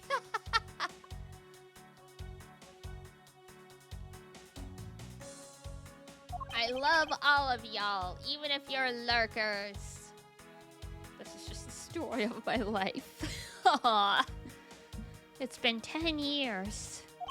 Manny recovered personally from the case and dove enthusiastically into this job. He was the one who planned this event and was to oversee this embassy's renovations.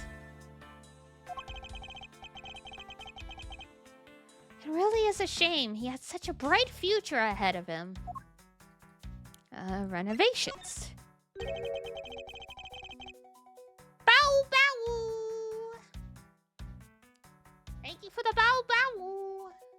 What exactly do you mean by renovations?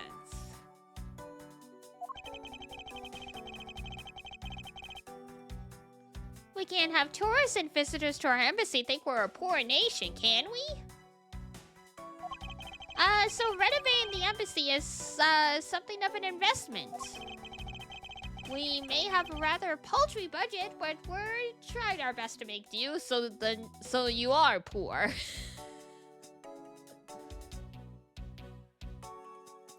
It's like, oh yeah, we need to renovate to draw more tourists, but dear God, we don't have any money. 3 horsemen of the DD apocalypse.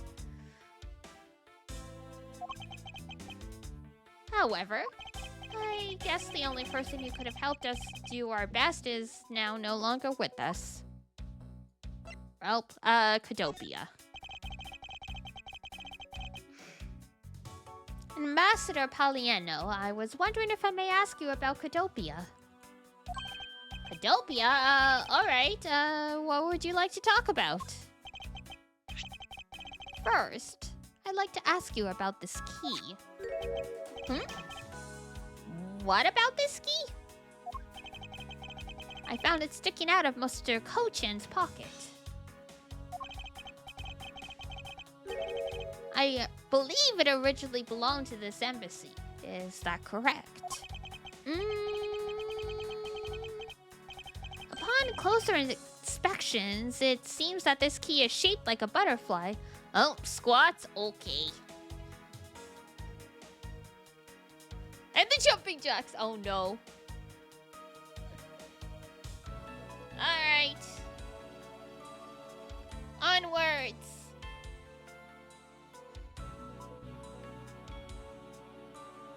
These are, unfortunately for you, the only thing I can use to bully you. Oh my god, another full set. I had one earlier. While you're at it, okay. A real workout stream, yep. Alrighty, here we go again. A full workout to get strong. I already got one of those from Ranger earlier. I'm gonna have to actually have like a protein shake after stream. Alright.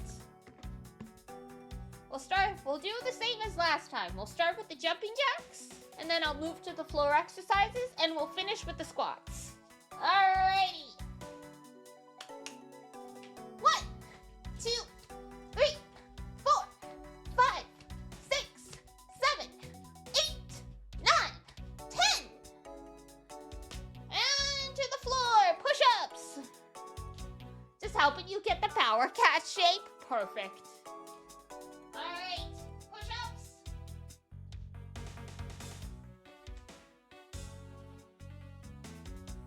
1, 2. Oh, this is harder after you've done them already for the day. 3, 4, 5, 6, 7, 8, 9, 10, 11, and 12. Woo. Alright, plank.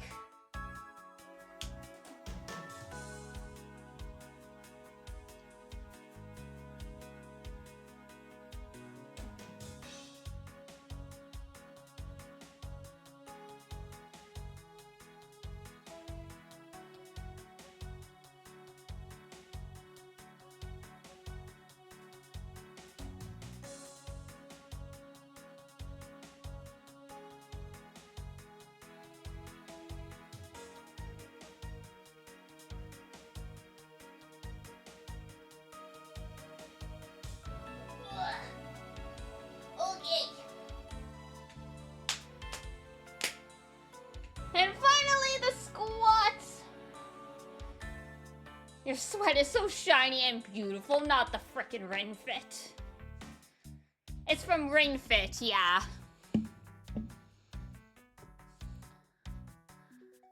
The fabled Ring Fit stream, I do still owe you guys, that's true.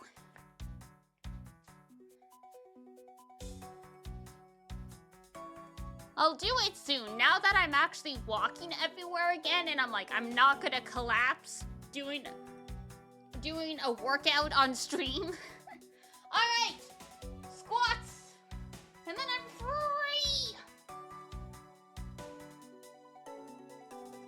1, 2, 3, 4, 5, 6, 7, 8, 9, and 10. Wait.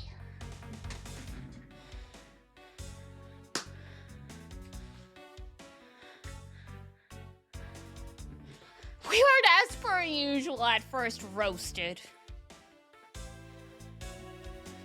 Fire Emblem 3 Houses, Dimitri would have played Ring Fit. He would have destroyed the ring, though.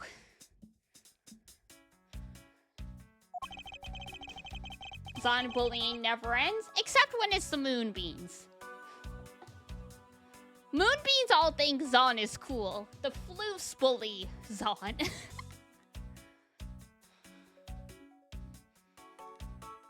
That's not all about this key. It's capable of changing into a knife. Oh! Now, Zon's getting teased in the floof chord. In DD chord, Zon shows up out of nowhere. Sniper shots someone with snark and then pieces out.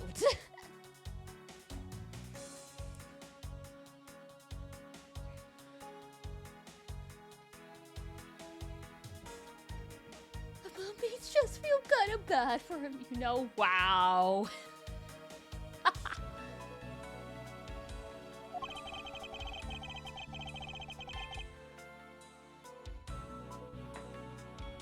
someone appreciates my puns. I mean, I still remember Zexu talking about, it's like, oh yeah, I claimed this abandoned radio, like cell phone tower, but I cut my hand. There's a lot of blood, but I won't share it. But I did get a great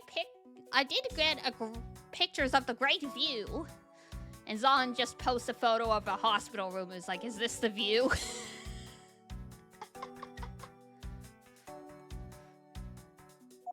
I gasped so loud. I'm like, oh. I'm like, okay. It's like, there's no coming back from that one. Sheesh. Absolute violations. Literally, that was just... That was perfect. We were all like, yeah, that's the end of that conversation. Like, no, none of us can say anything to top that.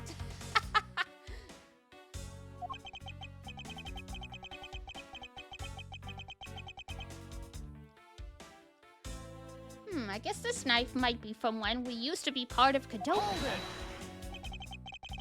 how did you come to that conclusion? It has both Kadopia's national symbols, the butterfly and the flower. I suppose Manny used this key here at the embassy back when we were still Kadopia. Damn. Excuse me.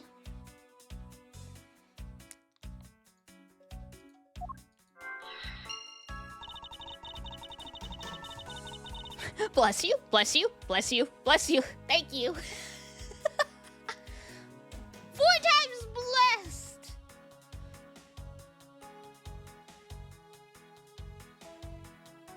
Surely nothing can go wrong in my life now. The 4 times combo. Perfect.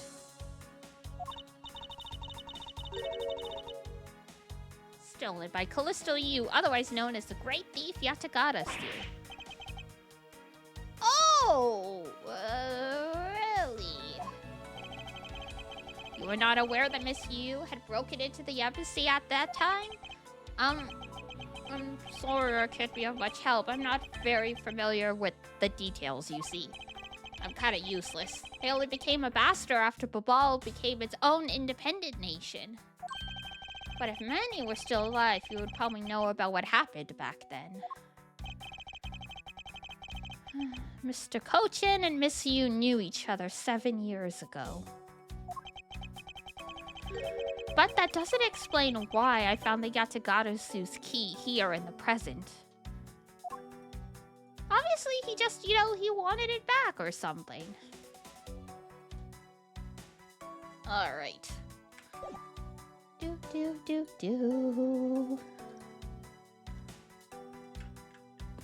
What? Oh, no, that's E. That's for the evidence. Is there any logic we could put together? Okay, motif on the knife. Yatagarasu? Yeah, the Yatagarasu.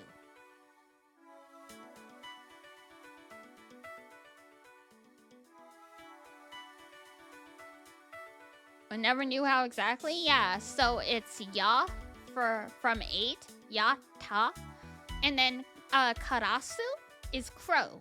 But a lot of the times when something becomes part of a compound word in Japanese, they change the pronunciation slightly. So the ka in karasu becomes ga. Yatagarasu. In Yu-Gi-Oh! People would overpronounce the gara part. Yeah, because English and Japanese puts the emphasis on different parts of the word. In English, the emphasis tends to be on the middle. In Japanese, it's usually at the front of the word. So, like sakura versus sakura.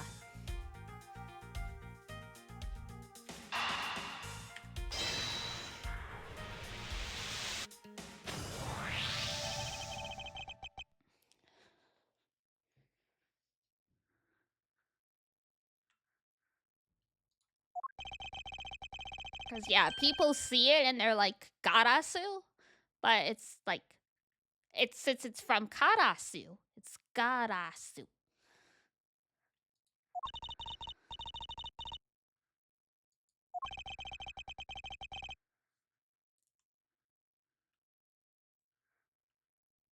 This knife is property of the Republic of Bubal. Perhaps that means that the knife used in this crime was found right in this room. Yeah, the thing on the frickin' wall back there. Lock safe. Keys at embassy.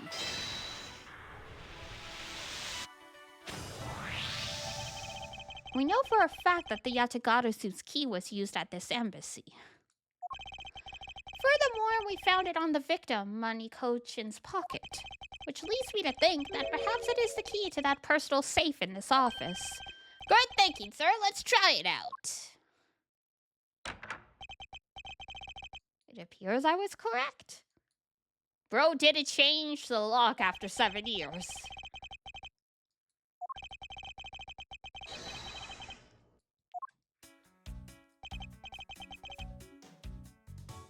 It's a safe with a false back, because there's paper stuck. There's nothing inside. Do you think the Yatagata-suit made off with everything? No, Detective. I believe all we need is a closer look.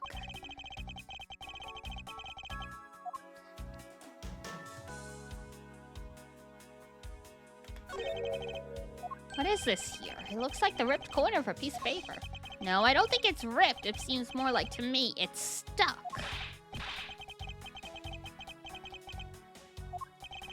But I don't think I've ever seen paper stuck on the inside of a safe.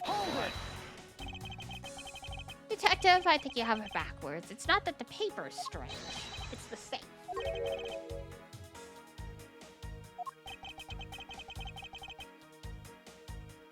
Secret to the safe is that it has 2 compartments.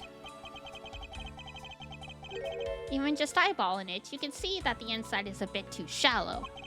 Furthermore, with the unnatural way the paper is stuck at the back of the safe, I'd say that there is an extra bit of space behind the back wall. In other words, the safe had a second compartment. Surprise! I suppose that you are correct in asserting that the paper is stuck in an unnatural manner.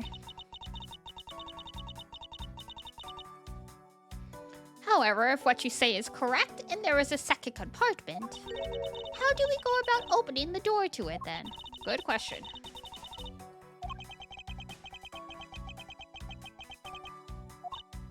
One more spot of interest? Ah, yes. The safe and its locks.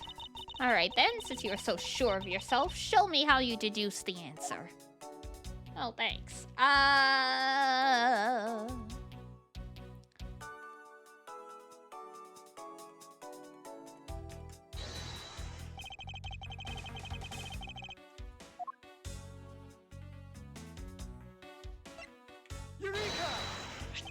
Doesn't the shape of this keyhole remind you of something, Francisca? The shape? It does look very familiar. It's just for keeping the door shut. Nothing more. Come on! Is that so? The person who used this safe, Mr. Cochin, made sure the safe had 2 compartments in order to hide something. Do you honestly think someone like that would allow the keyhole to be the hidden half? To look so obviously like a keyhole that even the average person could figure it out? Damn.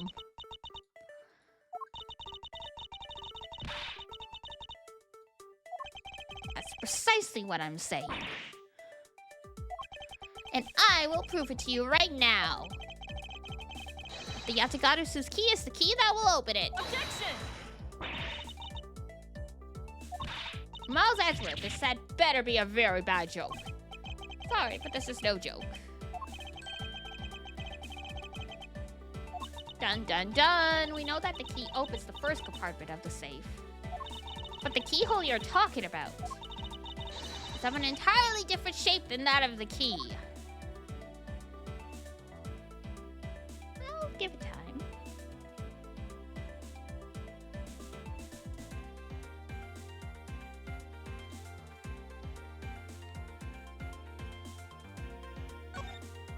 Ah, there we go. That's what I thought. Let's go over this again, shall we? The Yatagarazu's key was originally made to open Mr. Kochin's safe. We confirm that as fact by opening the door to the safe with it. Now, let's take a look at the back end of the key. Looking at the knife portion head-on, what do you see? It appears that you've come to understand what I'm talking about.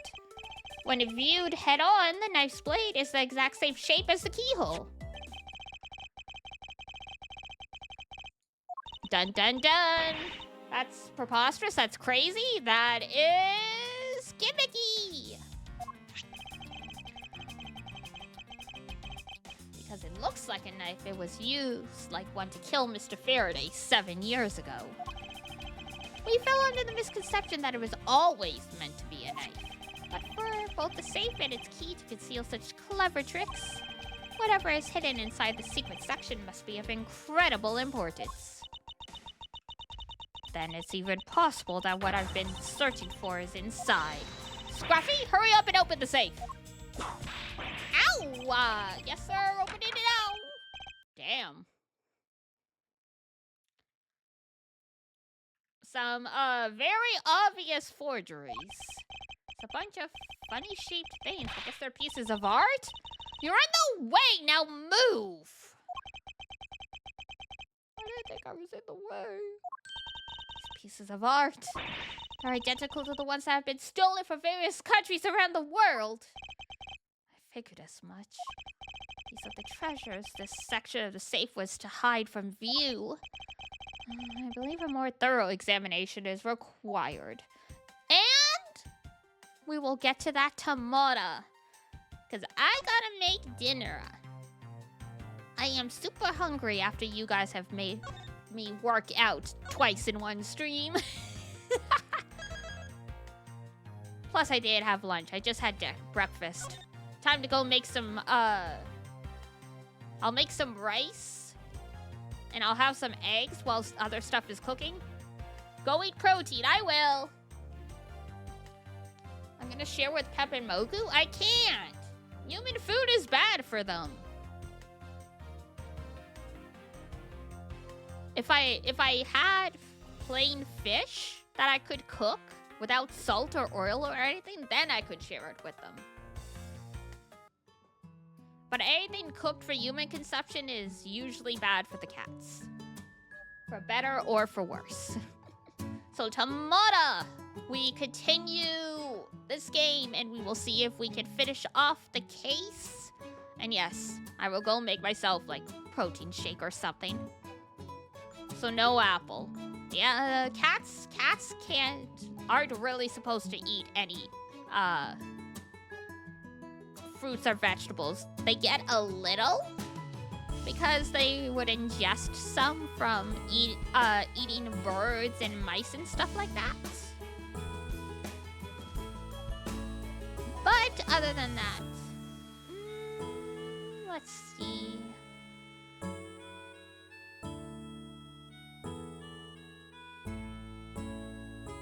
Oh, Elvira! I haven't been able to raid her in a while, so we'll go see her. Just started about 30 minutes ago. Perfect.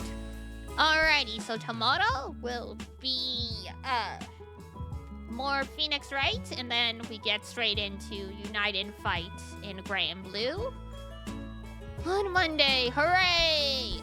So here's the raid, and here is Discord for any lurkers. Thanks for the stream. Take care, of course, and thank you for the raidle. Alrighty, folks.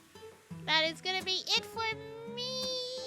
So, if it's daytime where you are, have a wonderful rest of your day. And if it's nighttime, have a great rest when you head on off to bed. Until next time, take care of yourself. Wash your face, brush your teeth, eat good food. I gotta get back to work. Hustle! And I will see you next time. Bye-bye. Bye-bye.